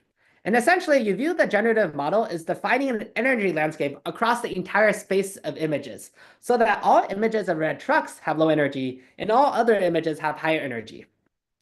And this energy roughly corresponds to the log likelihood of the generative model. So you can define the likelihood as the Boltzmann distribution based off the energy function. And one way to view energy functions is that they're just essentially a likelihood or a verifier over the space of generations. And once you take this view of representing a generative model as an energy function, you can now sample from this generative model using lid-driven dynamics, where essentially you have this noisy gradient descent procedure plus some added noise. And this finds you points that are low energy that are also diverse. And as a rough primer on how you train these energy-based models, the classical objective is some type of contrastive learning, where you try to contrastively decrease the energy of real data while contrastively increasing the energy of samples from your learned probability distribution. And in early 2019, we showed how you can really scale energy-based models to very complex modern generative tasks using a combination of lid-driven dynamics and replay buffers. And you can also treat diffusion models and energy-based models. And if you look at the sampling procedure of energy-based models, so you have this lid-driven sampling procedure, and then eventually images appear. You can also train EBMs using a diffusion objective, where similarly, you have the same procedure where you have this noisy input and gradually image appears, where essentially the denoising function learned by the diffusion model corresponds to the gradient of the energy function. This essentially allows you to do composability across generative models from energy-based models to diffusion models in a very similar way by simply treating this denoising function as your gradient of the energy function. And now you can use this to fit a lot of different modalities, ranging from images, robot plans, policies, videos, and so forth. But the nice thing about, so going back to why I'm introducing this formulation of energy-based models, the nice thing about this energy formulation is that it gives you a really natural way to combine different generative models together. So let's say I have a red truck energy function that assigns low energy to all images of red trucks. Now when I optimize this energy function, I get a corresponding image of a red truck. The nice thing is now at test time, I can take a red truck energy function and I can take a desert energy function, and I can simply, let's say, sum up the energy landscapes.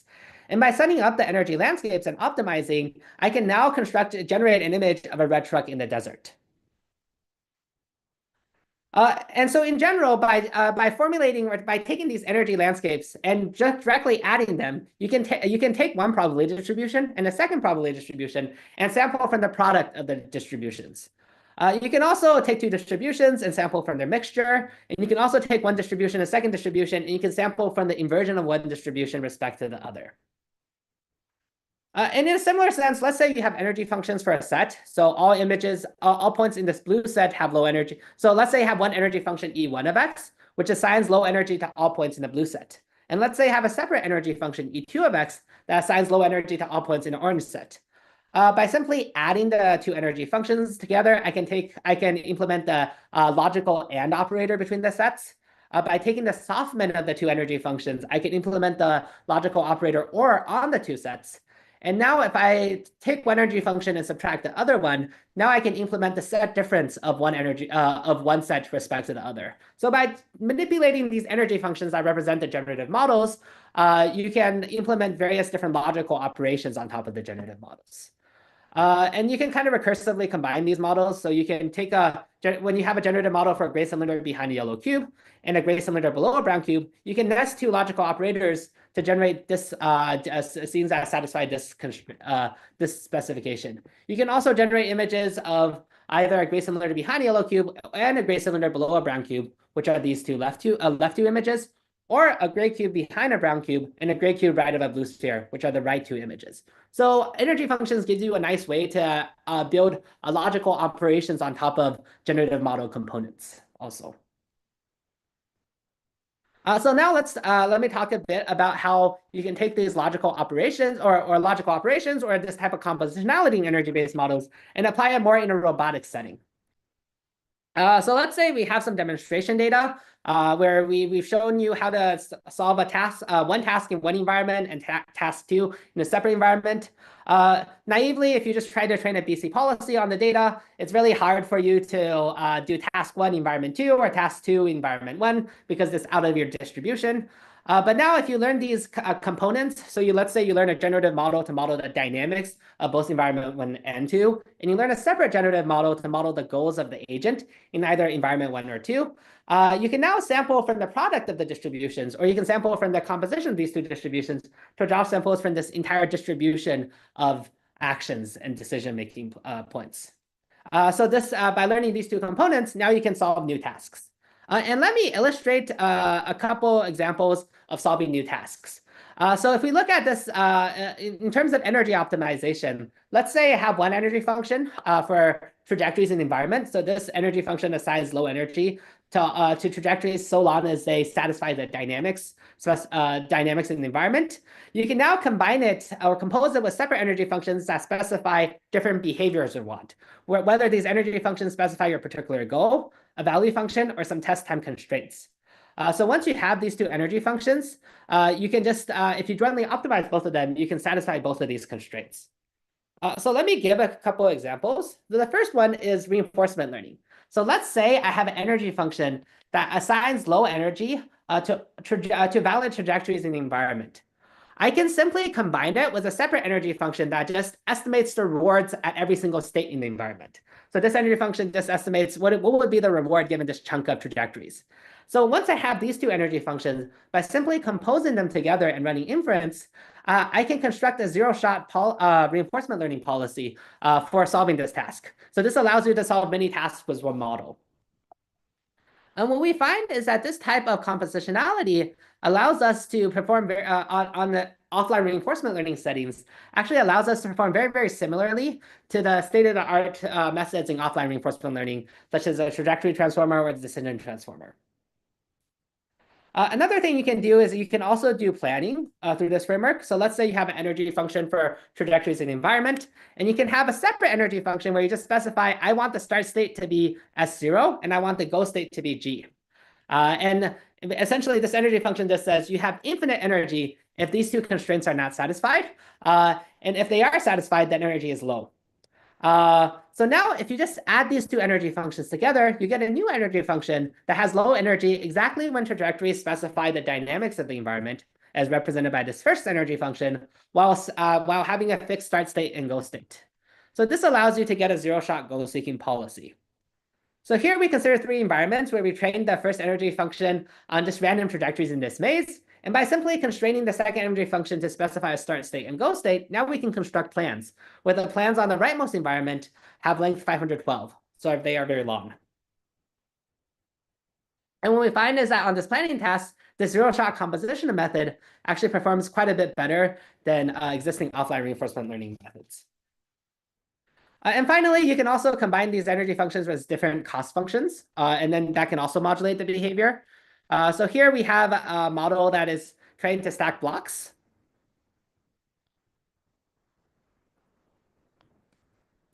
And by adding a hand-constructed constraint that specifies the order of blocks you want to generate, now you can stack blocks in a particular order.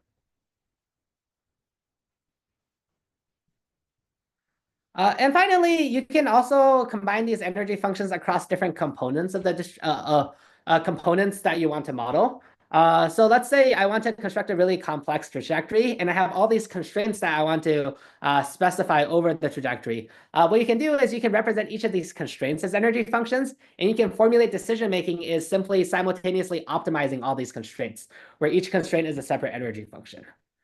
So here we can, so you can use this to solve a variety of different problems. So let's say you want to do triangle packing, then you can just specify different constraints between each pair of triangles. And by solving the optimization problem across all these pairs, you can now get, you're now able to pack these triangles in a box. You can also use this to arrange shapes, where for each of these indicated constraints, you have a separate energy function, and you just jointly optimize all of them to solve this entire task. And you can also use this to stack 3D blocks, or use this to solve manipulation problems.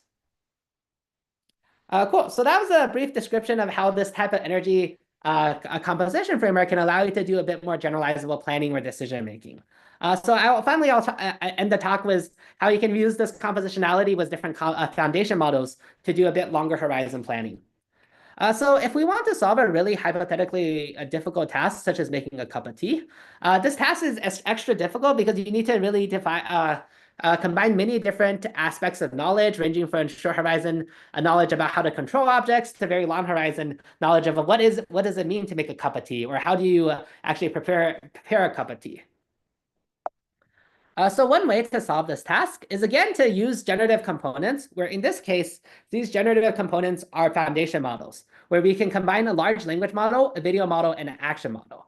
And I'll show that how this type of procedure allows you to zero-shot solve some very long horizon tasks. So first, let me give an example, like a hypothetical example of why we might want to combine a language model, a video model, and an egocentric action model. So let's say I want to make a cup of tea. A language model can give you very useful information, such as what are the steps necessary to make a cup of tea. So it might tell you to look for a tea kettle. It might tell you to heat the water, or maybe find a tea bag.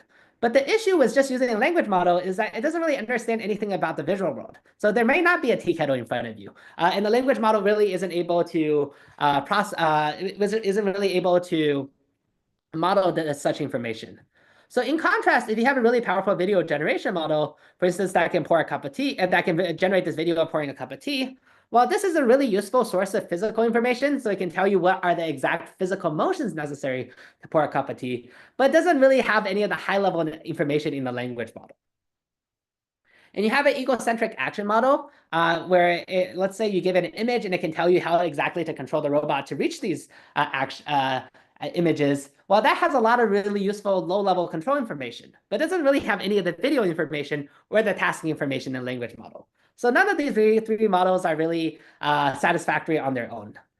But you can roughly combine these models by sampling from the product of the distributions, or essentially just trying to jointly optimize all three of these models at once. So you can just define an energy function for the language model, video model, and action model, and you just jointly try to find a plan that satisfies all three of these energy functions. And the idea is you have this somewhat iterative procedure where you have the language model generate different actions, you have the video model assess the physical feasibility of each action, and then you do likewise, once you have multiple video plans, you use the egocentric action model to score each video plan, and you repeatedly optimize different video plans until you get one that has a low action plan. So it's a hierarchical procedure where language model generates many language plans, video model selects the most feasible one based on its energy value, then video model generates many video plans, and action model selects the most feasible one under the action model. Roughly, it looks something like this. So if you have a goal, stack the red blocks on top of a cyan block and place a brown block to the right of the stack. The language model might say something like place a cyan block in a brown box. In this theme, there is no cyan block. So the video model has no way of generating a valid plan. So it gives a high energy on this language sequence. And you just repeatedly sample. So until you get one that video model is able to generate. So in this setting, it corresponds to place the white block in a cyan bowl. And now the video model is able to do the corresponding action. And by combining all three of these models together, you can now solve, in a zero-shot manner, you can now solve this task of stacking a red block on top of a brown block, and then placing a yellow block to the left of the stack. And let me give another instantiation of this. So here we want to take a large, so we just took a large vision language model, PAMI. We took a large video model that we trained on some domain-specific data, and we also combined a large action model, which was a goal condition RT2 model. And what we found is that this composition of these three models in a zero-shot manner actually allows you to solve this task of putting the fruits in the top drawer, where none of these models are actually explicitly trained on this task.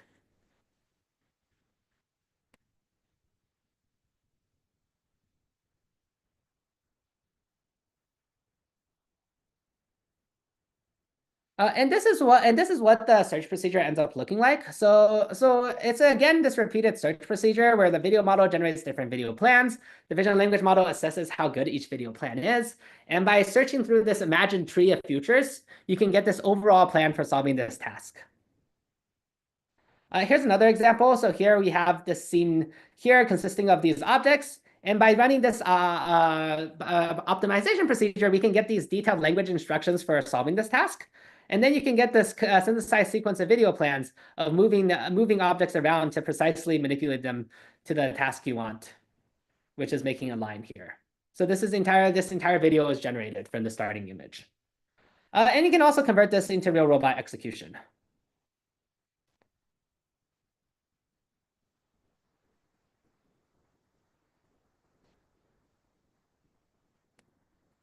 And overall, what we find is for these long horizon tasks, this type of compositional approach is able to much more accurately solve them.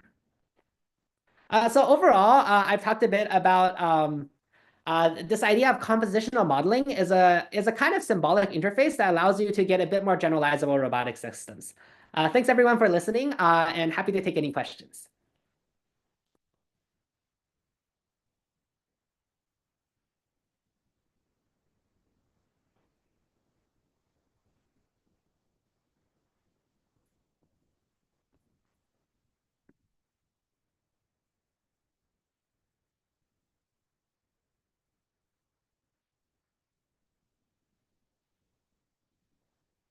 I'm not sure. So I think everything's muted for me, so I can't hear anything. Can you hear me? Oh, yeah. Can you hear us now? Yes, I can hear you now. Yes. Oh, cool. Okay, awesome. So this is a bit of an amateur question, but if we start with a robot that, let's say, the video generator has not seen before, how would it have you seen any discrepancies in the sequences that it would generate? Yeah, so I guess a lot of these video models end up being trained on a lot of YouTube data. So a surprising amount of the world is somewhat in distribution for the models. But if you sometimes, depending on the scene, you can definitely construct these robotic scenes where the video model has not really seen the environment anymore. And in that case, the video model will generate these implausible plans. But one thing you could do is that you can actually you could imagine doing some type of online interaction in the environment. So the video model generates some of these video plans. You try to and then you try to execute them or try to follow that video plan. And what you can use the deviation between these two to fine tune the video model. So then you can kind of use this online exploration to adapt the video model so that it can generate more physically plausible plans in your embodiment. Okay, yeah, that's really cool. Thank you. Thank you. Okay, thank you. Is there any more questions? Okay, one more question.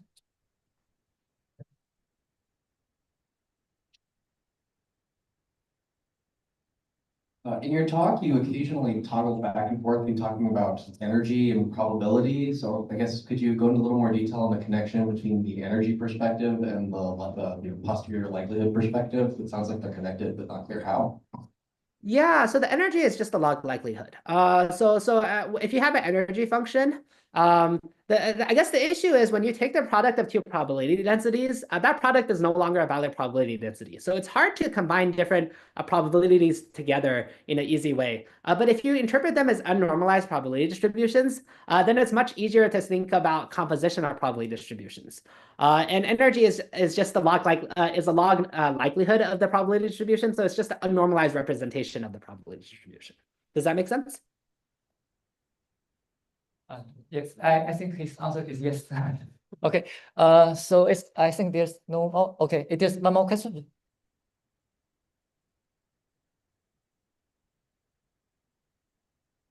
Okay, so you've shown us that energy-based models require like a contrastive loss function, right? So that in practice, you need a lot of negative samples as well to train them to work properly. Yeah, so in practice, especially for the contrastive training objective, But yeah, it's not so much about you need lots of negative samples, but you need to find the right negative samples. So you have this high dimensional landscape where the energy functions is inaccurately assigning high energy to a lot of data points. So you want to find negative samples that are at the locations that the energy function is incorrectly assigning energy. So that can be challenging. And one way to solve this is by using tons of negative samples. But if you can somehow intelligently find these locations of bad energy minima, that would be all you need to correctly train the energy function. Thank you. Okay, there's one more question. Yeah. All right. Thank you for the talk. I have a more general question. So I believe in the autonomous decision-making area, there are two technical paths. One is end-to-end decision-making, another is a hierarchical planning. So what's your view on the two paths and how about the trends? Yeah, so I personally am much more, I'm a little cynical about end-to-end learning. I think the issue with end-to-end learning is everything gets entangled together. So suddenly, let's say the lighting becomes brighter than what I've seen before, or maybe my table height drops a little. Now, all the skills I've previously learned are all broken now because everything's entangled together. So I think you really do want some type of much more modular system to be able to get more intelligent robots. And I think that towards the question of whether we should do planning or maybe more type of policy or so forth, I think that planning, especially with a couple of components, allows you to much more in a much more generalizable manner solve different tasks because I think objective functions and dynamics modeling are much more generalizable across tasks than policies are. So I do think planning is the way forward to really getting very generalizable systems. And I guess one issue with planning is that it can be a bit slow, but you could also distill a policy from the planner to make things faster. Is that also this thinking of Google RT2 kind of robot? So I think a lot of Google's a lot of the work at Google has been more towards the end-to-end side. But I think probably to really get very intelligent systems in the far future, we would probably need something much more modular or compositional. Correct. Thank you. Thank you. Thank you. Okay. Maybe you have any more questions? Oh. Hello. Thank you for the talk. I had a question that what if there is an action or a sequence of actions that need to be performed in a very specific way with high repeatability and there is a very low scope of variability. So is it possible that post-learning that action or sequence of action skills can be frozen? I don't think I think maybe the internet was a little laggy. Could you just repeat that again? Yes. Post exploration, is it possible that the action and the sequence of actions that need to be performed for a task, they can be frozen because perhaps there is a very specific way in that action will be performed or can be performed? Yeah. Oh, okay. Yeah, that makes sense. Yeah, I think so. Definitely, I think at post exploration. So it's definitely the case that like for different robots, you have very different constraints on the actions a robot can take. So yeah, it's definitely the case that if you just take a pre-trained model, it doesn't actually have any of these constraints. So after exploration, especially if you use the data that you explore to fine-tune the model, then you can get much more precise actions or constraints in the model that satisfy the details your robot has. Thank you. Thank you.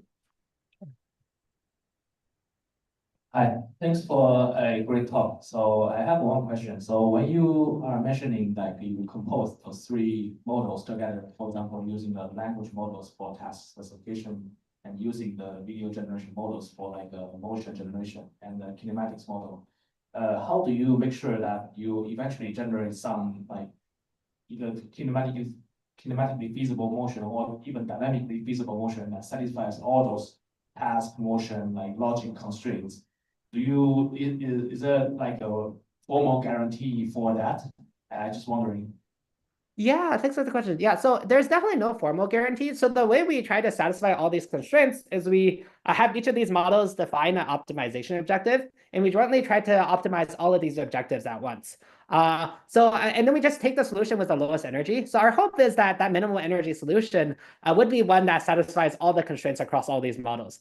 In practice, maybe some of these models, optimization objectives defined by these models are not fully robust. So some answers that have low energy might not actually satisfy all the constraints we care about. And also, you might not even get a solution that optimizes all of the constraints at once.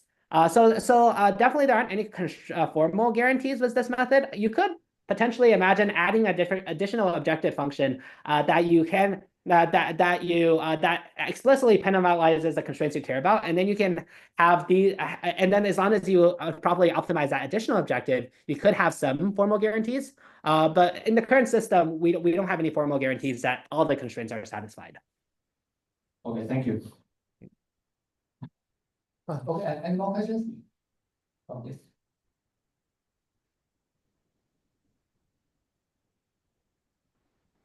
When you're composing these distributions, like by doing a product or two, implicitly assuming these things are uncorrelated, is that a good assumption, or have you seen it violated in practice? So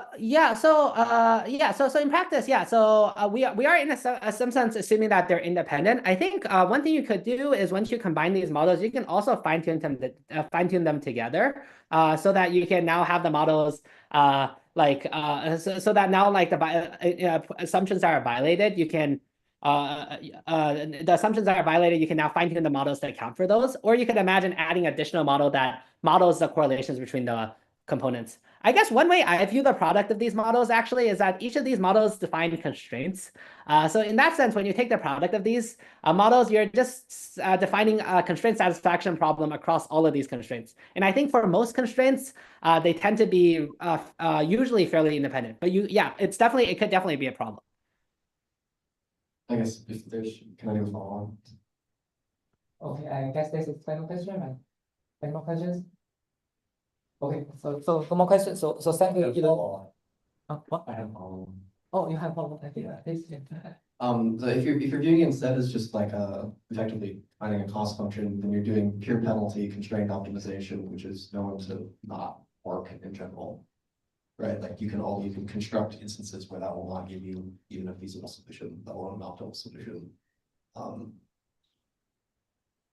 I think so definitely a lot of this is a more like it's not necessarily the case that like this will always get the correct solution, and I think a lot of cases it probably won't. It turns out that at least for a certain set of problems, with these learned neural network objective functions, it's more it seems like a lot we can get some interesting results. It's definitely are many cases where it doesn't work, but I guess the optimization objectives might be a bit different than the ones that people have more classically used.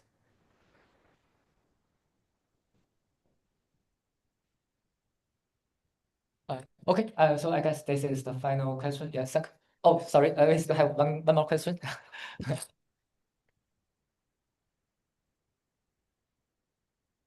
Okay, so going back to the negative samples for the training of the EBNs.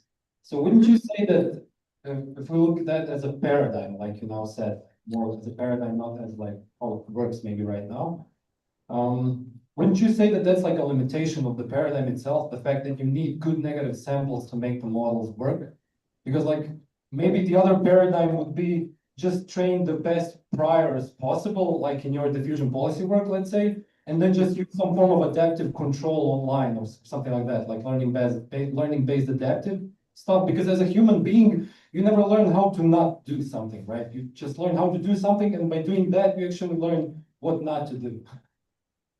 Well, I think it's actually interesting on like whether you learn what not to do or to do, right? So if you look at I guess there's some hypotheses about dreaming, where dreaming is really learning what not to do. So you see experiences during the day, and at night you have these dreams, and those are your negative samples. And and then this is why like when you wake up, you can't remember your dreams because you're forgetting them. So I think that I guess like whenever you try to do a task, oftentimes you have both successes and failures, and I think you do learn a lot from the failures. So I think you do some amount of like positive and negative learning. Now, I do think that in general, it is true that because when you're training energy-based models, because you need these negative samples, it ends up being much more complicated or harder to train than other explicit likelihood models where you don't need to also find these negative samples. But I think that one nice thing about these negative samples is I do think that for a lot of decision making in people, I do think that you actually do use negative samples, or like you use negative examples to help you do things better. Thank you. Thank you. Thank you, Yulun. So I guess this is exactly the final question. Yeah. Okay. Yeah. So yes. So have a nice day, Yulun. Yeah. I will. Thank you. Yeah, thanks for having me. Bye. Okay.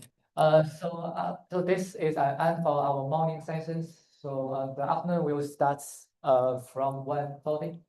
So please come back at 1:40 p.m. Thank you.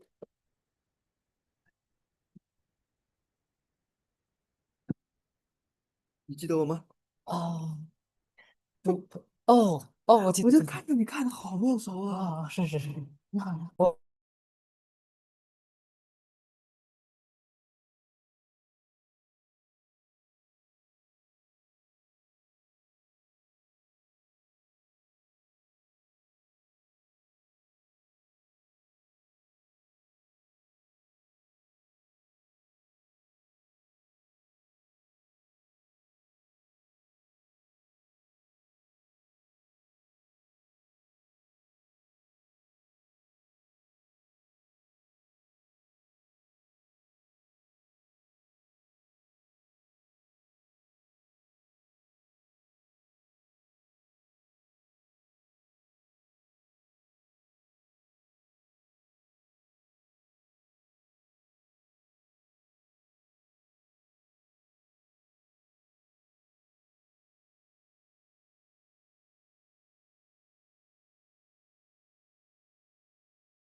I am not still reviewed, but I'm receiving.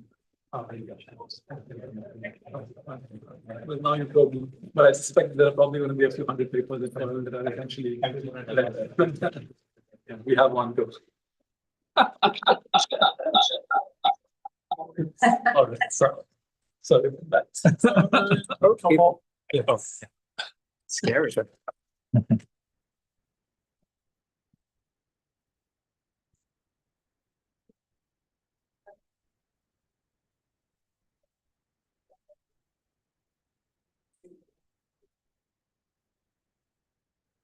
Spicy.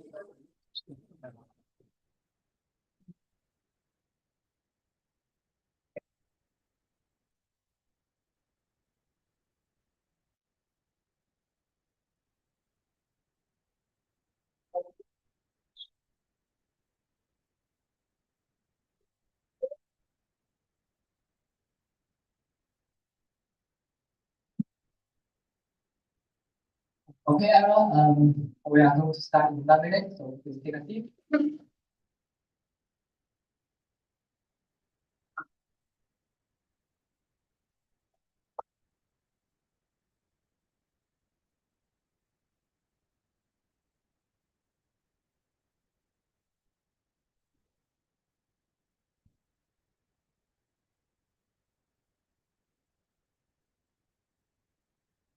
Okay, next I would like to introduce our speaker, Professor Yang Ting, who is Associate Professor at Seoul National University. And today, her talk will be Neurosymbolic approaches for LiDAR experimentation and transparent objects reconstruction. Okay, well, welcome. Thank you very much. Thank you very much for having me here. It's a great pleasure for me to introduce some of our recent work on this Neurosymbolic related topic. Basically, two things that I want to introduce here. The briefly, first one is how we can leverage the learning better for the LiDAR face recognition, and the other one is the transparent object manipulation. So transparent objects are quite tricky, and it's really hard to solve this problem in a model-based approaches. And similar to the LiDAR, LiDAR seems to be known to be very well established, but still there are some core problems in the LiDAR. For example, this heterogeneous matching in LiDAR may still need some big improvement, and the deep learning in that sense can improve this one quite a bit. So these two are something that I want to introduce in this talk. So for LiDAR, we have been deploying the robot into the construction site, and this is very challenging in an unstructured environment. And it might be very easy for us to define some features within a structured, well-structured environment, but it might be tricky to do this the same thing for unstructured environment like this. So let me start with this LiDAR face recognition. So some of you might have heard the LiDARs.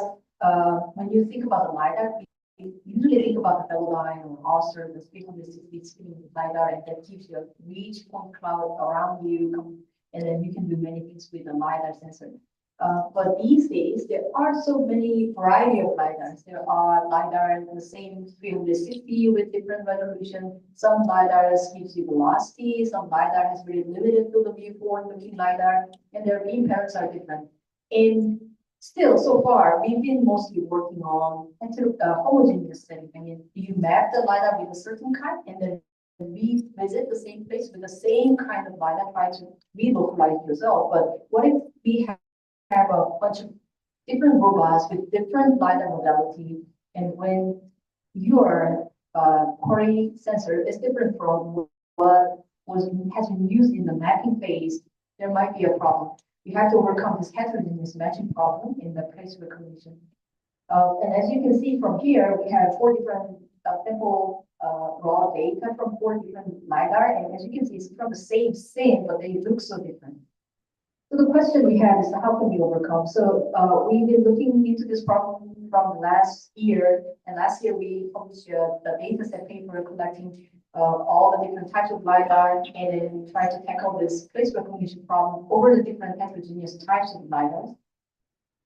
And now in this ICRA, it's actually tomorrow if you're interested, and please visit us to the poster session, and we'd love to talk more about it. And we want to solve this problem like the mapping was done by one type of LiDAR and try to overcome the localized with different LiDAR type. How can we do this? So far, the loss design was based upon the Euclidean distance between two things. So we thought if the relocalization is correct, they should be in the same place, like the poles to poles Euclidean distance are small, and we think they are at the same place, but they might not be true, especially when you have different type of sensors, different types of field of view. One typical example would be the case here, the blue dot and the yellow dot. They are very close to each other in terms of robot pose, but what they are looking at is totally opposite direction. And their field of view is very limited. So they are not looking at the same scene. So we can't really say they are revisiting the same scene again. So what this one tells us is we should include the concept of overlap in our loss design, and we should do that more smartly. The intuition behind this is having an overlap to overcome the different sense of modality. And also, another thing that we adopted in this work is adopting the spherical transformer with attention really helps, because the intuition behind it is, if you look at it from the global perspective, they look so different because of the parent difference and field of view difference. But if we focus on the local, the statues are there and they look very similar. So if we can focus on those, or we can draw the attention to those specific local objects properly, this will alleviate the problem a lot better and for us to localize properly. So we adopted the sphere form from CDPR, and we tweaked this original sphere form a little bit. Instead of having the this entire volume, we have a range limit, and then we were looking at that section of the spherical coordinate. Once that's done, we give it a trial with by comparing with the wing clock, one of the state-of-the-art method in the place recognition. That was also the running base. And then what we found is when we have a database from IVA, which is 360, and when we try to localize using the labels, which have limited field of view, compared to the wing clock, we could achieve a lot better performance. How do we know that? Is because when both work fine, they're in blue. When the main clock only works, we have red bar there. And when ours only work, we have a yellow-green bar there. So you can see we could overcome, we could outperform the existing one. So I think we found out this kind of approach is very powerful, especially when we try to overcome the heterogeneous setting in the LiDAR localization. And then I think the next topic is about the transparent object. I want to talk about this in a little more detail.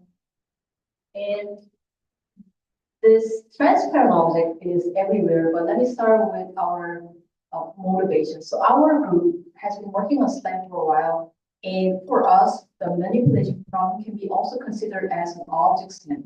So this the SLAM point of view, or the state estimation point of view, drone flying in a space. It's actually very similar, or actually the same as a camera on robot wrist moving through the space. Like we are just estimating the camera poses from the sequence of images, and whenever we see something, landmark or object, if we make a measurement, it's a landmark SLAM or object SLAM. We can correct ourselves from that measurement. So we can turn that problem into an object SLAM, and in this video, what we are showing you is an object SLAM result. So it's moving. Whenever we see a landmark, we register, adjust, update, and if there's a change, you see the map. Actually, the landmark is updated. And then we have somebody challenged us. Can we manipulate transparent objects? Actually, and this really very, I think this is a very interesting problem. And the transparent object is very tricky because they have a reflection and refraction. And if you see many existing paper for the transparent object, you're going to find out their background is very colorful, or they have some features, letters, something like that. Because it's really hard to distinguish the transparent object if this is totally solid, single color tablecloth. And also the RGBD sensor, which is very popularly used in indoor environment and manipulation environment. The RGBD sensor, the depth sensor, doesn't work for the transfer. This is something the raw measurement coming from the depth camera, and you see there's many empty spaces and there's incomplete depths we can get from the raw measurement. So there are some challenges. So and then it's kind of natural to think about maybe there's a nerve and the clarity says maybe we can adopt that to here. And when we give it a try, you're gonna see the alpha or capacity collapse to 0 because there's not many constraints to make us to estimate the true geometry or the 3D scene or the depths of the target object because they are transparent. So there are a couple of challenges like this, and still there are many transparent objects in our daily lives, aren't we?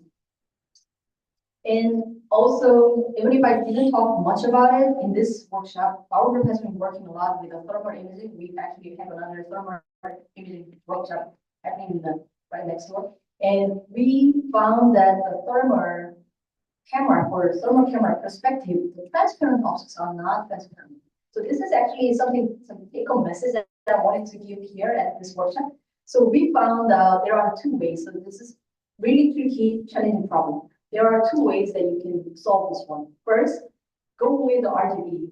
Then you're gonna have a perception problem. But you can leverage many existing foundation model, deep learning, many things. Or you can alleviate this problem from the sensor measurement perspective, going with a thermal camera, and you will have a direct measurement.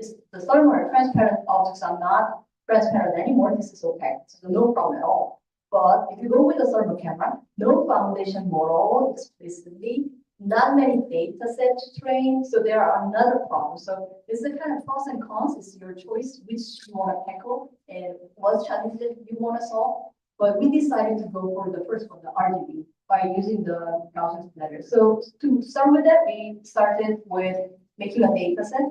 So we made a multi-spectral data set having RGB, and thermal imaging camera all together, attention on the robot breeds, and we collected the data from household, chemical lab, recycle center objects, which kind of gives nice application. And with this, now we can give it a try with our method. So we wanted Gaussian splatter to reconstruct the scene for us for the transparent object, in completing the depths properly so that we can manipulate that with better understanding about the 3D geometry. That was our purpose. And when we apply the Gaussian splatter or Neural-90, they didn't work well because of all the issues that I mentioned earlier. And then we go back and then think about it again. Okay, but we made data set. We know we somehow made the data set with the ground truths and we labeled all the poses and semantic segmentation. We did that already. If transparent object is hard to perceive, how did we make the data set from the beginning? So what we did is, this is my postdoc and my senior student, we bought a pair of objects, the same kind of object, and we painted one. We actually painted on top of the transparent object so that it's not transparent anymore. Now we have an identical 2 objects, and we use this non-transparent object to scan and have a 3D model, and we can use that to align for the transparent object. So what this one is telling us, if deep learning or the learning method can paint or colorize the transparent for us, that could solve many problems. So what we did is we found out the surface embedding, that's about 22 CGPR, but their purpose is not for the transparent object and nothing like that. Their purpose of having the surface embedding colorization is to associate between 2D and 3D mapping. They are solving the 2D, 3D mapping problem. So each one of these colors indicate a latent code that connects 2D point to the 3D geometry, 3D point. But for us, we are not really, we don't really care about the 3D, 2D geometry yet. We only want to have a nice colorization for the transparent object. So we went that for using. So we can colorize any transparent object. But that was not really straightforward. We couldn't, the vanilla surface embedding wouldn't work with the transparent object because they never trained over the transparent object. So we had to make some changes and we trained in a category level, and we had to leverage the latent diffusion model to make it work. And once that's done, now we have a raw RGB with surface embedded image, and we can type both together in the rasterization pipeline to prevent the alpha from collapsing into zero. So each model, from the surface embedding, we can make a GT because we had all the ground truth 3D model from our data set, and then from which we can generate the category level surface embedding. But when we try, this is actually in the second column, this is without the latent diffusion model, this is not perfect. As you see, there's fine details are missing, they're not really perfect, but the LDM works, help us to improve that significantly by having the cropped RGB image as the guide in the control net to guide when we find our surface embedding and improve that using the diffusion model. So once that's done, after the diffusion model, we have much better refined surface embedding, which we pipe that into the pure rasterization, and we share the mean covariance, the alpha value between those two, compared to the vanilla 3D GS up in the middle. Our transplant can reconstruct the species a lot better because of that. Yep. So now you see, our algorithm is really robust to many different backgrounds and objects. You see our transparent objects on top of the non-transparent object, and we don't really need very colorful table flows. We can work with in many different scenarios, and we could achieve a lot of better performance with better robustness. So I was asked by the organizers of this workshop to answer some questions. I thought about this one a lot. I hope this might be not maybe like, but this is my opinion, I think. But it was really interesting question they gave us. The first one is, what should the research direction be for about autonomy? And I think I want to say that publishing a paper is not the end of the work. That is the beginning of work. I found many cases that paper published and that's done. But if you start working on it, and if you really want to use it and get feedback and improve and make it usable, I think that's where the impact comes from. So I think we should go for that direction, not just publishing a paper and buy another one. So I wanted to say that in methodologies, we're seeing so much potential in the foundation model and implicit representation in mapping method, but we are the robotics, so I think we can extend ourselves from a single sensor-based method. We can combine other sensors too, and also we need more data set. We're unlike computer vision and machine learning. Robotics data set is very expensive and really hard to make a good data set. But I think we really need a good data set that can move our robotics community forward in a correct direction. So that's something that I wanted to say about methodology. And we are the robotics. We know we have to care about the real-time, real-world deployment. And what makes us different from computer vision is that robot can move. So we have to think about the fact that we can move a robot in the direction that we really want. So we have to think about that part particularly. Yeah, so with that, I think foundation model for many deep learning, latent diffusion model, I found those are really super strong. There's much more potential that we can leverage in the robotics. I think everybody's going toward that direction. And I was really happy to talk about it. And before ending, I'm going to give a short advertisement of we submitted a poster in this workshop. I think there will be another poster session in the afternoon. So please, please approach and reach out to our students and talk more about it. And with that, I want to thank and then conclude my talk. Thank you very much.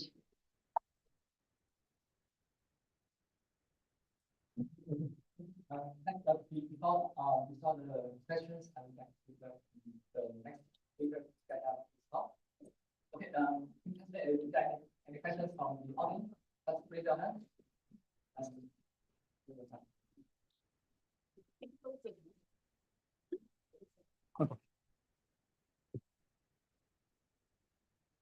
Any questions?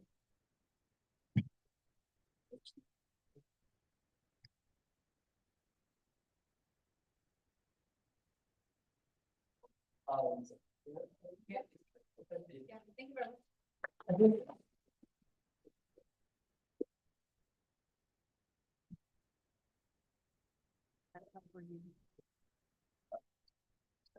Okay, I will introduce our next Professor Danish, who is our assistant professor with the University of Pennsylvania. His talk will be typing function models for reward representation and policies. Okay. I think you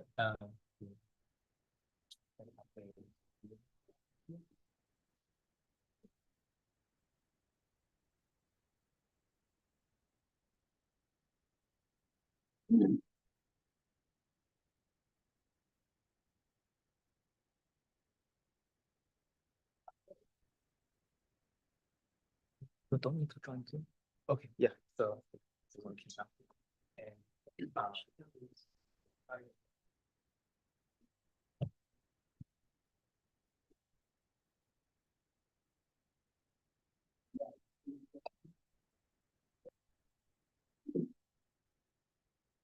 all right. Thank you everybody for being here. Thank you, Jen, and all the other organizers for having me. I'm really excited to be here and tell you about what my research group at Penn has been up to.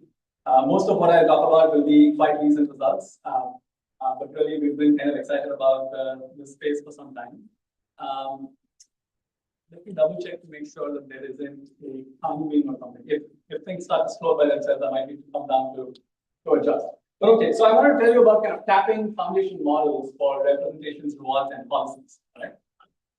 And unless you've been living under a rock, and most of us at ICRA haven't, we've been seeing all these really cool videos of robots doing super cool things of late. And all of us at some point have begun to ask ourselves the question, is this it? Is robotics really here for good this time? Has robotics matured as a discipline, right? And that is indeed a question that we've been introspecting about as well in my research group. And as you might suspect, the answer is not quite, right? And I'd like to start that argument by talking about the story of the bridge that barely stands. This is a famous maxim in engineering that any old fool can build a bridge that stands. It takes a good engineer to build a bridge that barely stands. And the point of it is not that good engineers build terrible bridges, is that good engineers know exactly how to navigate resource constraints to build a bridge that is just good enough with just the right amount of resources, right? And this is true for bridges, but it's also true for other disciplines that you might think of as, the peaks of engineering. You might think of spacecraft, you might think of automotive engineering, or about semiconductor devices. And in all of these cases, we have a pretty good understanding. If we need a particular amount of functionality, what is the amount of resource input we need, right? And so that's been something that I think is a driving theme in my group's research over the last few years, that we're thinking about the pursuit of optimal performance in robotics as intrinsically tied to navigating resource constraints. And in robotics, resource constraints are all there are. Resource constraints are central to robotics. What it means to be an autonomous agent moving about in the physical world is that you're operating in a physically limited space with physically limited energy and power and actuators and sensors and so on and so forth, right? And so we can start thinking now about some kind of Pareto frontier plot between resource costs and performance, right? And when you then think about Pareto frontiers, what we appear to be doing, what appears to be currently in fashion at the likes of Coral or in the robot learning community, but even more broadly in robotics and even more broadly in AI, is that we're just interested in pursuing what happens in the limit of infinite resources. But what I want to argue is that we should be thinking about two kinds of ways to make research progress. One is we should be mapping out this Pareto frontier to say what is possible with today's techniques at various resource operating budgets. And the second is advancing the Pareto frontier to say how can we then come up with new paradigms that allow us with the same resource budgets to perform better in the future, right? And so for robots, the question translates to things like measuring task success or safety as performance metrics against resource costs that look like compute and time and communication and energy and training data and all of these other resources that are indeed constrained in robotics. Okay? Okay, and so I want to think about my research. What is not displayed here is the kind of transparency, but overlaid on that Pareto frontier plot, you might think of this exploitation as the direction of research that says, let me try and figure out with today's best models from various neighboring disciplines, like foundation models in vision and language and so on, how much can I push today's techniques to, at various operating budgets, perform well? And then on the exploration axis, we're interested in thinking about improving design principles so that we can indeed advance the Pareto frontier, like I was showing on the previous slide. And I'll talk a little bit about each of those components. On the first component, I'll talk about how we can use foundation modules for robotics. And on the second, I'll talk about information selection for minimalist robots. Okay. So I also think of this as kind of related to the life cycle of robot learning. I think of life cycle of robot learning as starting from some kind of in the future, we'll start with indeed things like foundation models that are pre-trained to be very general, but kind of coarse. And they won't work directly on your robot, but they are giving you useful information, a good starting point. And so indeed, we have a generalist zero-shot agent that has some coarse level of performance for your specific needs. And then we would fine-tune for specificity, and then eventually we would tune for efficiency. And I'll talk about that, that kind of framework through the rest of the stuff. So on the first front, for pre-training for generality, what we've recently been asking through the work of Junyao, who's here in the audience, is we've been asking this kind of age-old question in imitation learning. Can we distill web videos into manipulation policies for robots? How much can we actually learn useful manipulation skills from just watching humans performing various tasks? And the attraction of this is that if we do indeed manage to learn something from purely watching human videos, this is going to be very general by definition because it's not tied to any one specific robot embodiment, any one particular object, any one particular set of scenes, etc. Right? And so we took a crack at this and we kind of surprised ourselves with how well the system worked. What you're seeing here is the result of parsing a human action video in two ways. The right-hand side shows the overlaid hands detected in 3D video, in the video. And then on the left-hand side, what you're seeing is the extrinsics of the camera being computed via classic structure from motion approaches. So we visualize the movement of the hands in 3D now. And that gives us essentially the down-to actions of the human hand that we can use as data for training an imitation policy. Now, this imitation policy obviously applies only to human hands, and yet we will persist with that route. We will train a diffusion policy to operate the human arm and pretend that it's going to be able to operate the human arm, and we find that indeed it's able to do a fairly good job of figuring out how the hand should move for doing things like opening a drawer in that scene or opening a cupboard in the second scene. And then through a fairly simple combination of tricks, we can retarget that motion onto a robot. And it turns out that just that already gives you really surprisingly robust performance across a variety of different robots in a variety of different scenes with a variety of different objects for many different tasks.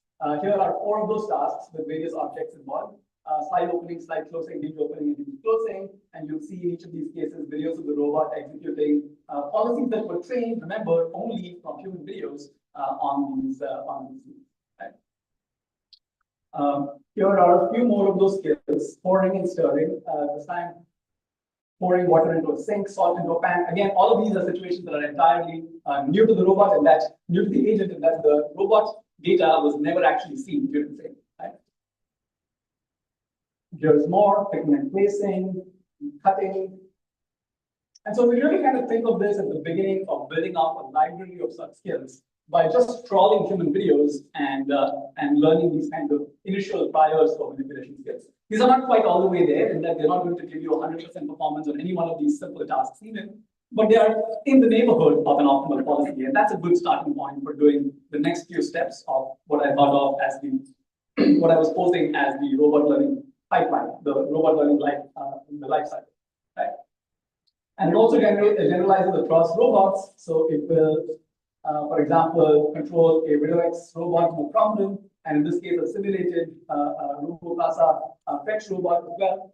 And so it does a fairly good job across all of these different tasks. It does about 70 to 75% performance on average across all of these different platforms in entirely new scenes and entirely new robots. Right? And so the lesson from this is that foundation modules in this context, consisting of largely vision modules that have matured over the last few years, give us really now the power to be able to parse very in the wild web scale data and start distilling that into drivers for our robots. And we can already see kind of initial sparks over here, and we're hoping to build on it. And we think of this again as a good starting point for further learning. 70% performance is not going to cut it for any real application, but the fact that you can get it completely zero shot out of the box, that feels like an important advantage. Right?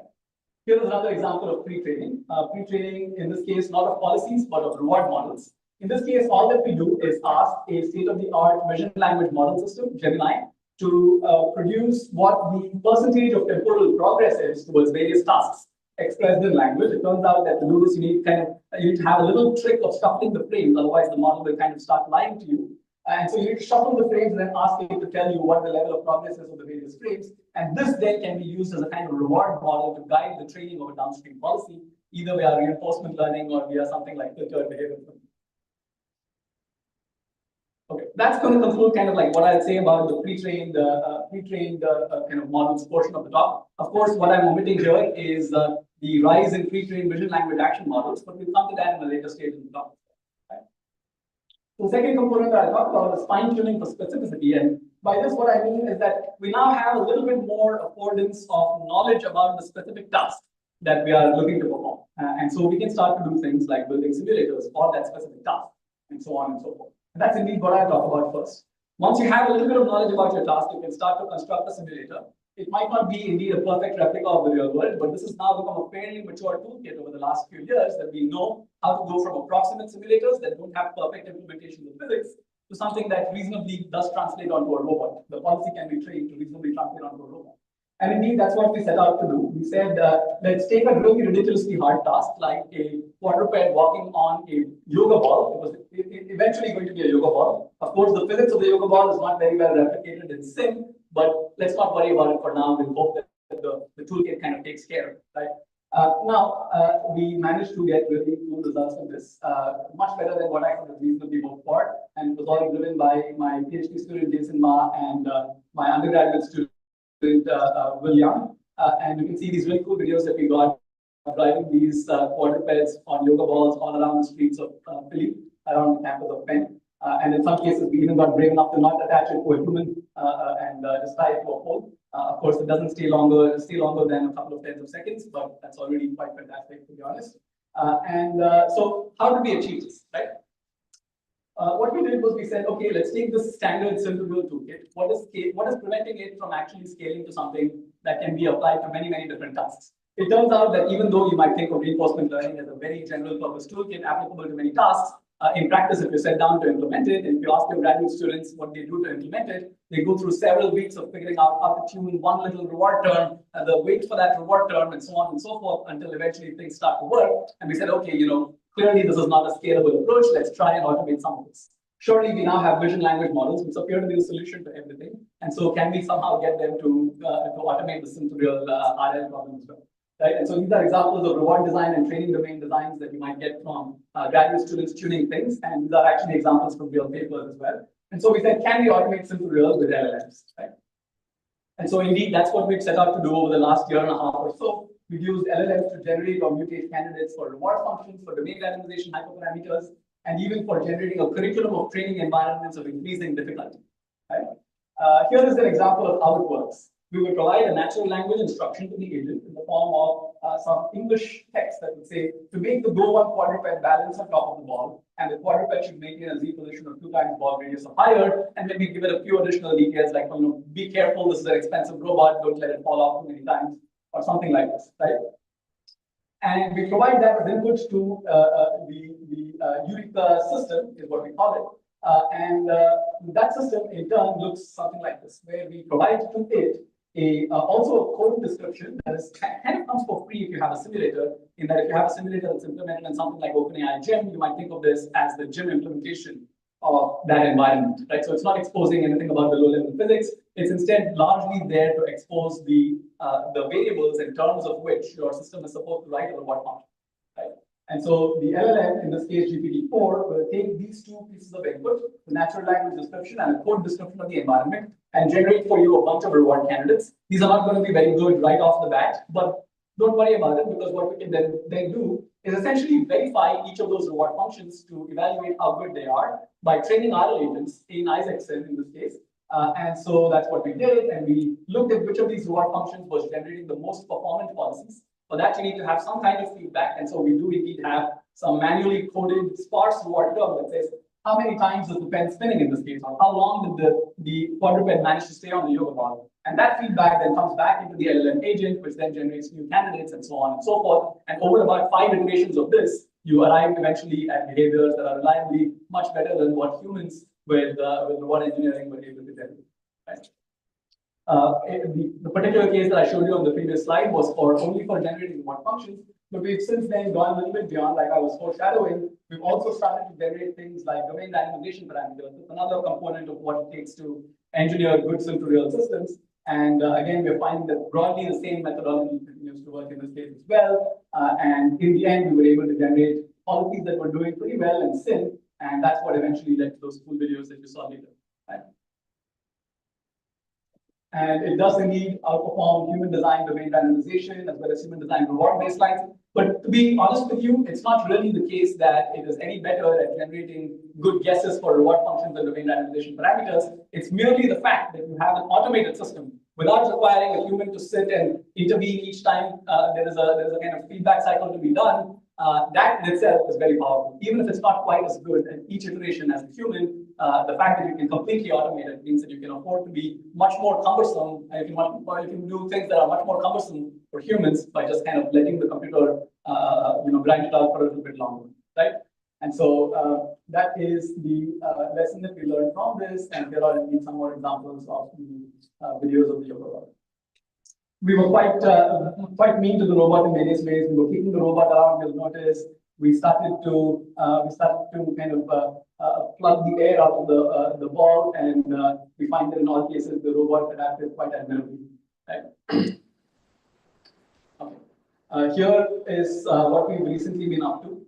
We've started to get the same kind of system to generate a curriculum of environments, a curriculum of obstacle courses, in which the robot, once trained, can then perform well on a new obstacle course, this time created in real. And you can see that it's doing a pretty good job of navigating this quite challenging obstacle course.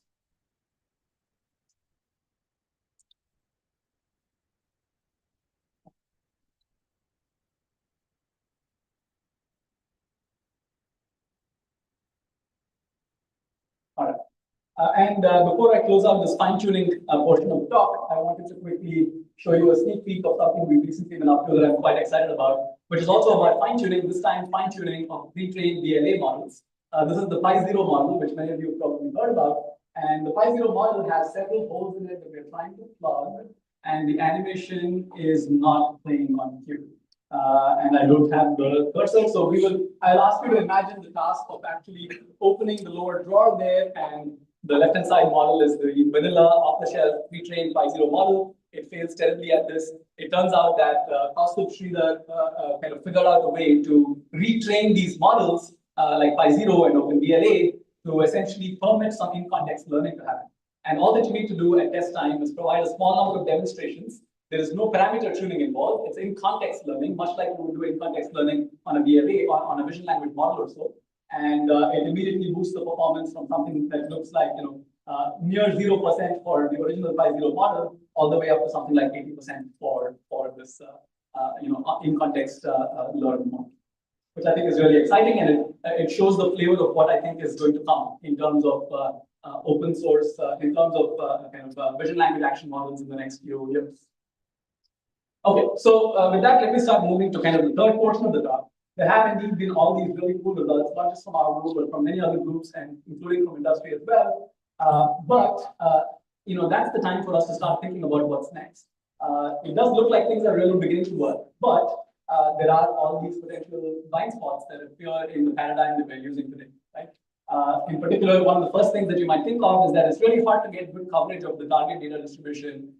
If you're thinking purely about scaling data and compute for robotics, it's not quite as easy of a problem as it is for language or vision, because we don't just have robotics data lying around. But let's suppose that you do indeed find a way to solve that problem. You might still have trouble. I think of these as fundamental blind spots for robotics, or scaling robotics using today's present methods. So things like resource inefficiencies, safety and robustness, interpretability, operating around humans, adaptation under large distribution shift, etc. Right? And this perhaps answers some of the questions also that we were charged with the speakers of this workshop. And in particular, I really like the question of resource inefficiencies, because I think it gets us something very fundamental, like I was foreshadowing about robotics. Robotics is really, it should be the art of navigating resource constraints to maximize performance, just like any other engineering, but we're not quite there yet. Well-designed robots should be no more complex than is required for them to perform well. And if you just take a look at today's robots and compare them against, let's say, biological organisms like crows and jumping spiders and C. elegans and so on, the kinds of complexity of behavior that we're able to get for very, very little complexity in the form factor in biology is unrivaled, right? And so clearly this means that we're missing good design principles. And my hypothesis is that we are essentially lacking a fundamental understanding of the resource performance trade-offs of robots, right? And so towards addressing that question, I kind of like to reduce it all to information, because information entails all these other kinds of resource functions. So at a fundamental level, a robot is really, a cartoon picture of a robot is that it is a device that converts information about the world into physical work, right? And already at that cartoon picture, you can start saying what is going on inside the robot. There is a series of information processing computations to which we give several names like sensing and perception and prediction and planning and so on and so forth. But really, they're all information processing computations. And that means that they are indeed implicitly, selectively retaining some information at various stages of computation, right? You can think of a brute force scaling kind of approach as essentially saying, let's kind of remove all the bottlenecks there might be. Let's sense and remember and represent and predict and plan as much as possible. I think of this as a relic from a time when each of these was indeed a bottleneck in robotics. We didn't have the ability always to sense everything that we wanted or to represent everything that we wanted. But now it feels like it's a time to start thinking about the opposite. We should be thinking about minimalist design, which requires understanding trade-offs amongst task performance, sensed information, compute, training data, and so on. And my hypothesis is that it will help us to focus the bounded resources of a robot on the task-relevant factors. So towards this, we're asking questions that are very, very simple questions given that cartoon picture of a robot. What does a robot learner need to sense and attend to at each stage of computation in order to learn and perform tasks? This is a question that we're not the first people to ask. Generations of roboticists have asked this question. It's a very simple question to ask the moment you see that cartoon picture. It takes in information and outputs physical work. And yet it's been a really hard question to ask. Indeed, actually, one of the few people that's been very seriously looking into this question is the speaker that will come immediately after me, Ani Majumdar, who's also on the slide, but together with a long list of luminaries, starting from Matt Mason in the 90s, as far as I know. We are taking, again, a crack at these kinds of questions, right? And how do we answer these questions also in the light of robot learning? How do the answers to these questions vary as a function of the learning phase of the robot, the task characteristics, the agent characteristics, etc.? These are really interesting questions to think about. And I, in some way or the other, over the last 10 years, a lot of my research can be kind of put into this umbrella of trying to answer these questions at various stages of the control loop. So if you think of the information as being generated in the world and then flowing through various stages of computation to the agent, then you can think of the observation stage as raising questions like, which areas of the world should you look at to get task-relevant observation? And then you can look at the representation stage as raising questions like, how should you retain task-relevant and interpretable information at varying levels of detail? And then the third level could be things like attending to key events and key image regions during the decision-making stage, right? And we've been kind of doing work in that vein for a long time now, but this framing really is somewhat new to me, and I remain very excited about it. Okay, so towards that, let me move to the third component of the talk, which is about pruning for efficiency, where I'm going to argue that mastery is really closely tied to minimalism. Mastery paves the way towards minimalism and more judicious use of resources in the way that we've been motivating. There is no better person to learn about mastery and minimalism than Picasso. So if you look at the series of bull paintings from 1945, which many of you might be familiar with, here is a kind of reproduction of a series of bull pictures that Picasso drew. which you will notice is and the first three paintings are about increasing complexity. These first three pictures are about increasing complexity, right?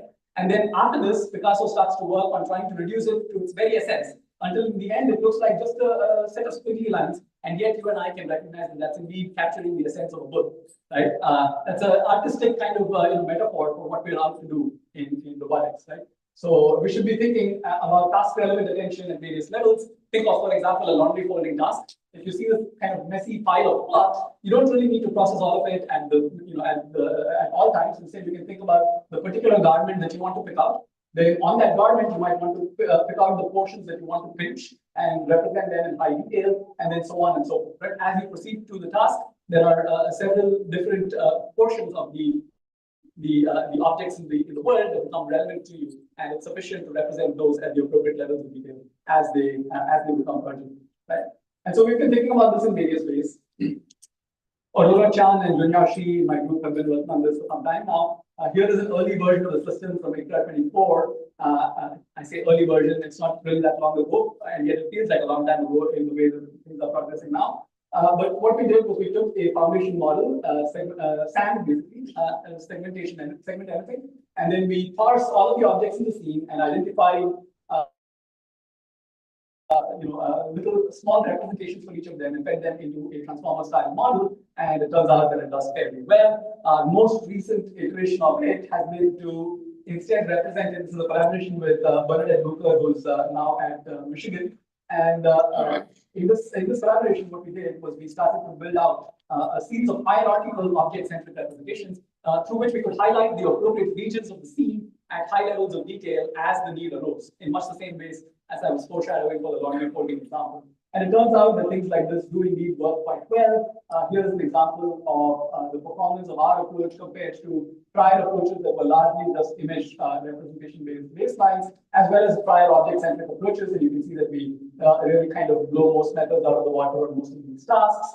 We have also been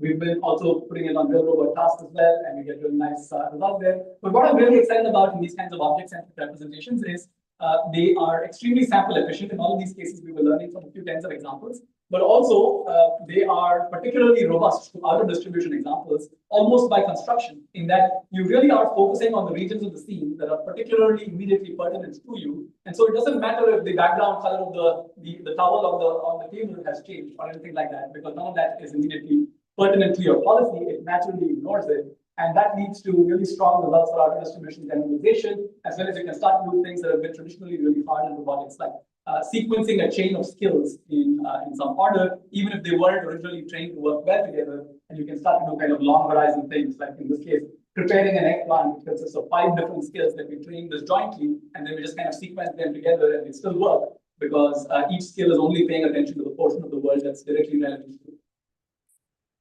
How am I doing on time?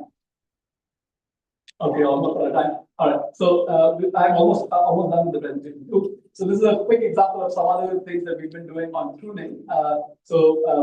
We've been looking at the value of sensory information, something that again is kind of very closely connected to Ani's work with Vincent Pacelli a couple of years ago. In this case, a very empirical take on what it means to measure at any given moment what is the value of the information that is coming in from the environment. And we've found some quite surprising results that allow us to dynamically modulate at any given moment how much resources are we spending on computing good plans or predicting farther out into the future, etc. We've also been thinking about kind of producing really minimal target robots, but then doing at training time, throwing a lot of resources at them. So it's kind of privileged training paradigm, where at training time you throw a lot of resources at the robot in order to facilitate the discovery of policies that are indeed very minimal. And with that, let me start to kind of wrap things up. The takeaways that I want you to take away from this are foundation models really do provide an excellent source of priors when they're used to train robots through reward representation, policy priors, and so on. If you start to decompose the world into objects, parts, key points, etc., in line with the theme of this workshop, that's a really good starting point for a grounded symbolic representation hierarchy. It gives you a way to achieve things like sample efficiency, robustness, interpretability, top-down attention, and so on and so forth. And I really like this life cycle of robot learning as starting from pre-training and fine-tuning, but not stopping there. starting to think about how do you then prune away the things that you don't need, which really is tied to mastery in various ways, right? And more broad than any of that, I really want to say robotics is nowhere near close to being solved, and that there are many, many fundamental questions to be answered. And we should all, as the community that works on academic research in robotics, try to push back against the claims that all that we need is scaling. And so we should let's get at trying to solve some of these more fundamental questions. Right? All right. Thank you. Because of limited time, we can only take one question. So one up, please raise your hand, please. Any question from the audience? Yes. Thank you for this. My question is actually very relevant to your talk. I've been thinking about this. I don't come from a robotic world. I come from a consumer world. I've been building products. And I've been thinking this question: what is available today? What has been achieved in robotics already today, which can be actually commercialized and scaled, and what cannot be? Like, is there a simple way to like create a framework that this is what is possible and this is what is not, so that it becomes easy for us to like look into the cutting edge robotics and take it to the consumers? Like, can you help with simply? I can only begin to speculate about the answer to that. I think it's a very big and broad question. I think the entire, there are a few billions of dollars being thrown at this question, right? And you're aware of this, right? But I think the problem of trying to figure out robotics to the extent that it's been commercialized today, it's really in its infancy, right? We've gotten home robots only to the extent of little, blind robots that navigate and vacuum your house. That's the extent of that we have of home robots. And other than that, we have largely industrial robots, right? The question of trying to figure out where does all of this AI-powered advance, where does it fit into something that can be commercialized? That's a question of actually first figuring out how to measure performance. Measuring performance is difficult even in fields like language and vision right now, which are fields which are arguably much easier to measure performance in because it's going to give you the same answers on my computer as on yours. But for robotics, it's even more complicated by another layer, which is I have a different robot that might even behave differently at different times, and so on and so forth. So the question of how do you actually benchmark the performance of a robot is a really hard one. And I suspect that there will be efforts over the next few months, years, that will try to get at this so that indeed people like you who are looking to translate some of what the academic community is advancing into real world systems will have at least some kind of way to tabulate what are the capabilities of these different systems. For now, all that we have are vibes. Thanks. Thanks. Good.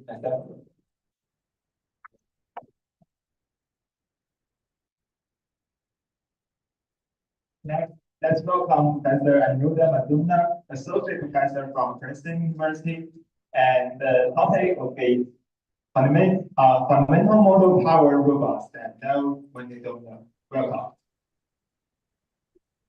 All right. Thanks so much for the invitation to present. Hopefully you can hear me clearly. Maybe if not, Hi, just Professor, you can start if you are able to hear me.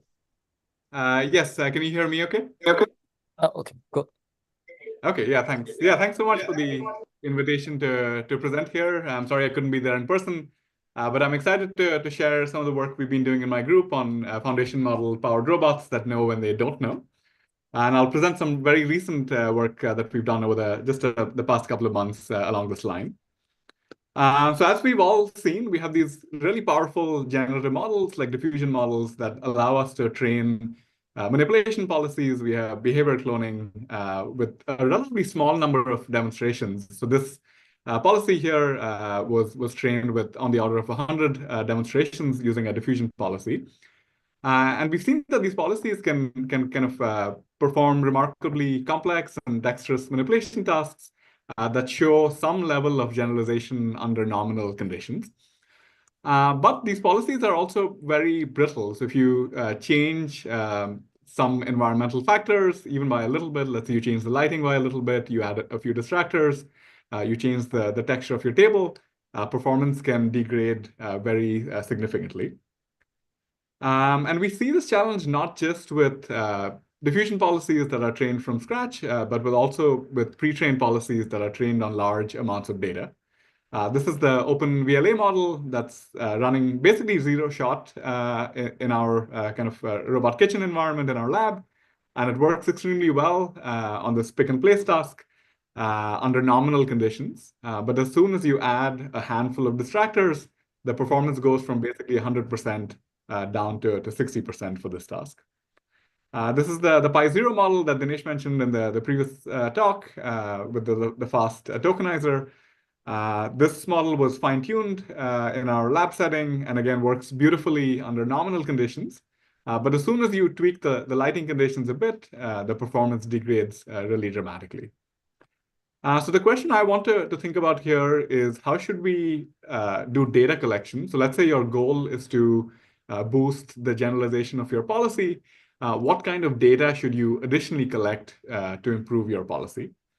And to me, this is fundamentally a question about uncertainty quantification and specifically quantifying epistemic uncertainty. So uncertainty due to a lack of knowledge or more specifically due to a lack of data in our case. And I'll present two very recent papers. Both of them are on arXiv. So the first one is work led by Li Han, who's a first-year PhD student in our group. And the second paper was work that I did during my sabbatical at Google DeepMind over the past academic year. So let me talk about the first paper first. Let's say you have some environmental factors that you care about generalizing to. So things like distractors, table texture, table height, lighting, and so on. How should we collect some additional data to fine-tune some policy that you've trained? So one option, a simple one, is to figure out what degrades the performance of your policy the most. So maybe you find out that if I change my lighting conditions, that really impacts the performance of your policy. So you go out and collect more data for varying lighting conditions. So this is a reasonable approach, and it'll boost performance for lighting, but it overlooks some cross-factor interaction. So it might be the case that if I collect data for a particular factor variation, that actually helps me improve the performance on other factors as well. Another very simple approach, maybe the most common approach, is to equally spread your data budget across different factors. But again, this is not very efficient because it fails to prioritize factors that can help boost the overall performance of your policy across all the different factors that you care about. And the third option is to somehow figure out what factor is going to lead to the overall kind of highest improvement in performance across all the factors that you care about. And that's the approach that we're going to pursue here. But of course, the main question is how do we figure out what factor it is that we should prioritize?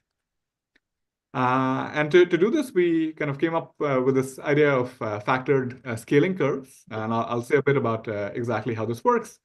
But the main idea is to do a scaling analysis, which allows us to predict the impact that adding data for a specific factor will have on the policy's performance across all the different factors that you care about.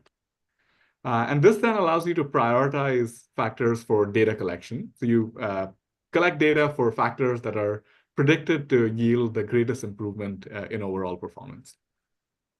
So let me walk you through how this pipeline works. So the main kind of entity here, the main thing that we construct are these factored scaling curves, where we train policies with different amounts of data. So let's say there's some portion of your data set where you introduce distractors, and there's some other portion of your data set which varies other factors. So we train a number of policies that utilize different proportions of your, let's say, distractor data set, in addition to all the other data that you collected.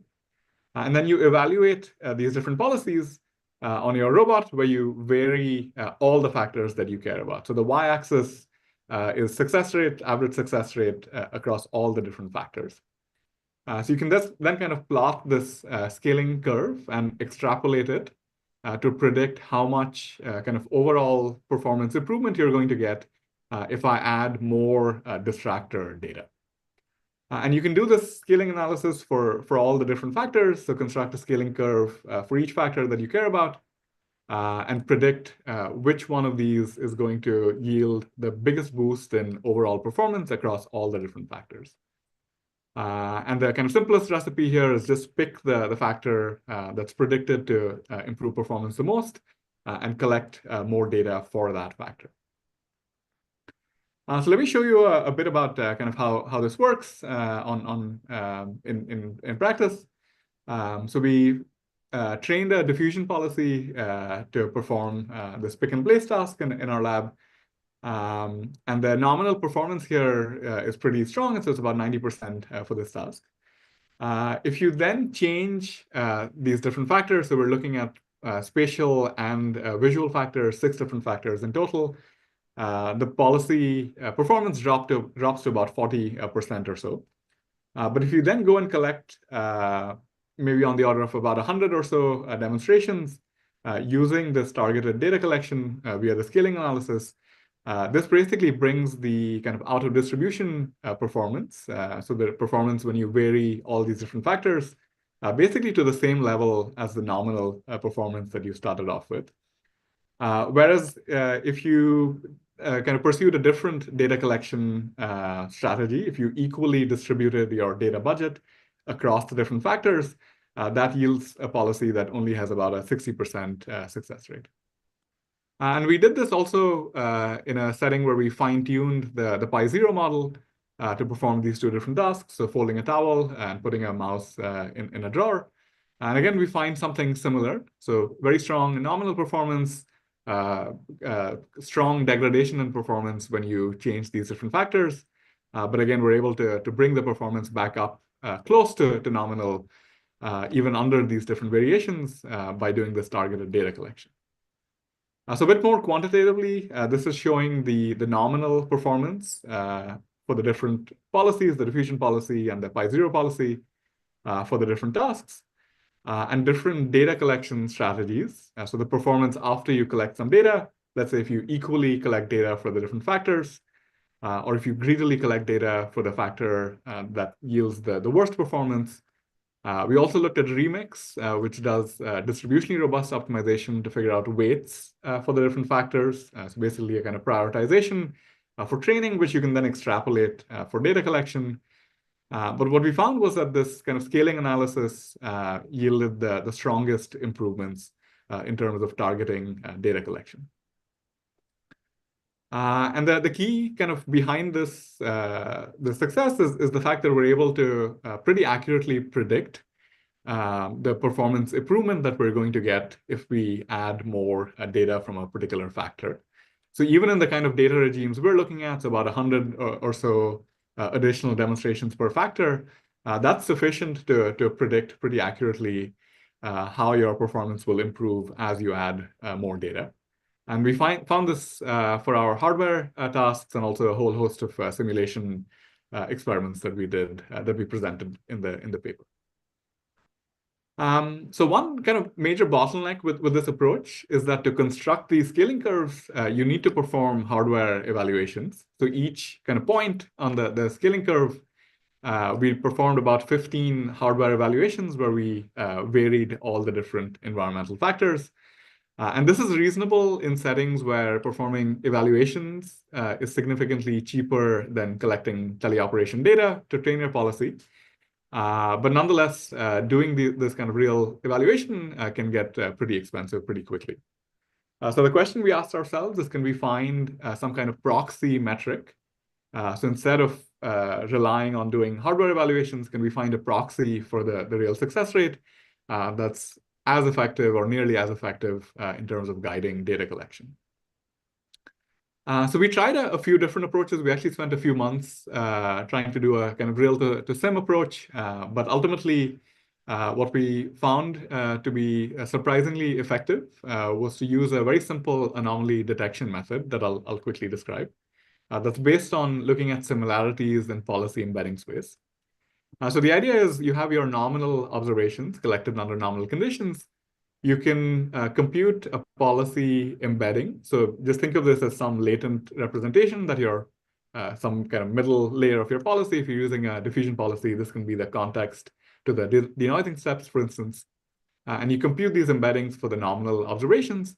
And you also collect or compute these embeddings for the data, the out-of-distribution data, where you change different factors. And you look at the distance of these kind of OOD embeddings to the nominal embeddings. And this is a kind of very simple uncertainty quantification method, which has the intuition that if you're close in embedding distance space, then your policy is confident and more likely to be successful. And the rest of the approach is kind of exactly the same. So you construct the scaling curve in terms of this average embedding similarity instead of the average success rate. And you construct these different scaling curves for the different factors, and you predict which one of these is going to yield the greatest improvement in terms of bringing these embeddings close together.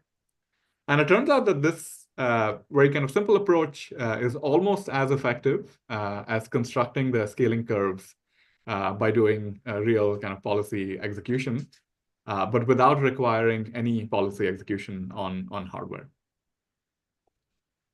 There's still one kind of remaining challenge, which is that even though we don't need to execute kind of physically the policy on hardware, we still need to physically set up environments where we systematically vary different factors, like varying the table texture, varying the object pose, and so on.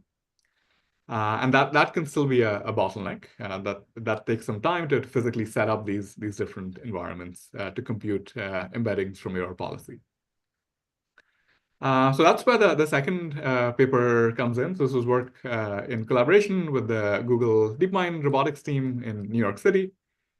And the basic pipeline is quite similar. So we start off with some policy that we've trained under nominal scenarios, so very kind of different things like the object position, the robot pose, and so on.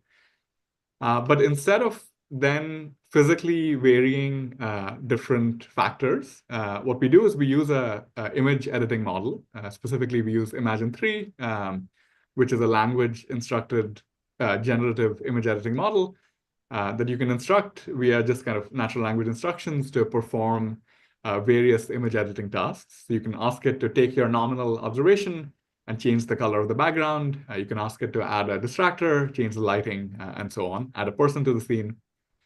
And then once you've kind of generated a bank of edited observations for each of these different factors, you can do the same kind of anomaly detection method that I presented before, where you compute policy embeddings, look at the distance of these edited observations in embedding space to the nominal observations. And that basically gives you a sense of how kind of out of distribution a particular factor is.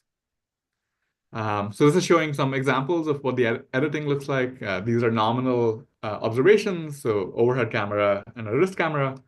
And you can ask the model to change the background to green. You can ask it to add a black trash can to the scene, add a person to the scene, change the lighting to red. And you can make kind of very fine-grained edits just by providing instructions via natural language. And in this work, we considered 12 different environmental factors that we varied. We generated edited observations that reflect these different changes, passed them through the anomaly detector to quantify or to predict how much of a performance hit you're going to get by varying these different factors. And then finally, to validate the method, we performed a large number of actual kind of hardware evaluations to predict or to compare the predictions with kind of actual performance when we vary these different factors. And what we found was that this kind of pipeline of starting with nominal observations, editing them, looking at this anomaly kind of embedding distance was surprisingly effective at ranking the different factors by their impact on performance. So for instance, predicting that a change to the height of the table is going to significantly degrade performance, whereas if you add a distractor, that's not going to degrade performance as much. And in addition to ranking the different factors, we are also able to actually predict the absolute performance rate, the absolute success that's going to be induced by changing these different factors. And I'm happy to say more about that if people have questions. But the main kind of focus here was to use these predictions to guide data collection. So in this work, we did something simple. We didn't do the scaling analysis. What we did was we just looked at the three conditions that were predicted to impact the performance of the policy the most. And we collected some additional data for those conditions and then co-fine-tuned the policy. In this case, it's a diffusion policy with the new data along with the original nominal data that we had collected. And as expected, this kind of targeted data collection boosts the performance of the policy very significantly under the conditions for which we collected data. But maybe more interestingly, we also see some cross-domain or cross-factor generalization. So by targeting the data collection to collect data for factors that are predicted to yield the kind of greatest performance degradation, we actually get performance improvements for free for other factors where we didn't collect data. So the other lighting conditions, the other background conditions, for instance. So in the last maybe 5 minutes or so, I want to kind of try to address this question that the organizers had asked us to think about, which is what are some of the grand challenges in neurosymbolic approaches and foundation model powered approaches to robotics. And to me, I think one of the grand challenges is getting robots to know when they don't know, so doing rigorous uncertainty quantification. In the work that I presented, the role of uncertainty quantification was kind of to basically figure out the epistemic uncertainty. So how much uncertainty do I have due to a lack of data, and to use that to guide the data flywheel. But I think uncertainty quantification has a really pivotal role to play in a whole host of different scenarios.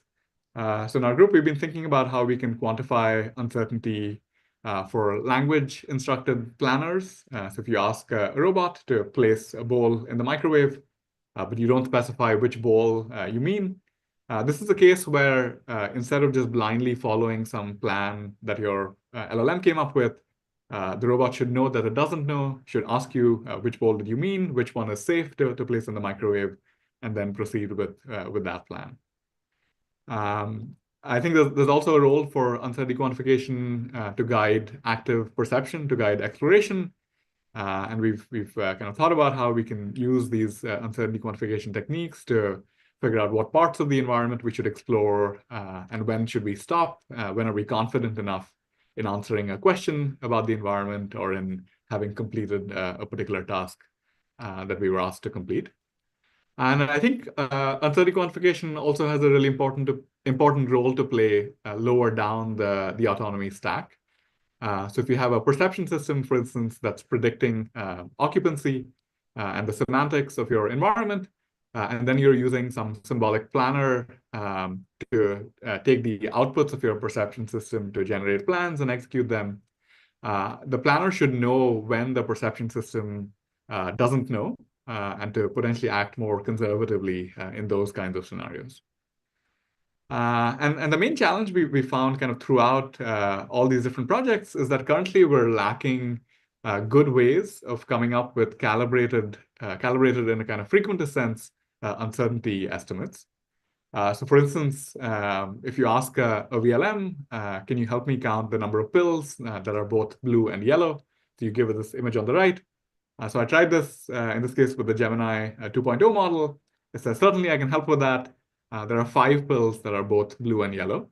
But if you count carefully, this is actually not correct. There are 7 pills. By itself, this doesn't particularly bother me. I don't think we should be expecting these systems to be 100% accurate. But what we would hope is that if you ask the system, how confident are you, then this confidence estimate should be calibrated. But it turns out that for these language models, they often express extremely high confidence in incorrect answers. So they're basically always confident. In this case, it says, I'm highly confident, there's no ambiguity in the count, and I have a high degree of certainty in my answer. And it turns out this is a kind of systematic issue with language models, with VLMs, and with foundation models more broadly. And we have a survey paper that kind of looks at this challenge and tries to think about future research directions that might help address it. And I think this challenge is kind of true through the autonomy stack, looking at perception systems, looking at policies where we try to quantify uncertainty. It's really hard to come up with good uncertainty estimates. But I think that's something we need to be able to do.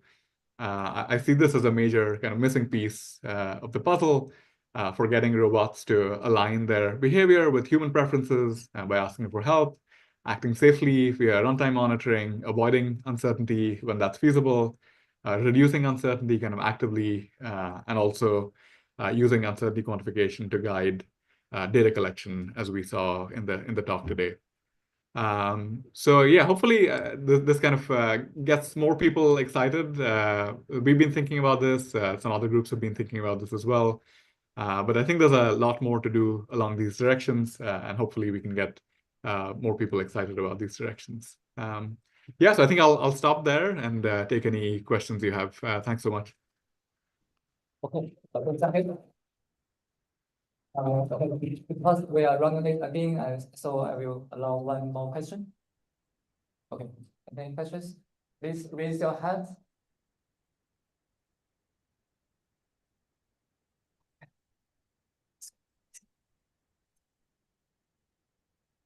Okay. Oh, there's much one question. Great. Yeah, so this is a projector, and as you will leave the laptop projector and use the clicker. Yeah, thank you.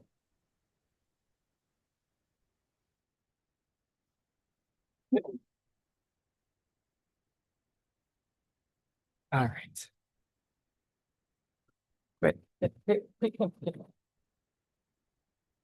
Okay, the one ask question. The one still using the Okay. I think you try this. Sure. Yes. Oh, John. Oh. Then I think there's no more questions. Thank you so much, and have a nice day.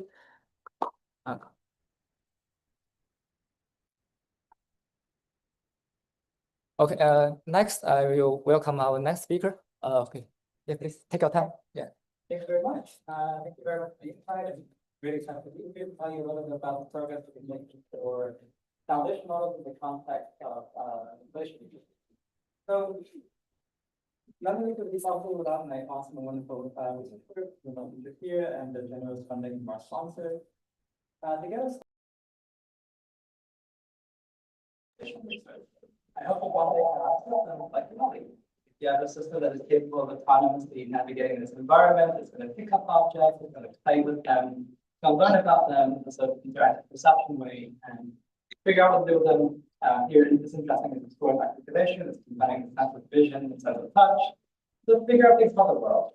And so, this being kind of a cool idea, cool aspiration, we've been working towards this goal. And some of the work that we've made progress on is dexterous in-hand manipulation. So it is an example of a robot who's handling a spatula in some incorrect configuration. And perhaps what you might want to do is reconfigure the grasp object into the correct configuration. So you might want to use the environment in some interesting useful way.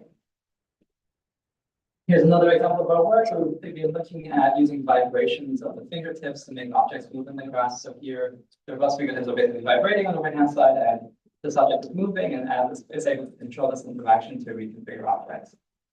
We've also been really excited about using tools to manipulate other tools and objects. So here the robot is grasping a box and is trying to manipulate these other objects in the environment to get them to balance in interesting and useful ways. Again, using a sense of vision and touch.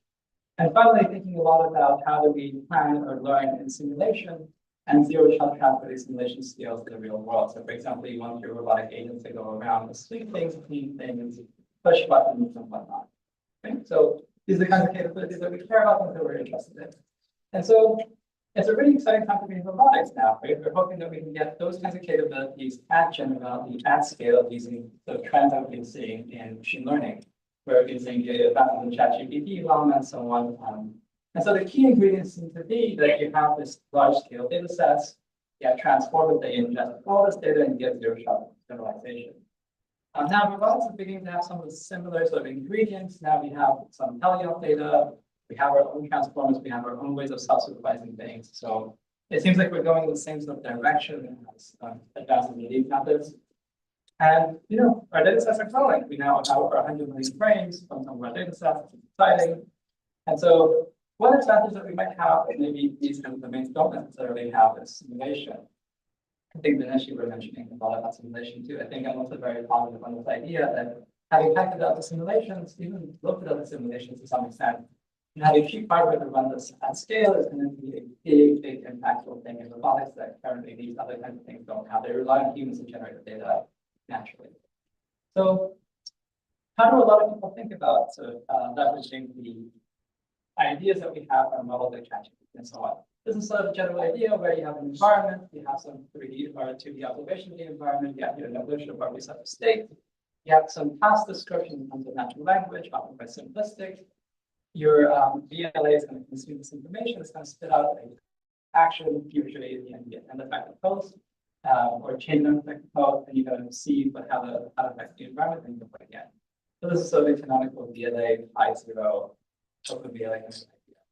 And so we've been looking at this framework and had some insights into what's potentially missing here. One idea, well, before getting there, this is sort of like the RoboGPT retraining idea. So here, basically, you're treating robot episodes like sentences. You're explaining your policies, some action conditional, some context. This is just like an expert prediction kind of an idea. We're tokenizing our multimodal streams in a very similar language. We have our own self-supervised objectives. You can do next action prediction. You can do masking, both as an interest in the visual domain. And we're hoping that our scaling goals can hold. Okay? As data gets more abundant, as models get better and bigger, as compute gets more abundant, this is just going to continue to get better.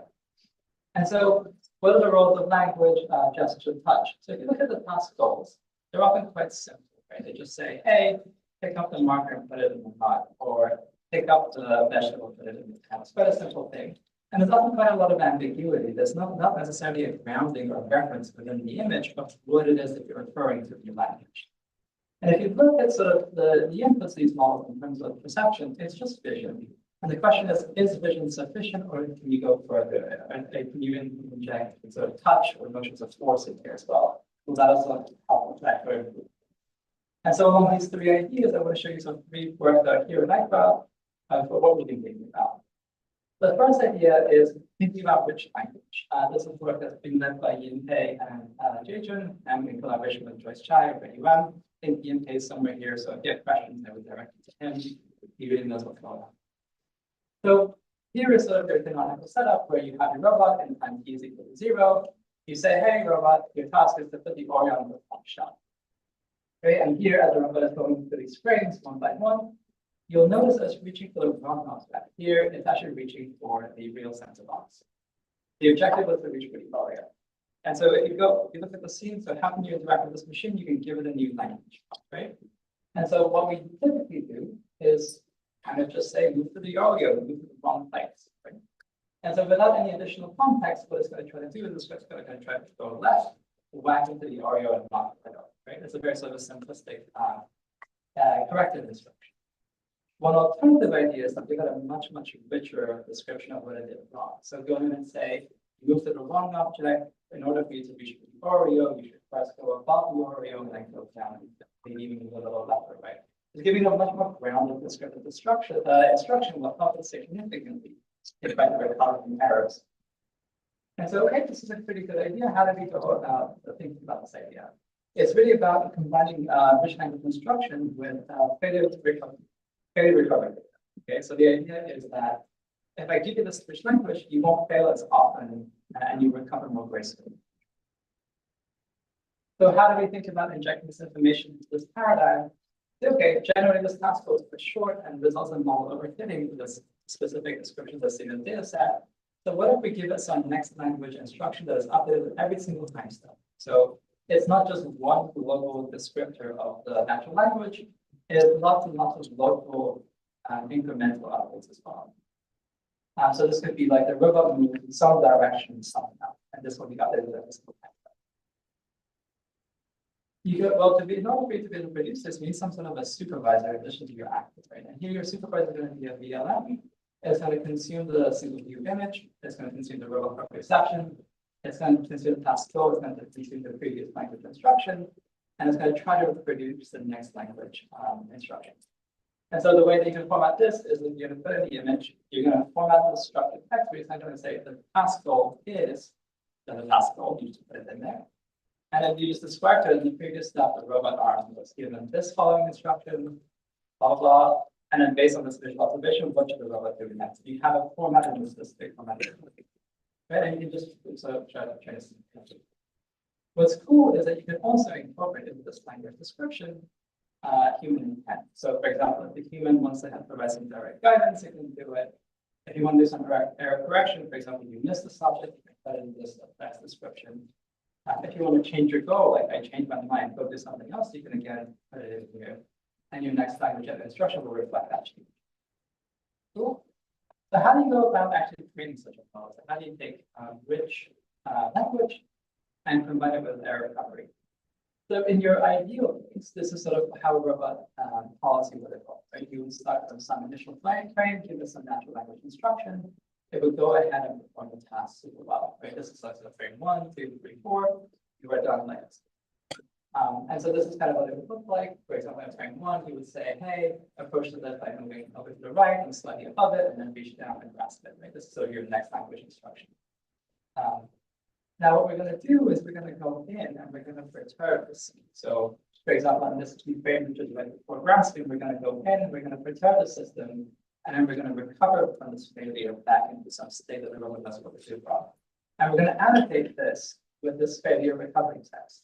Right? So here, we've intentionally created a failure, and we're going to say, hey, the robot actually overshot. For you to recover from this failure, you would move back above the object and then go back down. And we're going to inject this sort of failure mode into the system multiple times along the trajectory, creating a data set now, which is not just a collection of successes and failures in which you have after your base data set. You're also going to create an additional data set of annotated failures with a rich language. This is in our case, for the racer paper specific, is about 5x the original data set. Once you have your data, you train your model, and this is the sort of behavior you can get. On the left-hand side, for example, the goal was to initially open the top drawer. The human decides, no, I don't want to open the top drawer. Go and open the bottom drawer, so the robot will react and go to the bottom one. Again, you can change your mind with what you play and help or go back to the top one. Really aggravates machine. And yeah, we basically give you the instructions. Cool.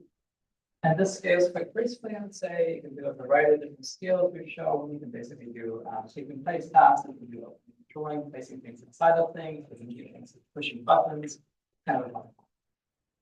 What I thought was pretty interesting is these particular charts. So here, maybe on the right-hand side, is kind of quite an interesting insight where you say, okay, what if I take a model and test it without any sort of instruction and train it without any sort of instruction? You're going to kind of get some amount of success.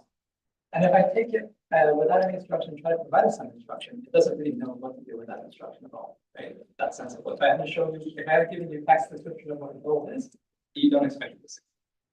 But now, what if I train a model on simple instruction and test it on complicated instruction? You don't get a whole lot of improvement, right? But vice versa, if you train it on rich language and test on rich language, it does a lot better. And it's simple and does significantly better than the simple instructions. That's like a really cool, nice application. Great. So this is a recipe that you can kind of do very simply. It's a very, very simple recipe for your own systems. Injecting rich language is a really great idea. Structuring it is one couple of ways is a really good idea. You got to get a lot of mileage out of your work. Okay. The second idea that we're going to present is this idea of this analysis gesture controlled video generation, which is going to try to address this idea of ambiguity. This is joint work with J.J. Park and Bo Young and Nikhil. That I think Bo Young is sitting somewhere back there. Yeah, great. And so the idea here is to try to address some of the ambiguity in addition to the simplicity that exists in these sort of abstract ways. So here in the scene on the left-hand side, I'm going to say, hey, put this in there. This is a very natural thing to occur when you're talking to somebody. You say, put this over there. Okay? The thing is that there's a significant amount of ambiguity in terms of what you mean by this expression. Maybe what you should try to do is you also point, right? As a human, you're going to point and say, hey, put this sort of apple over into this cup, right? That's a lot more of an understandable instruction. So natural language instruction paired with some form of gesture.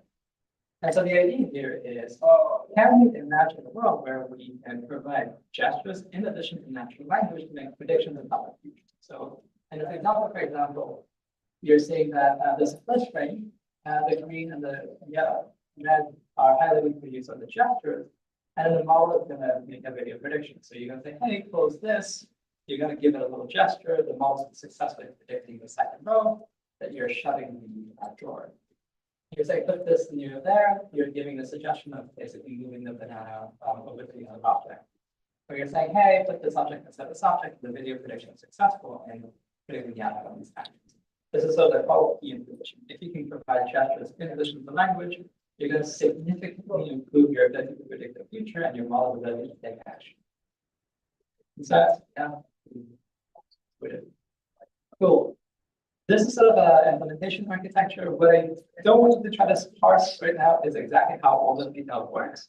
What I want to say is that whilst I kind of trivialized, oh, you just shove in gesture, this is a lot more complicated than that, and it takes quite a lot of finesse. I would really recommend that you start with our base model and fine-tune your own data on our base model. Or take the recipe. It's a very, very good recipe. You're going to spend a whole bunch of time with it. I really don't mean to trivialize gestures, but there is a good way to do it. Okay. And so you say, okay, if I make a video prediction, how the heck do I use that video prediction? Right? I should be able to transform a video prediction into a sequence of actions. This is the kind of architecture that we came up with that we call it EVO. If you are familiar with sort of VLA lab and ACT model, action jumping transformer, the right-hand side ignores everything on the left as an ACT model. Now, the key idea is not only do you consume the current image and potentially prior images, you're also going to consume future images, and you're going to cross-attend. That is like the whole idea here. You're going to not only attend the previous images, you're also going to attend the future images. And you're going to make a sequence of actions that are going to hopefully be congruent with the future predictions. Again, making video predictions is going to be very important in the actions that you expect it to take to produce those videos. Good. So if you go ahead and follow this pipeline, you can your model, your prediction model, your your polling policy. You go ahead and see things like this. So here is the condition. That's the first image of the gestures. ABDC is a baseline. And here on the right-hand side is the model that Boyer. And so what you can see is this, like, even though you're giving it a very descriptive text of exactly what's happening, still the video predictions are kept blurry. And ours, despite the relatively simple text, gesture has a tremendous effect in making the video prediction quality much better, right?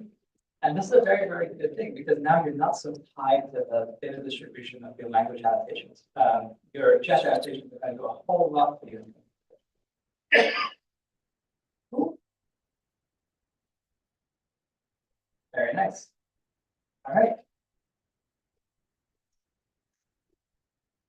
Cool. All right. And the last idea I would talk about is, so far everything has been very visual and language. This is some third part with Andrew Owens, which Sam and Yiming led. I think I saw Yiming over there smiling. Yeah, with that. That's fine. We're really been thinking about the tactile language.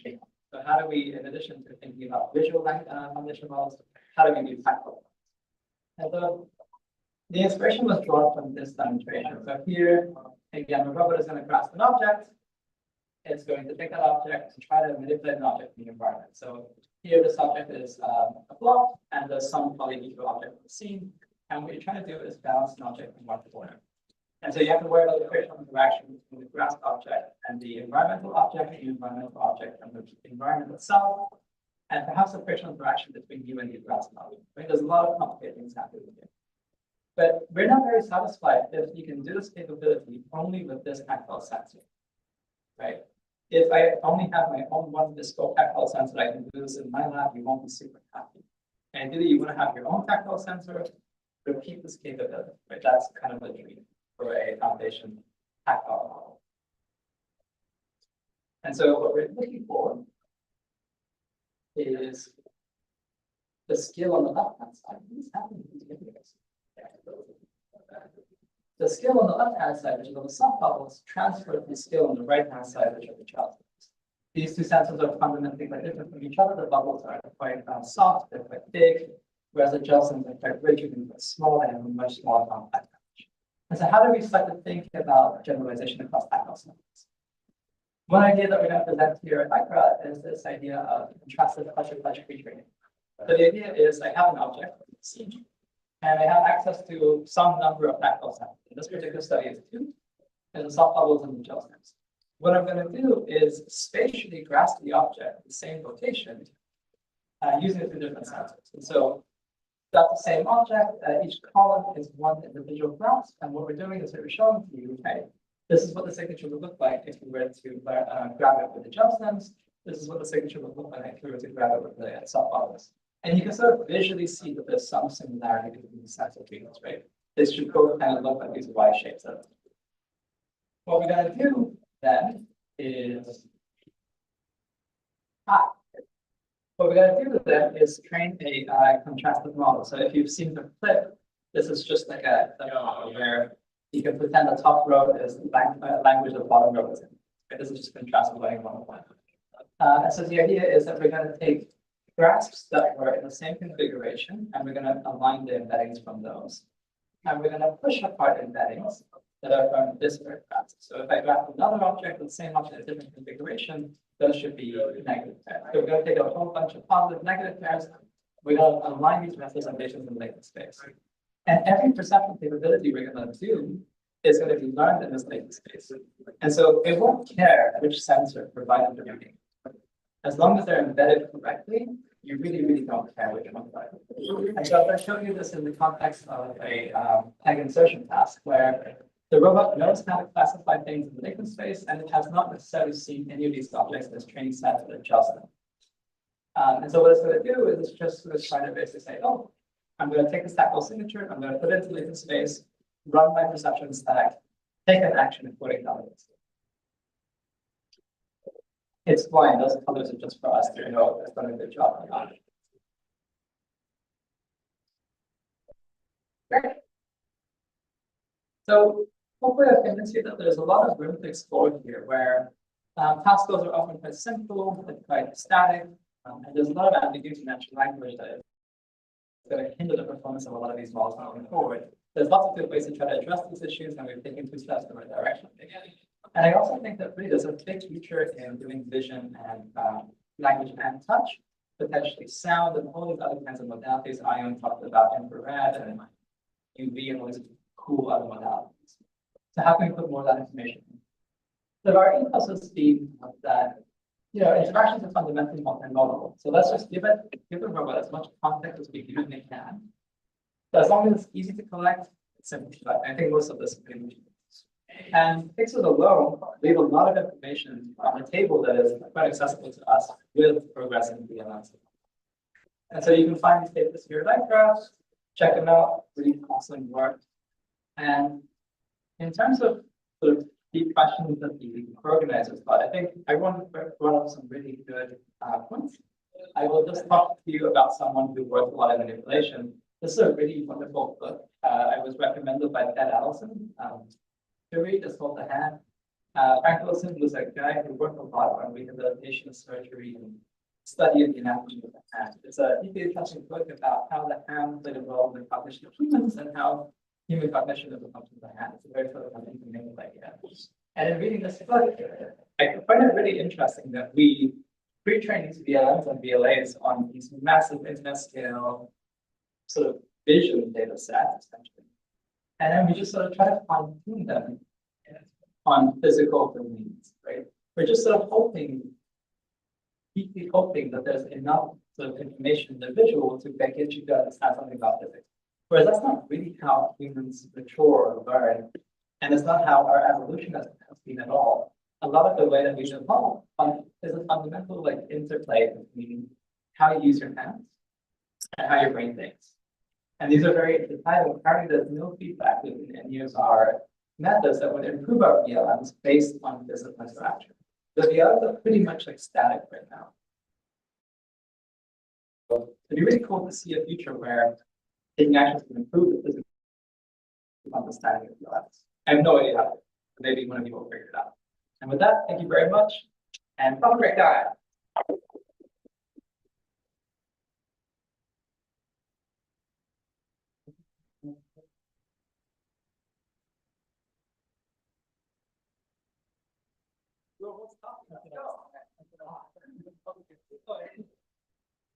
Not really in the mic to hear me, but for the rest of the audience. So thank you for the really nice talk, Nima. I was particularly intrigued about the cross-tactile sensors, the CPP. To what extent do you think that it's necessary for this work to be focused on only visual tactile kind of sensors? Is it the case that with a broader class of sensors, it becomes hard to get these kinds of one-to-one correspondences in a useful way? It doesn't seem to be necessary that way, but like visual language, for example, you would assume a lot and it still works. So is there a hope that we would be able to do a much broader class of tactile sensors? I hope so, and I hope it feels spicy. I don't think that we'll be using vision in tactile sensors. I agree. I'm intrigued to learn more. Yeah. Thank you. Thanks for that. Thank you, Jeff. Yeah, I don't know. Vision can I think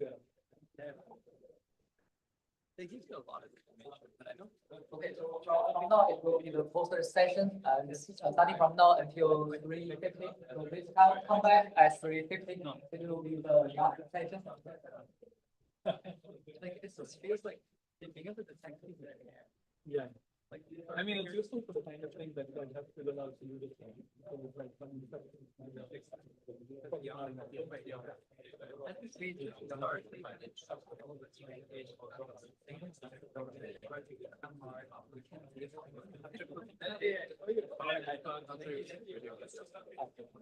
You know the gang better way?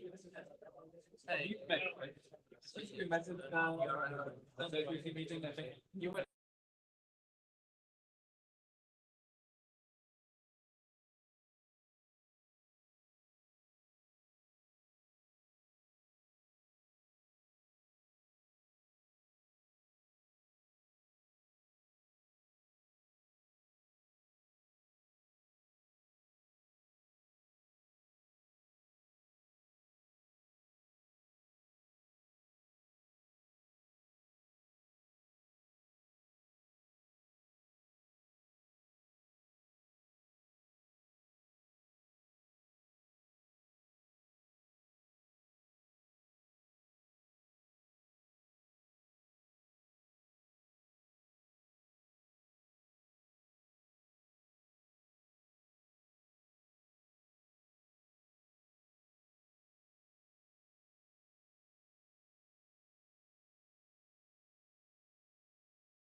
you also in this area, and maybe also then open it up for some discussion and comments.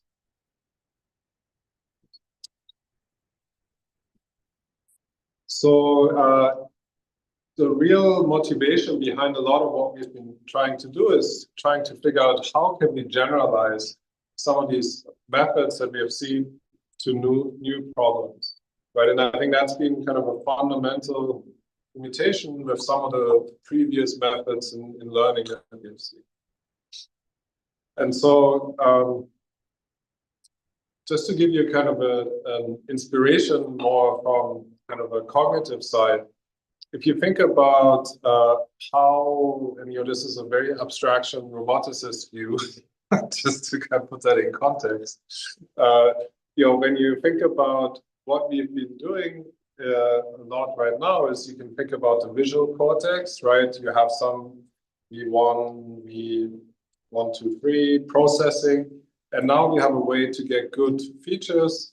And then right now there's a lot of work in terms of, you call it type 1 or reflexive decision making. So if you think about reinforcement learning or large language models, right? You're really kind of compressing a lot of this into a reflexive setup.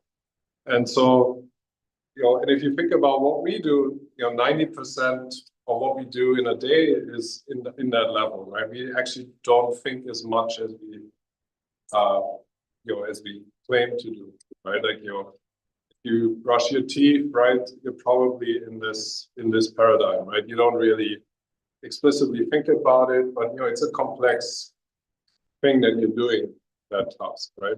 And you can notice yourself when you're trying to change some of these routines, how hard it is to actually change, right? If you're thinking, if I change the order in which you brush your teeth, that's actually kind of hard, right?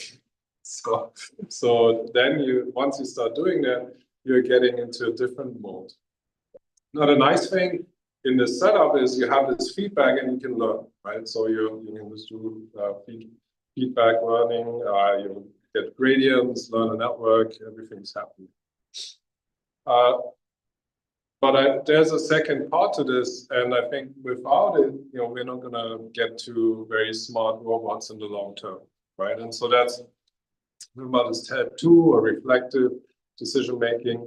And so there the difference is that you're deliberately evaluating different choices, thinking through them. And that's also where you start to put in a sense of memory and if you think about it, mapping. And so in those, once you have that type of scenario, what you end up doing is you can think about taking those things you've created and compressing them, right? So instead of just thinking at the bottom level, what you actually learn is something that you can compress into a future behavior. And then you can also think about, how do I go from this reflective decision making back to the visual cortex, right? And so how does that inform that representation? And so that's kind of the idea that I'd like to explore a little bit today. So it's a little bit of an analogy. There's not a lot of bio-inspired things we do, but I think it's a good reminder that not everything's at this level. So if you think about where we see a lot of success right now, right? There's a lot of success on this data-driven methods right now. You have big data sets, you're learning some policy, you're learning some segmentation, self-supervised image regeneration, that side. On the other hand, you have more classical planning approaches, maybe something like knowledge-driven, PDDL type planning, or even using LLMs for this type of planning. And here you really typically would have this discrete spaces that you're searching over. So the question we explored in this research is, how do we bridge this kind of low-level learning and high-level planning in one framework? And so we came up with this framework called Neurosymbolic high-level learning. And the idea is to invent symbols in the high-level planning world model use that to supervise your low-level world model with data in a data-driven manner, and then go back and forth. And so I'll go into more details on how that actually works. It's a little clearer. So in the setup we have, so you can think about it. For example, imagine you're doing symbolic planning, and you want to invent some predicates, and then you want to invent the transition of these predicates, and then you take those predicates to help you with planning, and then you look at how successful are your plans to inform if you have learned the right thing. So to do this, we get some demonstrations, and then we learn this in this method. And let me just show this here. So you basically have, you could think about it like an expectation maximization method, where we are creating, we're searching potential labels of transitions as of predicates and their effects. Then we use those proposed predicates and effect based on the demonstrations we have to learn a network that proposes those effects. And then we explore different choices, and based on, for each of the different choices, what is the lowest loss, we use that to as a set of predicates that we keep and effects that we keep. So one potential one instantiation where we tried this is for a PDDL type problem, where we have a known goal, we have a set of given actions, but we don't know the transition, right? So we don't know the transition and effect of what those different actions will have. And we have to learn the relational abstract world model. So a demonstration would be, we apply an action, we get an action sequence, and we can observe the effects, but we don't know the relationships and what those actions would be. And so we're trying to learn those relationships. And so here the example task is, we want to carry the one container to with one platform from one place to another place. We get some demonstrations of this, and then we learn those neural predicates.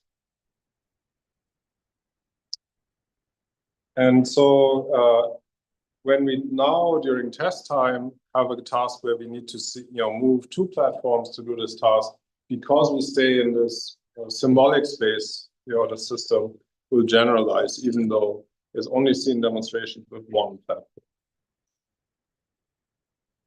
And so just to give you some idea, here's an example. Here it has to move two platforms instead of one to make this, do this box moving task, right? Just to give you some kind of more visual example. And so because it is in this more abstracted space, the system can generalize to longer task horizon than if you just had to learn the neural policy. And of course, it's also more efficient because of that.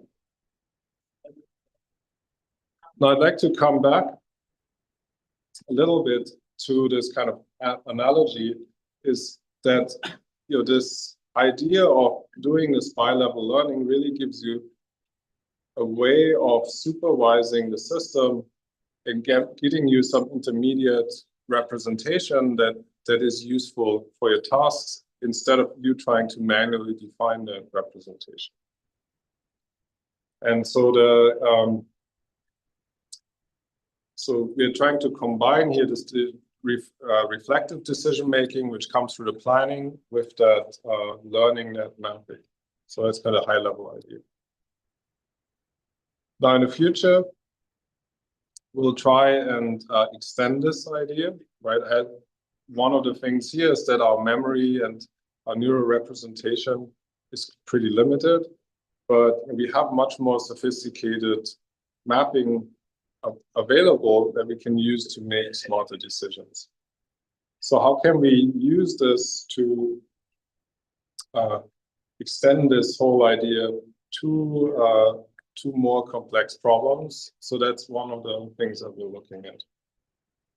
Another question is, how can we go from these task-specific neural networks right now, where you have some visual foundation model, but it doesn't work for all the tasks, right? How can we go from one of these models to a model that we can use for many different tasks? So for semantics as well as state estimation. So right now, this our approach does have some limitations, and there are many open challenges. So right now, our system only uses mutation learning, so does not use negative data. The representation we use, PDDL, is not rich enough for the types of tasks that we would want to do with it. And even though it's plannable and learnable, but this not everything is best represented in PDDL.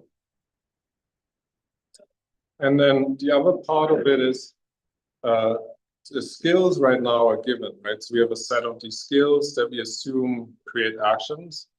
In reality, ideally, you'd like to encode that concept of being able to compress actions into larger chunks, right? So if we have some behavior that occurs frequently, ideally we want to compress that into a useful representation, and then build on top of that to have different levels of abstraction.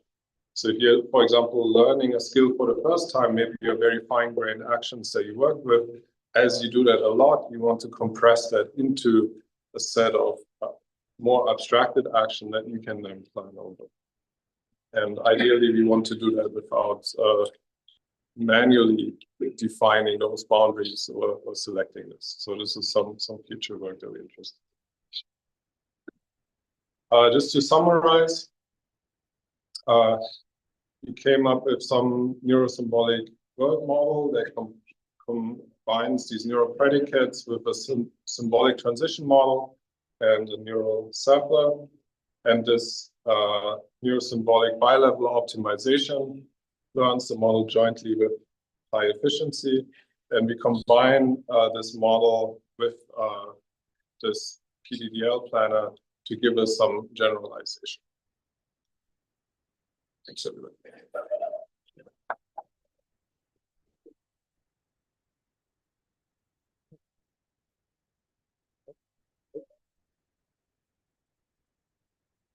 So, yes. Next, before the questions, I will welcome the next speaker to set up the talk. Is Professor Luca here? Okay. Okay. Then, is there any questions from the audience? Oh, Yeah, just how do you come up with the predicates? So the predicates are, so you're searching, so you have a set of preconditions, and then we have a search where it basically invents these predicates, right? So it tries different options for predicates. Then you try and learn a network to see, hey, can I, if those were the predicates and effects, would that make sense? If that learning succeeds, then you have had a good predicate. If not, then you're searching something else. So it's basically essentially searching for predicates.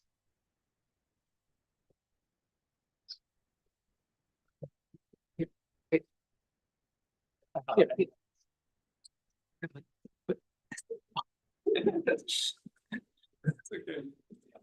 Yes, so you said, I don't know if it works or not, doesn't seem like no. Anyway, So for user of PDDL, if it's not expressing enough, so what do you have in mind the source of your PDDL? You can.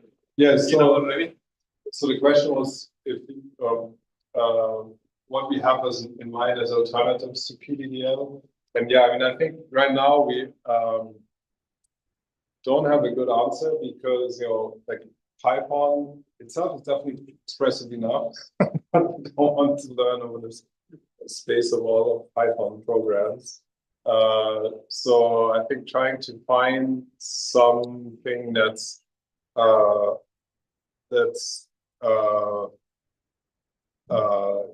good medium where we can go between some more AI planning kind of functional way of thinking and some explicit instructions. Yeah, it's something we're still looking. So if somebody has some ideas, I would be very happy.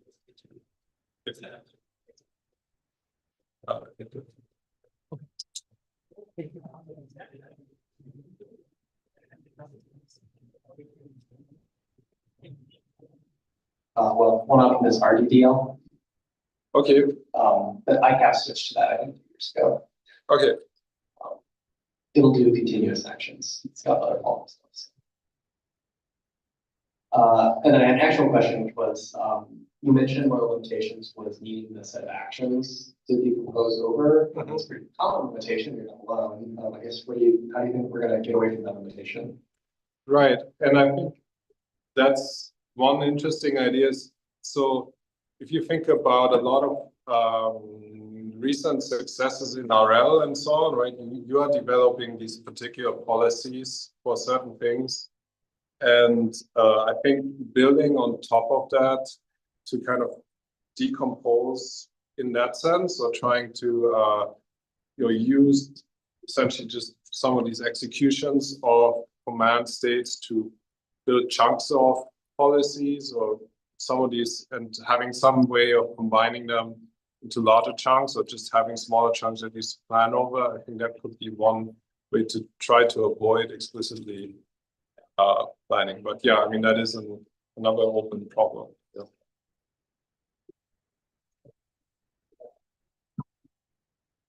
Okay, is there any more questions? Okay, there's no questions, so thanks again.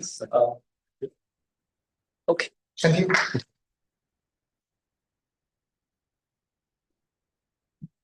Next, I will welcome Professor Luca from Georgia Tech.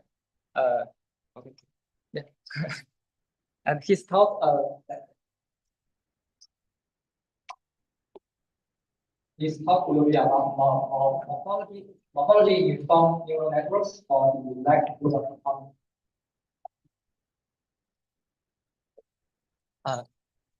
You can put your computer screen. No. Yeah.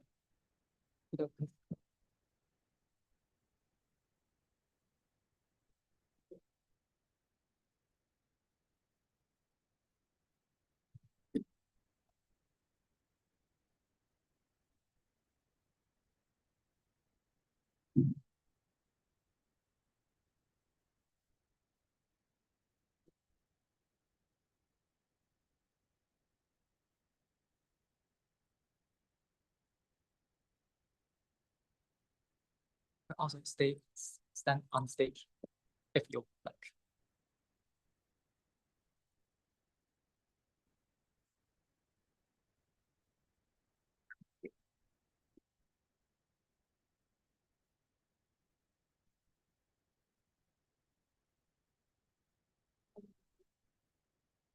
Just use that. Okay, I'm Luca. I'm currently a system professor in the School of Aerospace Engineering at the Georgia Institute of Technology. So today I'll present morphology overloading for linear autonomy. So Neural-Symbolic AI leverages the flexibility of neural network and also the symbolic reasoning of this. Also, the structure of the symbolic reasoning, it shows great promises in a lot of applications involving perception and learning. But we must less explore in involved robotic systems where the robot physical critically decide its capability. So robot morphology aware learning is a domain-specific realization of neurosymbolic paradigm, where the symbolic prior encodes the robot body structure. So here including the kinematic trace and the robot morphological symmetry, also the sensor configurations. So those are the structure information we have from the robot. And the neural module in our system learns from experience to estimate states and model the dynamics, also plan motion and adaptive control. So by combining these two, we form a one neurosymbolic framework for legal autonomy. So today I want to briefly introduce two work from recent work from our group. First of all, is a morphology informed heterogeneous structure network for contact perception. And secondly, is a morphological symmetry equivalent heterogeneous structure network for robot dynamics learning. So, okay, the first work. The motivation here is making a robot is able to have significant advantages in navigating complex and unstructured environments. So its capability of traverse unstructured environment or climb stairs makes it an ideal platform for other applications, for instance, search and rescue application in agriculture or home assistant. And contact perception problem is a problem to estimate the contact states and also including the contact force, which is critical for legal robot control because it helps with maintaining the balance of the robot and improve the state estimation, adapt to challenging terrain, and also adjust the locomotion effectively. However, existing methods solve this problem by leverage built-in sensors. For instance, for a more expensive robot like animal, it has this load cell to be able to detect the force and torque. However, they are expensive and also it's very easily to be broken. Versus other robots like from the industry, it has a spatial sensor, it can be noisy and have a lack of signals. And other methods either use a simplified dynamics model to compute the force giving like assume they know the contact state, or other like filtering based or smoother based observer based estimation model. We can be sensitive to the sensor mode and unmodeled dynamics as well as unpredicted disturbances. So more recently, there are people have proposed learning-based estimation to solve these problems. But as you can see from this work, they leverage this perceptive sensor from a Lego robot, including the IMU sensor and the joint encoder sensors to train a compositional neural network to directly detect the contact state for each individual place. However, those models can be high accurate across various environments and various gates. However, the limitation is it needs a large scale of data set. However, as you know, the real robot data set is very expensive to collect, and normally it's normally not existing. So this motivated our work in leveraging geometric deep learning to incorporate like physical geometry and morphological constraints into this learning problem by leveraging this robot structure. And also our model goes in this geometric learning, but we have a more compact architecture. So to briefly talk about this work, we proposed this morphological improvement between small neural network by giving a data robot model, and we have the kinematic structure usually from a URPF model. And based on this kinematic structure, we can construct a heterogeneous graph. So the heterogeneous graph, we can see we have different types of nodes, and this node type is also inferred from this kinematic structure. And it also has edges. The edge type is dependent on the type of the node to connect to. So after we construct this neural network, we have we input this perceptive sensor collected at each local point from different modality of this sensor to different node type. So here you can notice we also leverage the sensor configuration from Rover, because we know like the IMU sensor is usually installed on the Rover body, and for instance, camera sensor usually move forward on the robot head. And also we have this information like each joint encoder is collected at which joint frame. So those information we can also leverage as a fire. After that, this is our symbolic part. And our neural part is we are doing this message pathing to do multimodal sensor fusion, to learn the contact perception estimation. So the first task we test this on a robot contact detection experiment. And we use this data set collected at University of Michigan on MIT Mini-2 robot. So here this data set is collected from various terrain using various states, and also it has it carefully split the data set into the training and test set, where the test set doesn't have any data like the gates on the model say in the training set.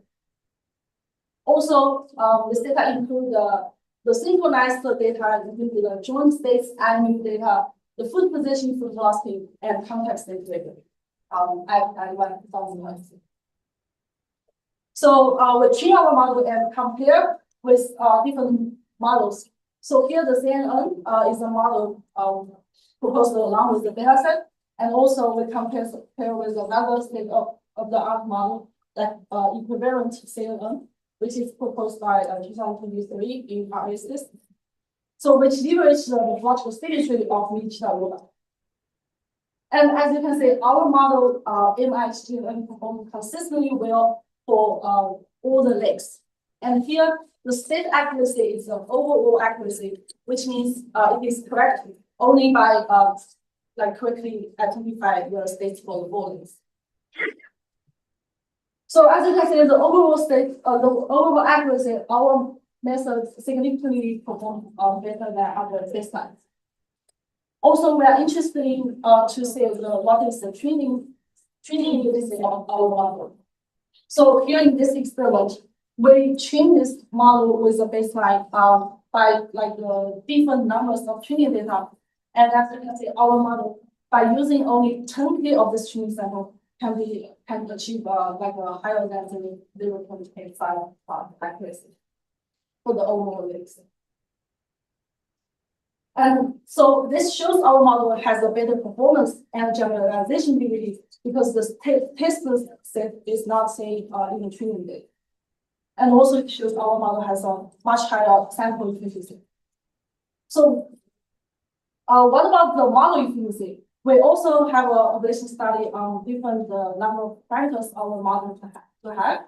And our smallest model compare with this we can improve it by 8.4% of the performance, the accuracy, by only using the 0.2% of the number of the parameters.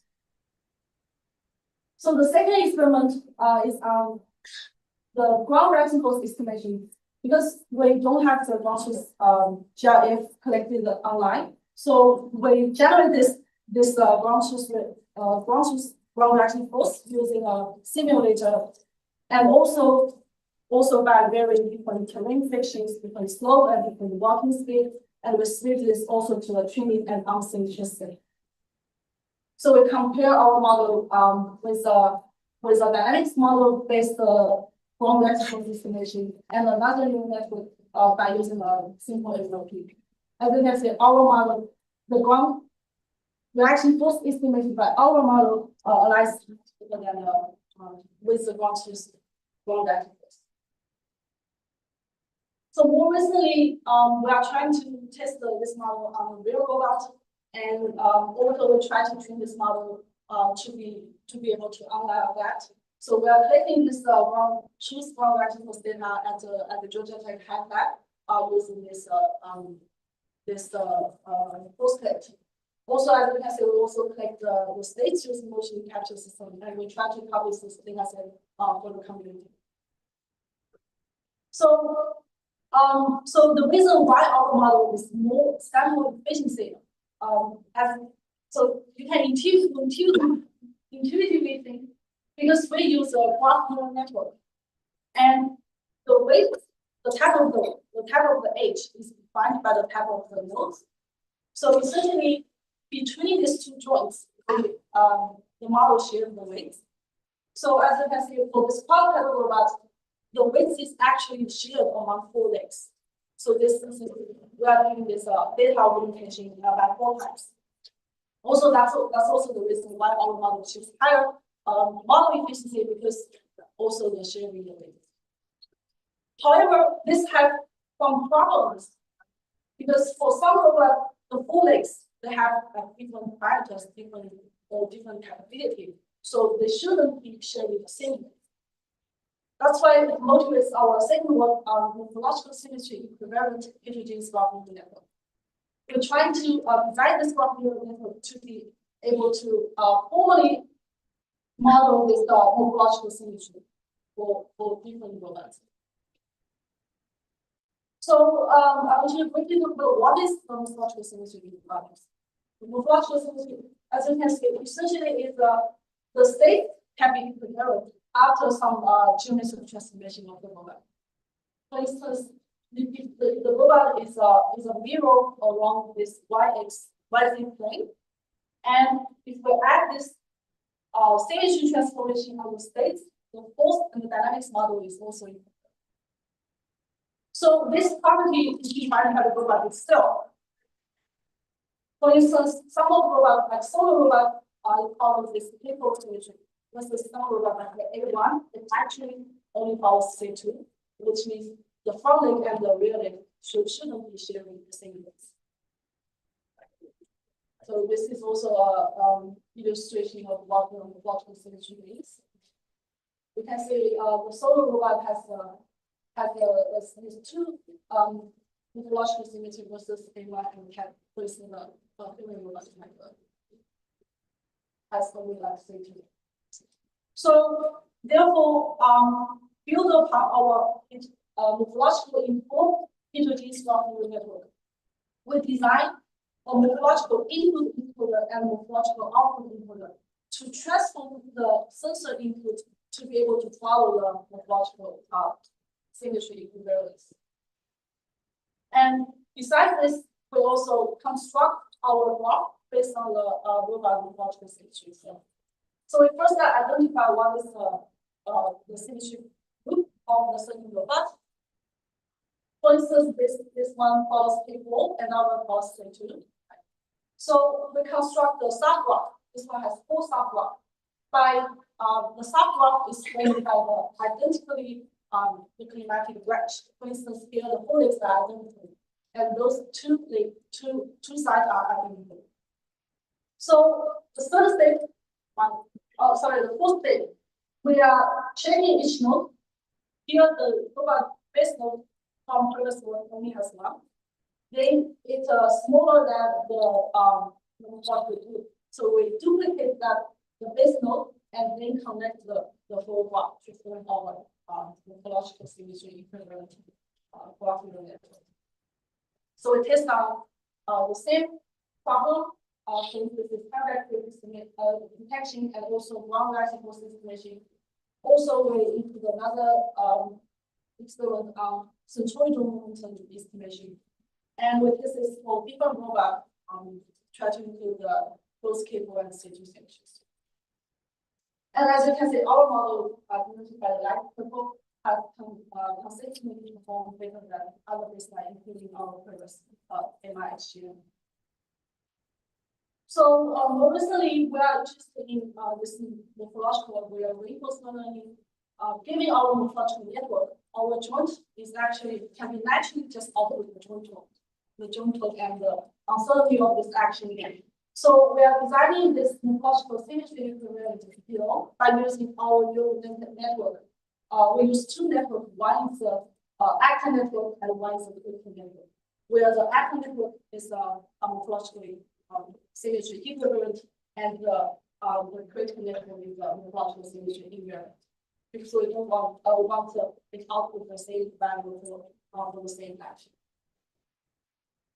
So currently we compare with the errors work last year, leveraging symmetry in reinforcement learning based information in this task I'm thinking about work now. So, and our method currently is able to achieve higher mean episodes remote and also intensive for the same task. It can work longer than other methods. So this also shows some logical symmetry neural network have a more stable policy to regular condition. So just summarize, those two works integrate the kinematic structure and logical symmetry into a graph-based neural network to enable higher sampling efficiency, higher learning efficiency, and also more generalization ability. And in the future, we are also interested in extend this framework to, for instance, for manipulation task to model interaction with the environment. And also we want to interested in also learning intention understanding and model interaction among agents, also like human robot interaction. Okay, so finally I want to briefly talk about some area I think deserve broader attention for Neural-Symbolic AI. So the first one is multi-robot collaboration, especially for heterogeneous working with various sensor and actuation capabilities. So the robot needs to, if they want to enable effective collaboration, they need to share a symbolic understanding of the task allocation in the intent and the environmental context. So they need to adapt their motion locally and also from interpretable communication. So multi-robot collaboration also offers challenging of our logical aware learning. For instance, in the robot, they are collaborate. They have collaboration, serious physical interaction. They actually can form a larger dynamic system. So, how a robust Neural-Symbolic framework should be able to reason among this transformation of this world. And secondly, I'm interested in transformable modular robotics. So those robots, we can say they are modular but can be notified on node, and those robots can be online dynamically adding nodes and removing nodes. For instance, you add an arm or remove the leg. So this offers a compelling direction of our morphology learning. For instance, the policy we learn should be unlike reason about the transformation of this world, without which to adapt it to the new configuration. And lastly, I think for autonomous navigation, the robots needs to make continuous decision in the unstructured environment, also in this safety critical environment. So please the robot have some semantic understanding of the environment. The neural logic is able to provide this high level interpretability, for instance, for the safety of the robot and the for instance the traverse efficiency. So I think in the future robots should be able to use symbolic reasoning to have a more symbolic understanding of the environment. I think across all these applications, the core challenge is to have a coherent learning framework that both is general and task-aware morphological intelligence. And finally, thank all my students and collaborators. I can take this.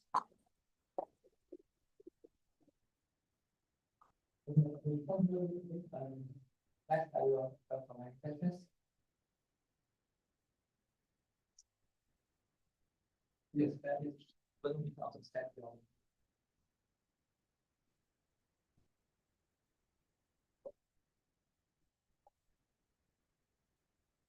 Thank you for the talk.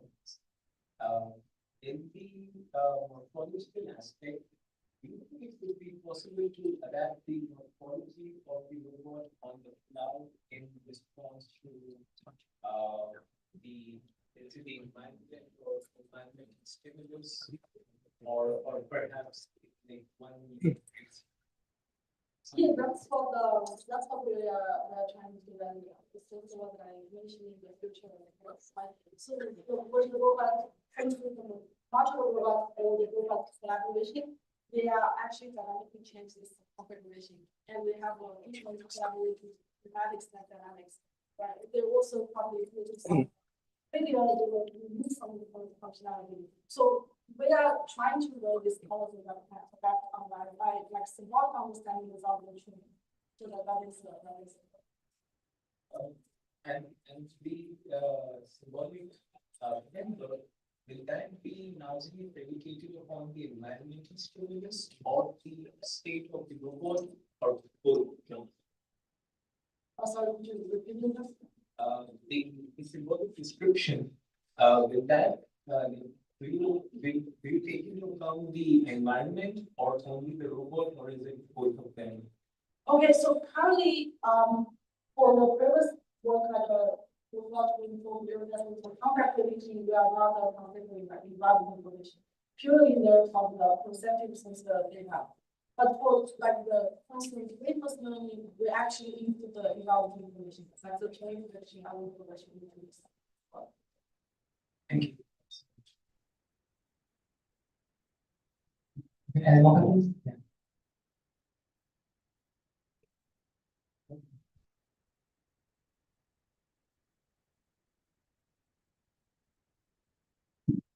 Hello, thank you for the talk. I have a question for graduation post situation.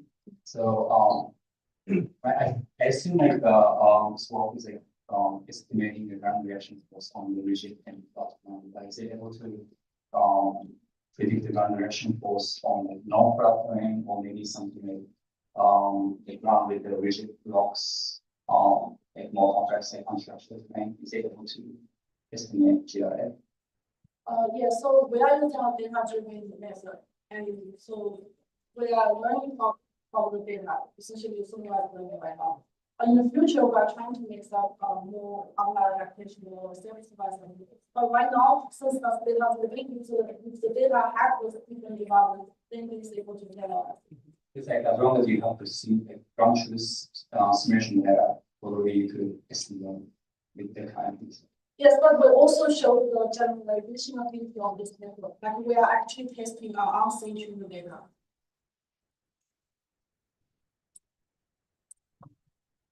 Okay, more questions?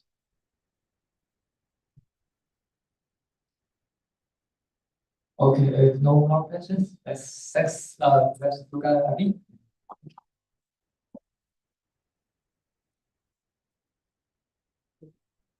Our next speaker will be well-known one who is a PhD candidate in Stanford.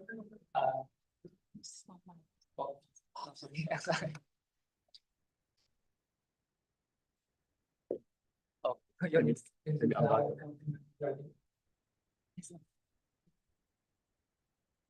so a well-known topic will be about the generalization through task representations with foundation models. Okay, Right, yeah.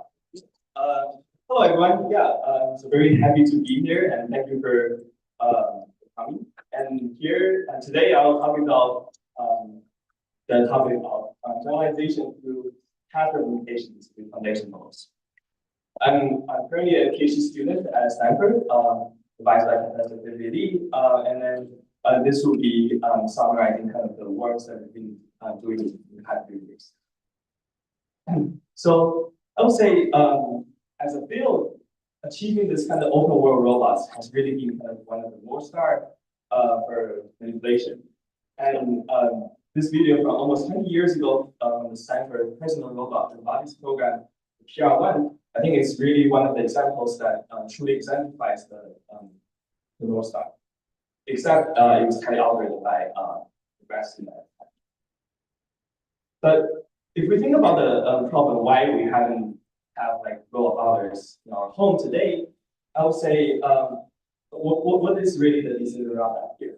So essentially, from a very high level, we would like to have a robotic system that takes arbitrary language instructions and raw sensory observation inputs and produce the next best action. And ideally, this system should generalize across any environments and any tasks. And by environments here, I mean the variations in configurations and actually new objects. By task, I mean that maybe there's variation in the goals, the motions, and the scale. And in fact, as a field, we've made tremendous progress in the past few years towards this goal. For example, diffusion policies with this capability to model multimodal action distribution, and the VRA models that kind of fine-tune from the visual language models can allow us to tap into their semantic knowledge. And I would say one of the recent combination of this line of effort is this one from physical intelligence of ICRA'25, where they show that a single policy, once it's trained, can be deployed into multiple homes that can just do tasks, kind of in a zero-shot manner. But when you dig into the paper, there's actually a sentence here. Its goal is not to accomplish new skills, but to generalize to new segments. So although it's truly remarkable what kind of they've demonstrated as kind of the open world generalization, the generalizing across tasks, across skills, still remains kind of the unsolved challenge, or something that's considered out of the scope. So I think to tackle this from a scientific perspective, as well as from a more practical perspective about what data to collect and how to best collect the data, we need to have a really fundamental, deeper understanding of the fundamental question of what is a task and how to represent it. So this is not, this seems trivial in some of the robotic applications, like the Roomba robot in your home, maybe, and also self-driving cars, where the goals or kind of the objectives are much more clearly defined. For example, by covering as much area as possible, or going from point A to point B. If you think about manipulation, for example, this robot butler, it's really not trivial because how do we even communicate kind of this goal or kind of this task to the robot? So maybe you would think, okay, maybe let me just decompose the task. Right? Like first, I want to have the robot place the container, organize the pillows, sorting books, and then packing the toys. But if you think about like all of these stages in much more details, you find that there's so much nuances that we may not have like just directly think of in the first place. For example, when we want to place a container, where should we place it? Where have the enough space kind of in this room to place the container? And when we're organizing the pillows, initially it was kind of scattered all around on the couch, but here the robot is kind of, or the kind of grass and tele-operated robot is kind of deciding to kind of organize the pillows in this 2x2 fashions, one on each side. But what if there's more pillows, right? What if there are 5 pillows? What if there's like 10 pillows? How would we organize it? And what if there's also a blanket? How would we kind of organize it? And for sorting books, right? Here, the tele-operator decides that, oh, we want to stack the books and align its edges. But this is just one way to sorting books, right? Like if there's a bookshelf, then we probably don't want to kind of stack them. We would just like sew them directly into the shelf. And for packing toys, this actually becomes there's kind of reached interdependency here because the container that we put in the first place was actually meant for packing those toys, for packing the Lego blocks. So this really kind of exemplifies kind of the interdependency between the skills, because the container needs to be placed in a way that's kinematically feasible for the robot to reach while kind of organizing the toys. So this is indeed a hard question, and today I'll be kind of briefly going over some of the works that kind of each one has a specific instantiation of the task representation of how we communicate this task to the robot. And I want to kind of note here that each of this kind of really builds upon the previous one. So the goal of each work is not to establish kind of the ultimate form of the task representation, but to enhance our kind of collective understanding of how we can approach the problem. So first, let me talk about using natural language to represent the task, right? So we all know that there's like tremendous progress in the area of large language models, And this was back in 2021, so like 4 years ago, almost. And we were kind of starting to think about the question of how can we represent the task in the space of natural language. This seems kind of trivial in today's kind of chatbot where everyone uses this every day, but it wasn't really obvious back then.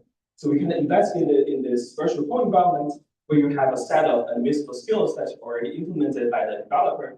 And the goal here is we want to investigate the question whether if we're given a high-level task instruction, like tidy up the room, can the large language model decompose that into several steps? This was the first work actually started to investigate this question. And then we, at the time, it was like still GPT-3. So like I would say it's the first time it's showing some signs, but there's also some not very sensible output, which I'll get into very soon. But for the overall pipeline is very simple. You just give it some example, like task shape, and it's like 1, 2, 3. You ask for a new task for the groceries, and it really kind of start showing some promising sign of decomposing into sensible outputs.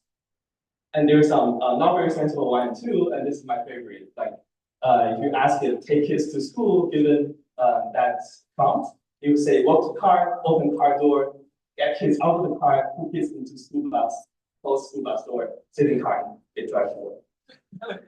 Yeah, and so this is done in this like virtual environment where there's like basically a simple algorithm that's working kind of in this simulated environment. But later, folks at Google built upon this work to introduce the notion of if you have the value function for each skill, you can actually implement this on the real robot and achieve all sorts of really amazing tasks. This is what they can. And then in collaboration with folks at Google, we later also introduced a series of work that's using the same concept of using language as a space to think about tasks. For example, in modal policy, and quality decoding. But this is not the focus today because the robotic tasks are essentially or fundamentally spatial instead of textual.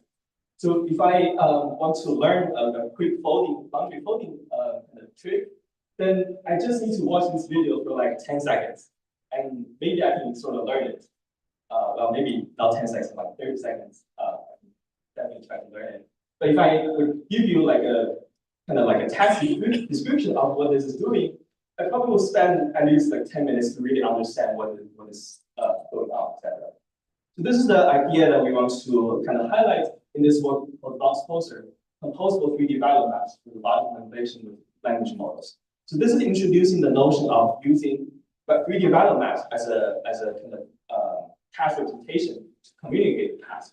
At a high level, what this does is that it takes a high-level language description open the top drawer, and then it uses large language model and Bayesian language model to output code to iteratively construct this 3D value maps in the scene. And then we can use motion planning to get global actions. And let's walk through a specific example where it's the same task open the top drawer, and then what it does is that it first generates a 3-dimensional NumPy arrays, and then this is initialized to be 0. This represents the voxel space of the robot's workspace. And then it will call the visual language model, and invoking the visual language model by asking it to detect all the handles in the scene.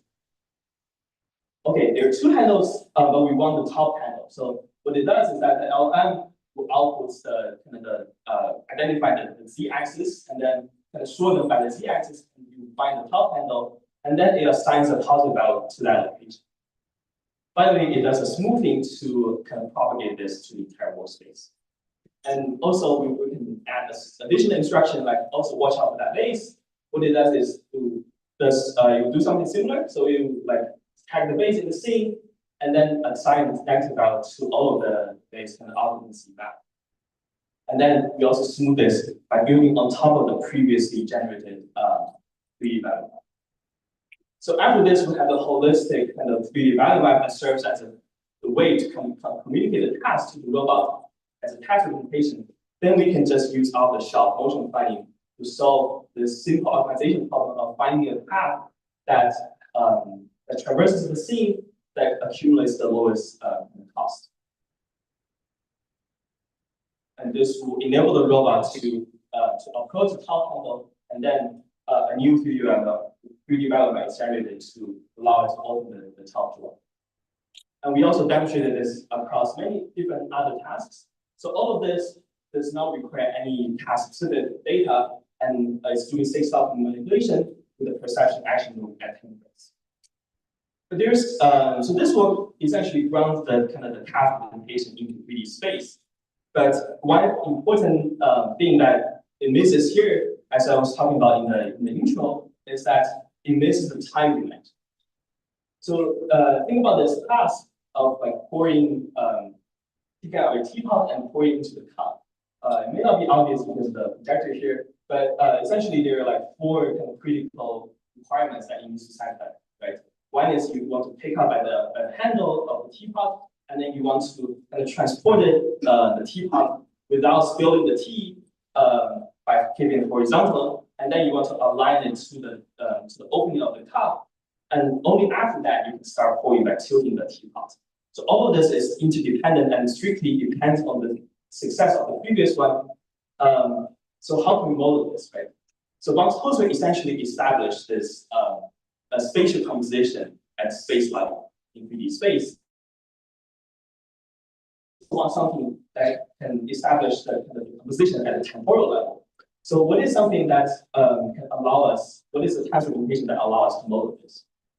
So this is the work we investigate in this follow-up work. We have spatial temporal reasoning of relational key-point constraints for robotic manipulation. So at a high level, this models the task by a series of key-point relations. So specifically, they're kind of in the form of constraints. So we call it relational key-point constraint, in short for recaps. So what it does is that each constraint is a function that maps a series of key points into a cost, a scaling cost.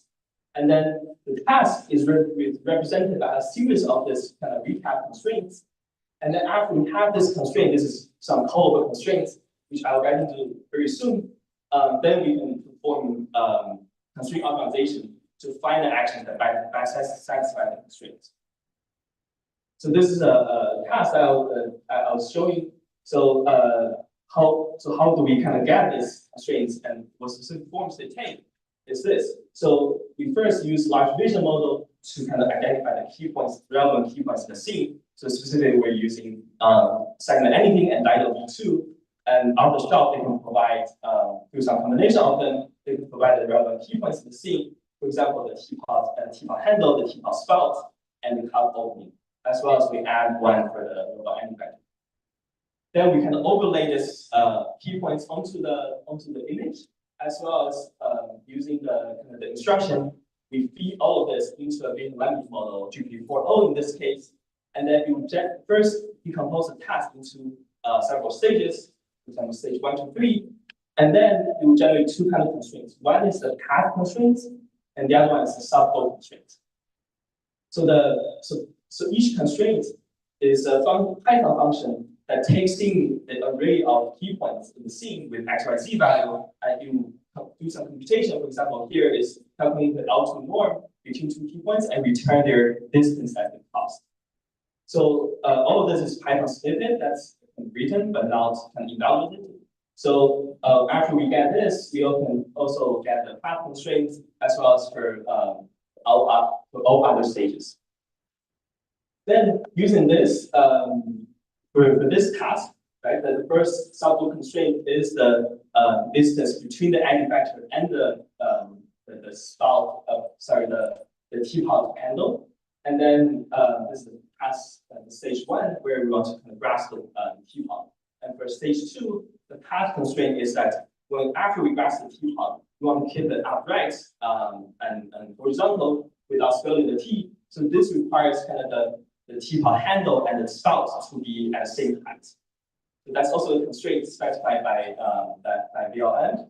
And then the sub-goal constraint here is that at the end of this stage, we want to align the teapot to the teapot spout to the cup opening.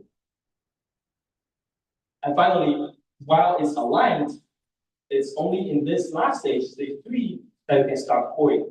And how do we specify the pouring motion? It's again by using all of these key points. You can use trigonometry, to kind of specify the point angle for these 3 key points. And then this kind of extracted the whole series of recap constraints for this task. And then we can use the constraint optimization to get a concrete robot action to solve the task. And I think what's really nice about this pipeline is that once one path constraint is violated, you can quickly backtrack to the previous stage where it's not valid, and then we can kind of recompute the actions. So this is showing a closed loop replanning at 10 Hz because the constraints are generated by the VLM in advance without evaluating them. They're kind of just like Python snippets, so we can quickly kind of re-evaluate the constraints with the latest key point positions to run this. And turns out we can run this pretty fast using just sci-fi optimization. Actually, we use sequential list square, but that's some more details that I won't get into today. So we also evaluated on this 2 real-world platforms. One is the mobile platform where we mount a primary robot onto the mobile platform that can push it into the wild, and the other one is this manual platform that can do some manual tasks. So turns out you can do some of the tasks. So all of this is done kind of quote unquote 0 shots because there's no tasks to the data required, and it's purely from the foundation models.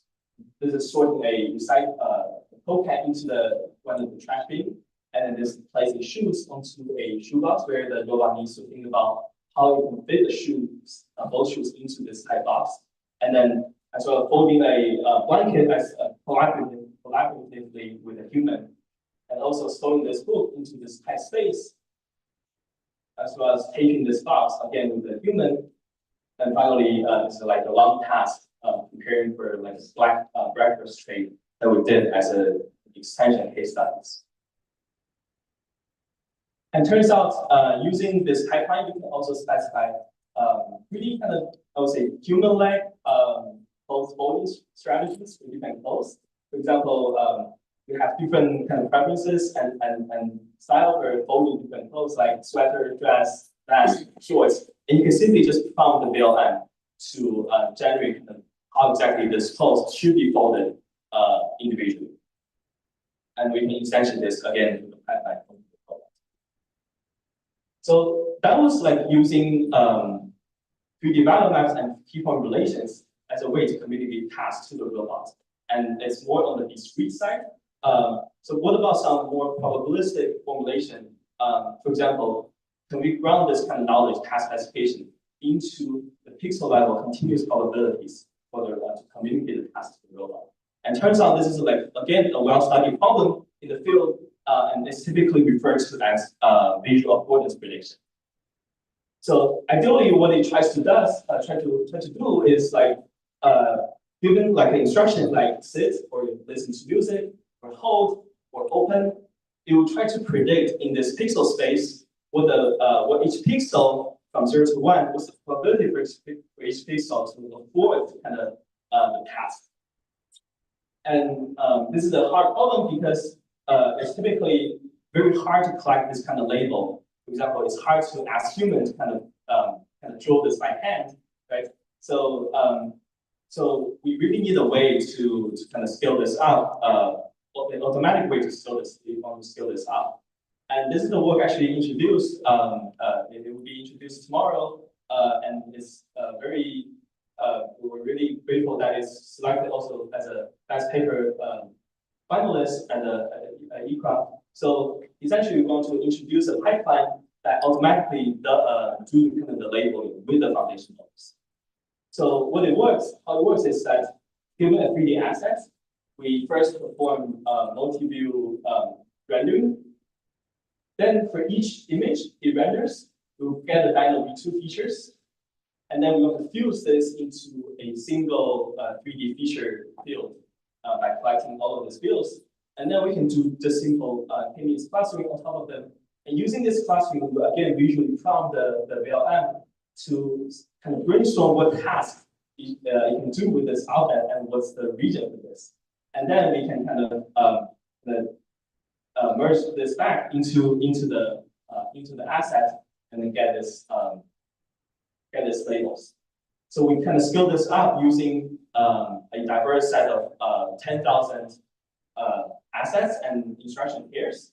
And using this, we can train a single model on top of Dynamo V2 that can take in arbitrary kind of language instructions and an arbitrary kind of scene image, and it can predict kind of the affordance schema to the scene and task.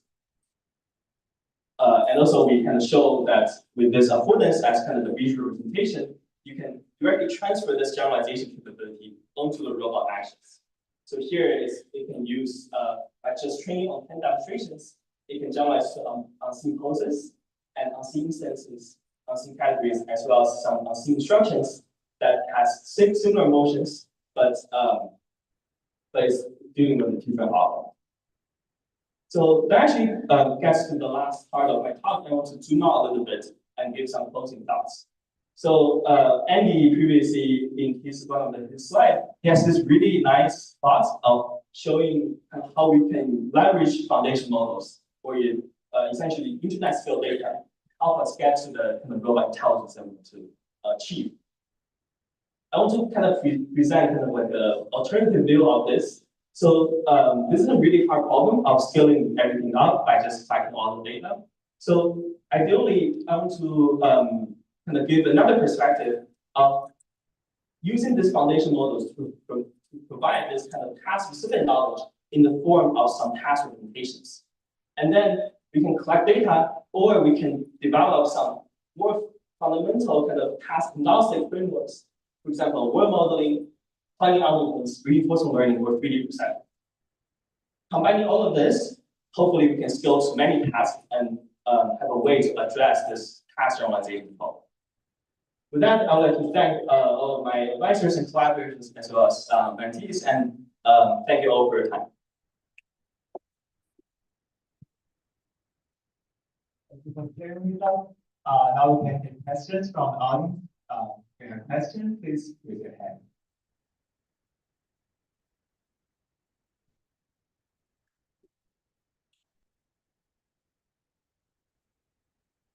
Great talk, thank you. I don't have a robotics background, so I apologize. This is a great question. Is there some notion of if a task doesn't succeed, saving what you were doing during the task? For example, in the water pouring example you gave, the robot stops halfway through and then tries to re-pour the whole glass, it's going to overflow. So is that just set by the granularity of each task, or is there some way to, keep the task general but still save what you do? Yeah, that's a really good question. I think that's essentially something we want to capture in this pipeline, where you can only proceed to the next stage if kind of some precondition is satisfied, and this precondition is captured in this path constraints. So we're not really doing this in this work, but essentially you can think about, we also have another path constraint that says, okay, the cup cannot be full. Right? If it's full, then you should backtrack, or if it cannot backtrack, you should just terminate the task. So I think that's actually one of the goals that we want to capture in this. Thank you.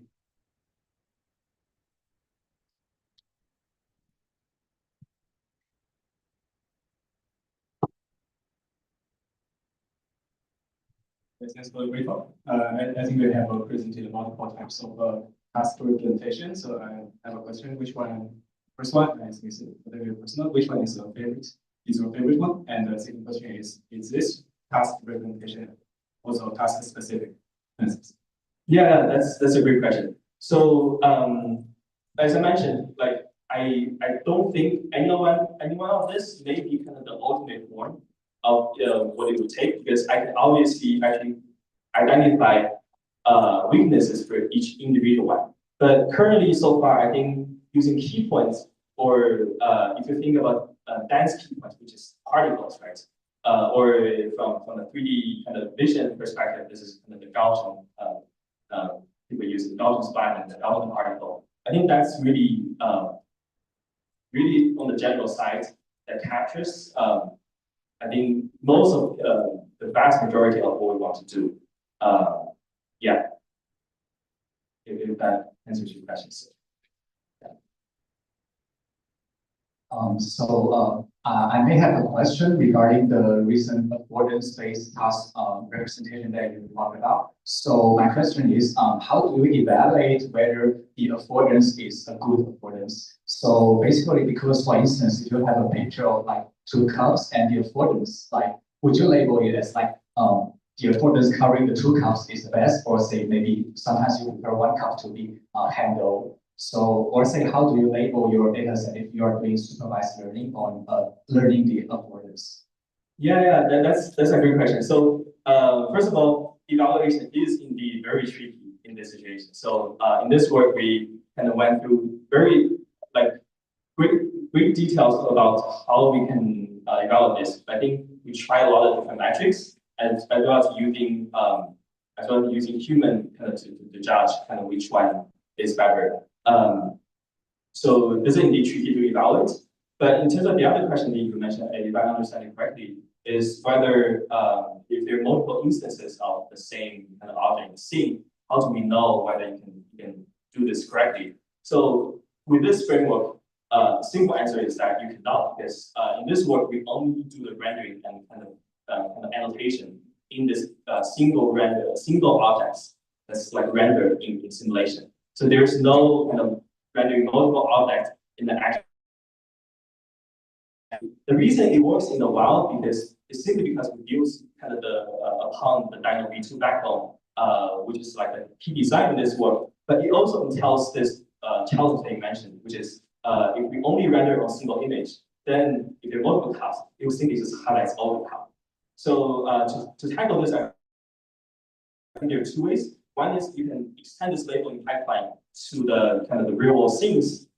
You again can do things to the clustering, to the visual prompting and answering, and then add those into the training mix. The other way is to do a kind of on top filtering strategy. For example, you can have a VLM that's running online to kind of help further filter kind of the affordance prediction.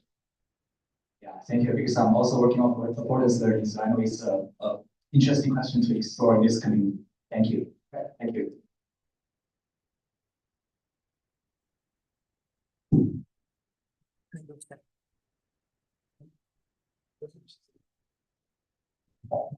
Thank you for your talk. I think your research highlighted a very promising approach to apply the foundation models to do all sorts of dexterous global manipulation, but at the same time, to apply like vision language models also involve intense engineering. So it's like we're shifting the efforts from collecting data and overfitting it with a neural policy to another efforts that's doing lots of prompts. So which may hinders the scaling to even normal tasks in the real world. So how to improve on that? Thank you. Yeah, that's a good question. So that's actually one of the really deep questions I've been thinking about in the past few years too. Because with all of this work spending the past like 4 years, I've really seen kind of this advancement from the large language model and visual language model community about how we construct a prompt and how we kind of like how many examples we need. For example, in the first place, we need to do some kind of online selection of what example to put in the prompt. That's the very first work I discussed. And then in Logs Closer, we just hand select the 15 example that we think kind of match what we want to achieve in the class in general, but we keep those prompts fixed. And then when we got to the recap, third work that I discussed, turns out we only need to provide 2 tasks in the prompt, and it would achieve all of those tasks. And that was tricky for all. And we haven't really tried this with the new reasoning model that can reason over the visual input. But my gut feeling is that this is really going to be kind of addressed much sooner than we thought, because as a visual from the visual language model community, they really have much more diverse data, and scaling that up isn't as tricky as collecting global adaptations.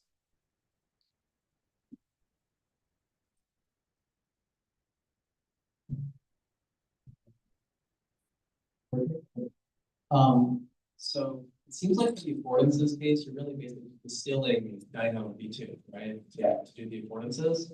So have you thought about how you might apply this to a setting where Dino can't tell you what's going on because Dino doesn't know because it's, well, space setting and the lighting's weird? Yeah, I mean, if you inherit the Dino V2 and don't fine tune it, then that's the, I mean, whatever variables it has, it will definitely pass on to the model. So I don't think there's a good way to address this. It's that, yeah, because I think this is essentially matching Dino V2 features with the task instruction, right?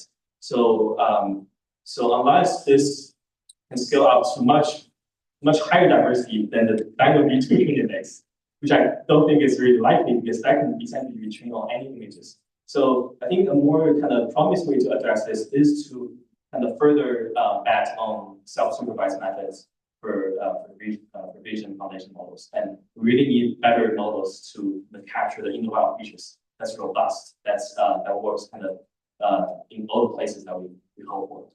Yes. Thank you. Thank you. Next, let's welcome Professor Jiajun Wu, assistant professor from the Stanford University. And his topic today is structured representation in actions, objects, and tasks for robotics. And he will join us online. Hi, can people hear me okay? Yes, but wait a moment.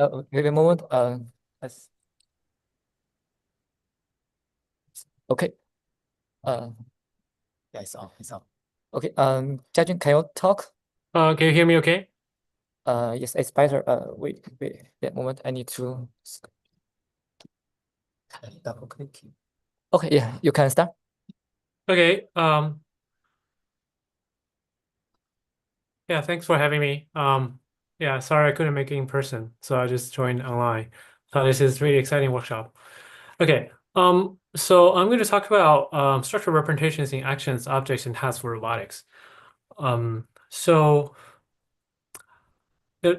I thought the title of the workshop is really interesting because you have, neurosymbolic methods and foundation models. So I was like, when Chen first started the workshop, also, in general, like the IJR special issue.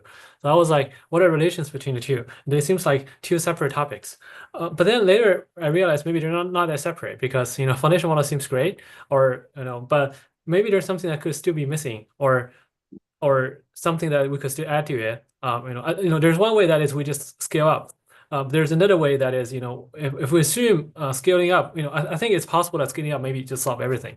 But assuming, people still believe that scaling up itself is not going to solve 100% of the problems, then what are the things that could still be missing? Then no matter how you were interpreted, they become some form of symbols. So in that sense, how can we incorporate those kind of symbols in maybe very neural way, but into these foundation models? I thought it's really interesting and potentially impactful topic. So that's something I'm going to talk about as well. That is how we can incorporate, some structural representations, which are inherently it's neurosymbolic in the sense that it combines neurals, networks, and symbols, but then put them together with foundation models and how we have implemented them and realized them across different domains, in representing actions, in representing objects, and representing tasks for robotics. Okay, so to begin with, of course, we want robots to be in a real world with humans, and human world is, ecologically complex, it's uncertain, it's diverse, it's interactive, and you have to perform many different tasks. So, again, foundation model seems great. Of course, we're going to use them. And, some people may say that's just all we need. But assuming we need something else, then what are the things we need beyond foundation models? So I'll start with one example. That is, this is the kitchen that maybe I've seen a few times in different people's talks prior to this, because this is the Stanford CS building kitchen. And what we're trying to do here is, in this task, the robot is trying to, help human perform this task of cleaning the plate. The person was able to put some soap on the plate, but then they have to take a phone call and leave. So for robots to be able to do that, right? So let's say if the humans ask the system, how many pieces of ceramic dishware are there in the scene? You can see there are 4 of them. And now if the human asks the robot to wash that, right? Of course, you first have to understand that refers to the plate. But then you have to reason, what's going on right now? And what are the current states? Okay, the soap has been put onto the plate, so I don't have to do it again. The tap has been opened, so I don't have to open it again. So what should I do next, right? So you have to ground the instructions onto the current state to reason about, I would say, the effects of different actions and how they can be composed to solve these long horizon manipulation problems. So in this case, the robot realized, okay, given the current state, all I need to do is to pull the plate to the side so that I can pick it up, and then I can wash it and put it to the rack.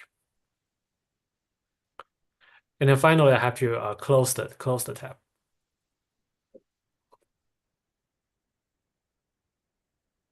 Okay. So you want a system to have these kind of general purpose abilities to reason and perform tasks. Of course, wanted to generalize across different objects, different environments, and possibly different goals. So the key here in this work that I'm going to talk about is, we're trying to leverage symbolic representations as a compositional abstraction for actions. Well, which when you may, if you were there in the morning for Jaren's talk, it may resonate a lot with some of the things that she has talked about. So here in this first work, what we're trying to do is we try to leverage foundation models. Here you see perception and language understanding. Of course, we use foundation models for them. But then we want to discover or build some kind of symbolic compositional abstractions here specifically for actions and use it for general purpose planning and inference. So ideally, we want to learn the abstractions of these actions end to end from natural supervision. Here, what do you mean by natural supervision? That is like the supervision you will probably just get, every day, and you don't have to specifically collect them. Ideally, for example, some demonstrations of humans, eventually humans, but right now it's like some demonstrations of robot doing these things, but like pretty naturally in a long sequence, you can see that the robot is doing a lot of things at the same time. You just teleoperate maybe the robot to do some of these kind of household activities, and then you can use the foundation model to segment them, to put some captions on them, so that okay, this is to turn on the faucet, this is to grasp the plate and wash and place on the rack, and this is to wipe. So your learning algorithm will be able to learn from these basically unannotated, demonstration sequences, and to discover the kind of neurosymbolic representations for the states, which are, what are the objects and the predicates, the attributes they satisfy, as well as the actions. In this particular case, the representations for the actions, abstractions, let's say for wash, it means, what does it really mean by I'm washing these objects? You have to first satisfy some preconditions, like the faucet has been turned on, I'm holding the object. And then after that, what is the effect? The effect is if the object has soap on it, then after I perform the action wash, the object will become clean. Right. So here, of course, the structured representations and the notion that you have individual abstractions for objects and for states are symbolic. But there are a lot of things that are neural. For example, how can you verify, right, if an object itself is dirty or not, or if two objects they satisfy a binary predicate of on, is A on top of B, right? How can you verify these unary and binary and maybe even ternary predicates is fundamentally neural, and it's, in the sense it's all verified and done by a neural network. And at the same time, the policies, let's say if you have a wash action, okay, I know I satisfy the preconditions, my planning algorithm had tell me that I should perform the action of wash so that I can achieve the post condition. Then how can I really perform it? How should I move my arm? What are the torques? And these are learned by also a neural network, a sensory motor policy. So here you can see that the symbols really only define the types, right, and of the actions and the states, and they also naturally define the compositionality about, okay, given the constraints or the effects of these individual actions, how they can be composed. And at the same time, neural networks really handle perception and control. And ideally, we can put them together so the symbolic programs and they can actually be approximated by neural networks in the sense that you can eventually just learning very simply from, okay, if I've learned these individual action abstractions, if I try to have the policies for each of them, and then I compose them, then do I successfully accomplish the task? You can use the success rate and whether my task performing sequences is successful or not, to use it as kind of very minimal supervision to go through the neural network approximated execution process to learn to update and to optimize these neural networks for both the policies as well as for the predicate verification. So that you can learn to recognize objects, learn to check their predicates, attributes, learn to verify the relationships, and learn the policies for the actions. Okay, so once you've done that, then what's the benefit of having these kind of structures in the system? That is, of course, it can adapt to human actions. this is I think the original sequence, right? Okay, you just watch the plate and then you close the tab. Okay. But what if, the human actually perform another action? You put the plate back to the table. And now you don't have to wash it again because it's already clean. But all you need to do is to put it back on the rack. Or to a different initial state. So in this case, the soap has not been put on the plate, right? So what we need to do now is you have to perform this additional step. First, pour the soap on the plate, and then you wash it, and then you close the tap. Or you can adapt to updated observations. For example, in this case, the plate is kind of clean, and you don't have to wash anything. So all you need to do is to put the plate onto the rack. But after that, right, you realize there's some dirt below under the plate. So then, to make the table clean, you have to wipe it using a cloth, right? Okay. So we show that these levels of compositional abstraction, in particular for actions, really allows us to enable generalization to novel objects, novel words, sometimes even novel environments and embodiments. And this is really work co-led by two people. One is Xia Yuan, who spoke this morning. Another is my postdoc Wei Yu, who is starting as a assistant professor at Utah, I think, sometime this year or next year. Okay.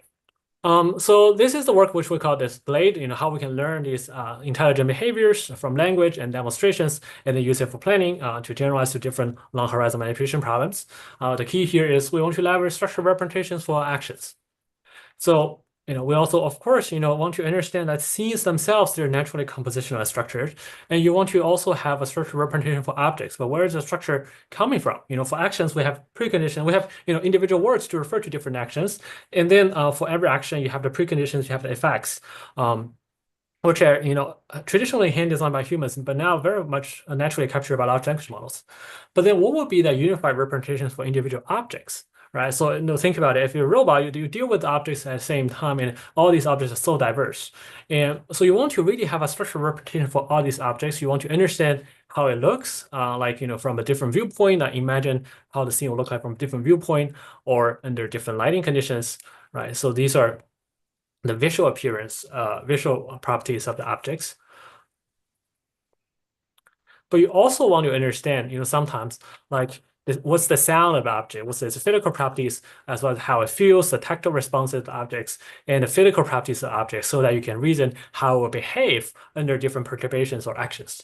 So, if you care about all these different physical behaviors of objects, what's the shared underlying structured representations for them? So we'll say a large part of it is about this physical object model. Because if you see an object in an image in a way like this, then you realize, oh yeah, this image has 4 objects, 4 blocks. And they have their individual states, they have including their intrinsics, object geometry, appearance, material, their extrinsics like positions and velocities, and scene descriptions and lightings and camera parameters. And think about it, it is this physical object model as well as the underlying physical law, right, that determines what you're going to see, right? You see an image the way it is because of these physical properties and the physical laws. And all these physical simulators, take all these physical properties, they try to render this picture so that you look at as realistic as possible and, extend to dynamic scenes, right? So you have this simulation process. So if these physical properties are something that really shared, behind all these multi-sensory observations, is that possible for us to use it as the scaffold of building a structured object representations, allow people to reason and understand these multi-sensory objects?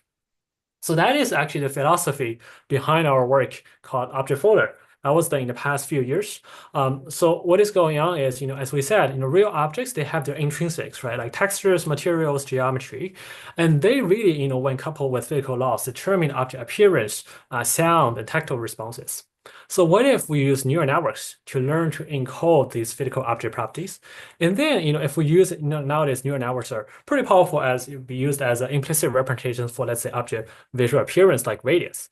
But, if you use them to represent these physical properties, then including but beyond things like radiance, then this allows you to query these neural networks with extrinsics like, oh, where's the camera? Or where's the microphone? Or where do I want to put my tactile sensors on objects, right? So you query the neural network with these extrinsics, which will give you the intrinsics under that particular action, and eventually led you to simulate the sensory responses, like the visual appearance, the auditory responses, and the tactile responses of these objects, right? So this is the motivation behind this line of work called Object Folder. So we did it for 1,000 simulated objects where we train 1,000 neural networks for each of them. And then for each of them, we can query and get their multi-sensory responses. So this is really a uniform and object-centric implicit representations for each objects. And our goal is to hopefully to promote it as a standard benchmark for multi-sensory learning. And it is ideally platform agnostic and compatible to different virtual environments. So just to verify that objects we collected in a virtual environment are realistic enough, something. Oh, by the way, this is like by my then postdoc Rohan, co-advised with Feifei, and he's now assistant professor at Maryland. Okay, so just to verify that our simulated objects are real enough, right? So let's say you have neural networks to model object intrinsics and then to query their multi-sensory properties. How can you make sure that your neural networks are learning these physical properties pretty accurately, right? So we also collected multi-sensory responses of 100 real objects in the real world, in the sense that we have 3D scanners and cameras to capture their visual appearance in controlled lighting conditions. We have impact hammers and microphones to record their auditory responses. And then we have tactile data, like a geosite, to collect their tactile responses, so that we can use that to calibrate how good your system is in modeling these simulated objects and compare them with the real multi-sensory responses of individual objects. So putting all these together, we built this object folder benchmark where we designed 10 different tasks, all using multi-sensory modalities across recognition, reconstruction, and manipulation to benchmark and evaluate a bunch of the multi-sensory recognition, reconstruction, and manipulation algorithms.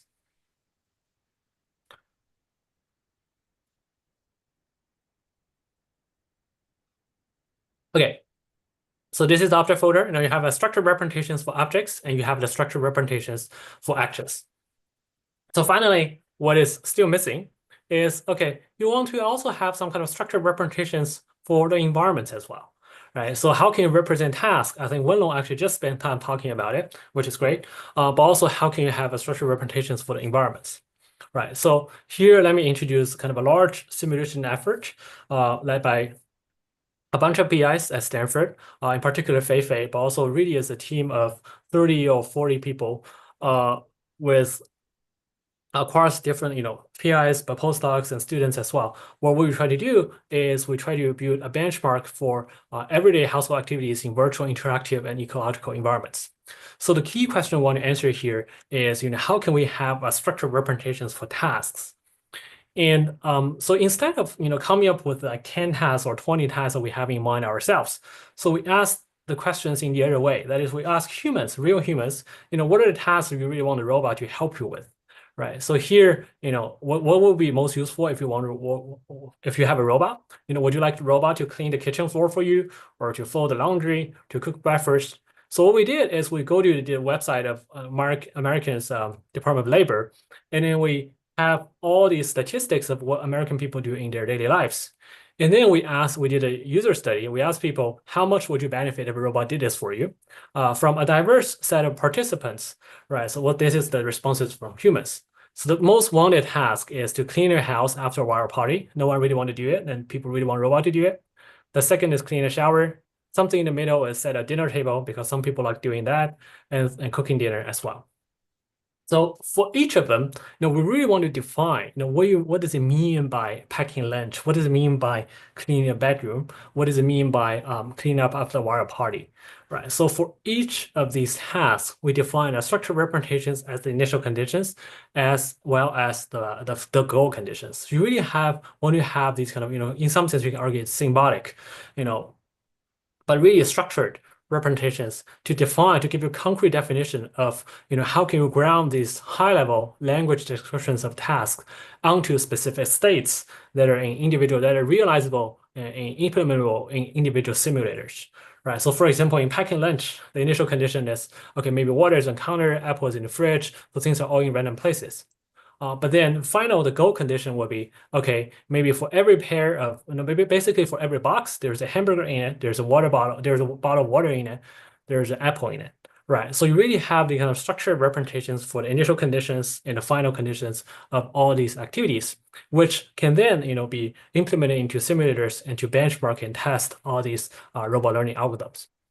So for each step, we collected how can we get these activities definitions. We go to how the articles from the web, and then we use some kind of a combination of LLMs to translate that articles into a knowledge base. And then we define our own, behavior domain definition language inspired by PDDL. Here we call it BDDL. That we define what would be the initial and final conditions of these 1,000 activities. Of course, for each step, we also did a lot of the benchmarking to make sure that humans agree on our definitions. Okay. And then we also did a little bit of development on simulators. We partnership with NVIDIA using their Omniverse, but then we augment them so that we have, 50 real-world environments with thousands of objects that really support the simulation of these activities. And ultimately, of course, we wanted to hopefully to transfer into the real world. So a little bit of the tests, and I would say the initial prototyping is we want to make sure that the scenes and the tasks we develop in behavior also transfer to the real world. So there is a little bit of, you can calibrate the differences between simulation and one of the room we had in the basement of Gates. And as you can see that we're really trying to, at least for some of the scenes, we try to really replicate the real world in simulation so that we can benchmark whether any algorithms developed in our behavior simulation environment can transfer to a real world. So yeah, as I said, this is really a large team effort. But in particular, separate from Feifei, there are two people who did. There are so many people who contributed so significantly. But in particular, I would like to highlight Rohan, who was a postdoc co-advised by us and has been really leading this effort, as well as Eric Lee, who is just graduating, but he spent a significant part of his PhD developing this entire benchmark. And most recently, just last year in Europe, we also used behavior, but also used other simulators like Virtual Home to do some benchmarking of how well LLMs can be used for task planning. So we have a structured representations for the task, as we talk about, and behavior already provide you, all the definition of individual tasks. So we just simply test, how existing LLMs are doing in terms of, translating tasks, these kind of high level, I would say, long horizon hierarchical tasks into individual steps, sub goals, as well as actions, and how they are, how good they are in terms of modeling the transitions if you perform different actions. So in this work, which we call the embodied agent interface, we benchmark LLMs in terms of 4 aspects: goal interpretation, subgoal decomposition, action sequencing, and transition modeling to solving these long horizon manipulation problems. And the system is really easy to use. It's led by Manling, a postdoc of mine, who is now assistant professor at Northwestern. It's very easy to use, and you can just, go to GitHub. You're using a single line, you can benchmark, a new LLM, how they're doing in performing task planning. Okay, so I think basically this is what I have. So we have, I talk about how we can have like a structured representation for actions and structured representation for objects, and also how structured representations for tasks and environments, right? So I think the fundamental question, is, Chen asked us, every speaker have to share their thoughts about, what's the role of symbols and how it will impact the field going forward, especially given we already have foundation models. I think, again, some people can believe, you may have foundation models that can solve everything, but separate from that, assuming you still believe that there is something you need beyond just like large neural networks and like some kind of structure, some kind of symbols. Now the question is where the symbols coming from, right? So what would be the thing that you would need a symbol for? And I would say, we look into like the very basic and very fundamentals of where could there be symbols, because and I think something that we have learned is if you have too many symbols here and there, if it's like really handcrafted priors for individual tasks, then it does seem to, hurt your generalization. So what would be the things that are most universal, and having those kind of symbols shouldn't have any impact on your generalization? I would say if you go to the very fundamentals, let's say for objects, that's their physical properties, because it's the same set of physical properties and physical laws that govern all type of interactions you have with these objects. And for actions, again, it is grounded on the physical objects and their states. Then what do you mean by actions? Actions is basically how you are transforming, right, the states. The transition functions, how states are going to evolve and stuff like that. So the preconditions, in fact, seems to be like the very basic thing and the most universal representations that ties to these actions. And also, you want to have like a structured representation for the task so that you can ground the task to use it to benchmark and develop new robot learning algorithms. And I would say, a little bit on the benchmarking side as well, as in the sense that, even if you believe all these foundation models are going to be so powerful and all you need is just to scale up and collect all the data for you, and then you can train a huge model to solve all the problems, you probably still need some form of symbols because you want to at least be able to interpret what's going on within these models and also to benchmark them, to communicate with them, to ask them what's going on and where are they making mistakes. But then, the only way that humans can communicate with some kind of these foundation models is through some form of symbols. Symbols can be language, but symbols can be other things as well. Because humans cannot really communicate with large foundation models directly using their neural embeddings, right? So you have to develop some sort of interface, at least for us to leverage these structured representations or symbols to interface with foundation models. Okay, yeah, that's it. Thank you.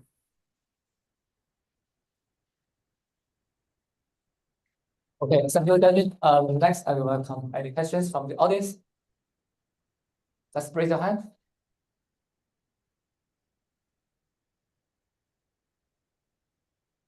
No more questions? Well, it has been a long day, so I mean, maybe the audience are too tired. Okay, so if no more questions, I think that is the end of this workshop. And thanks for joining us. Thank you, and have a good night.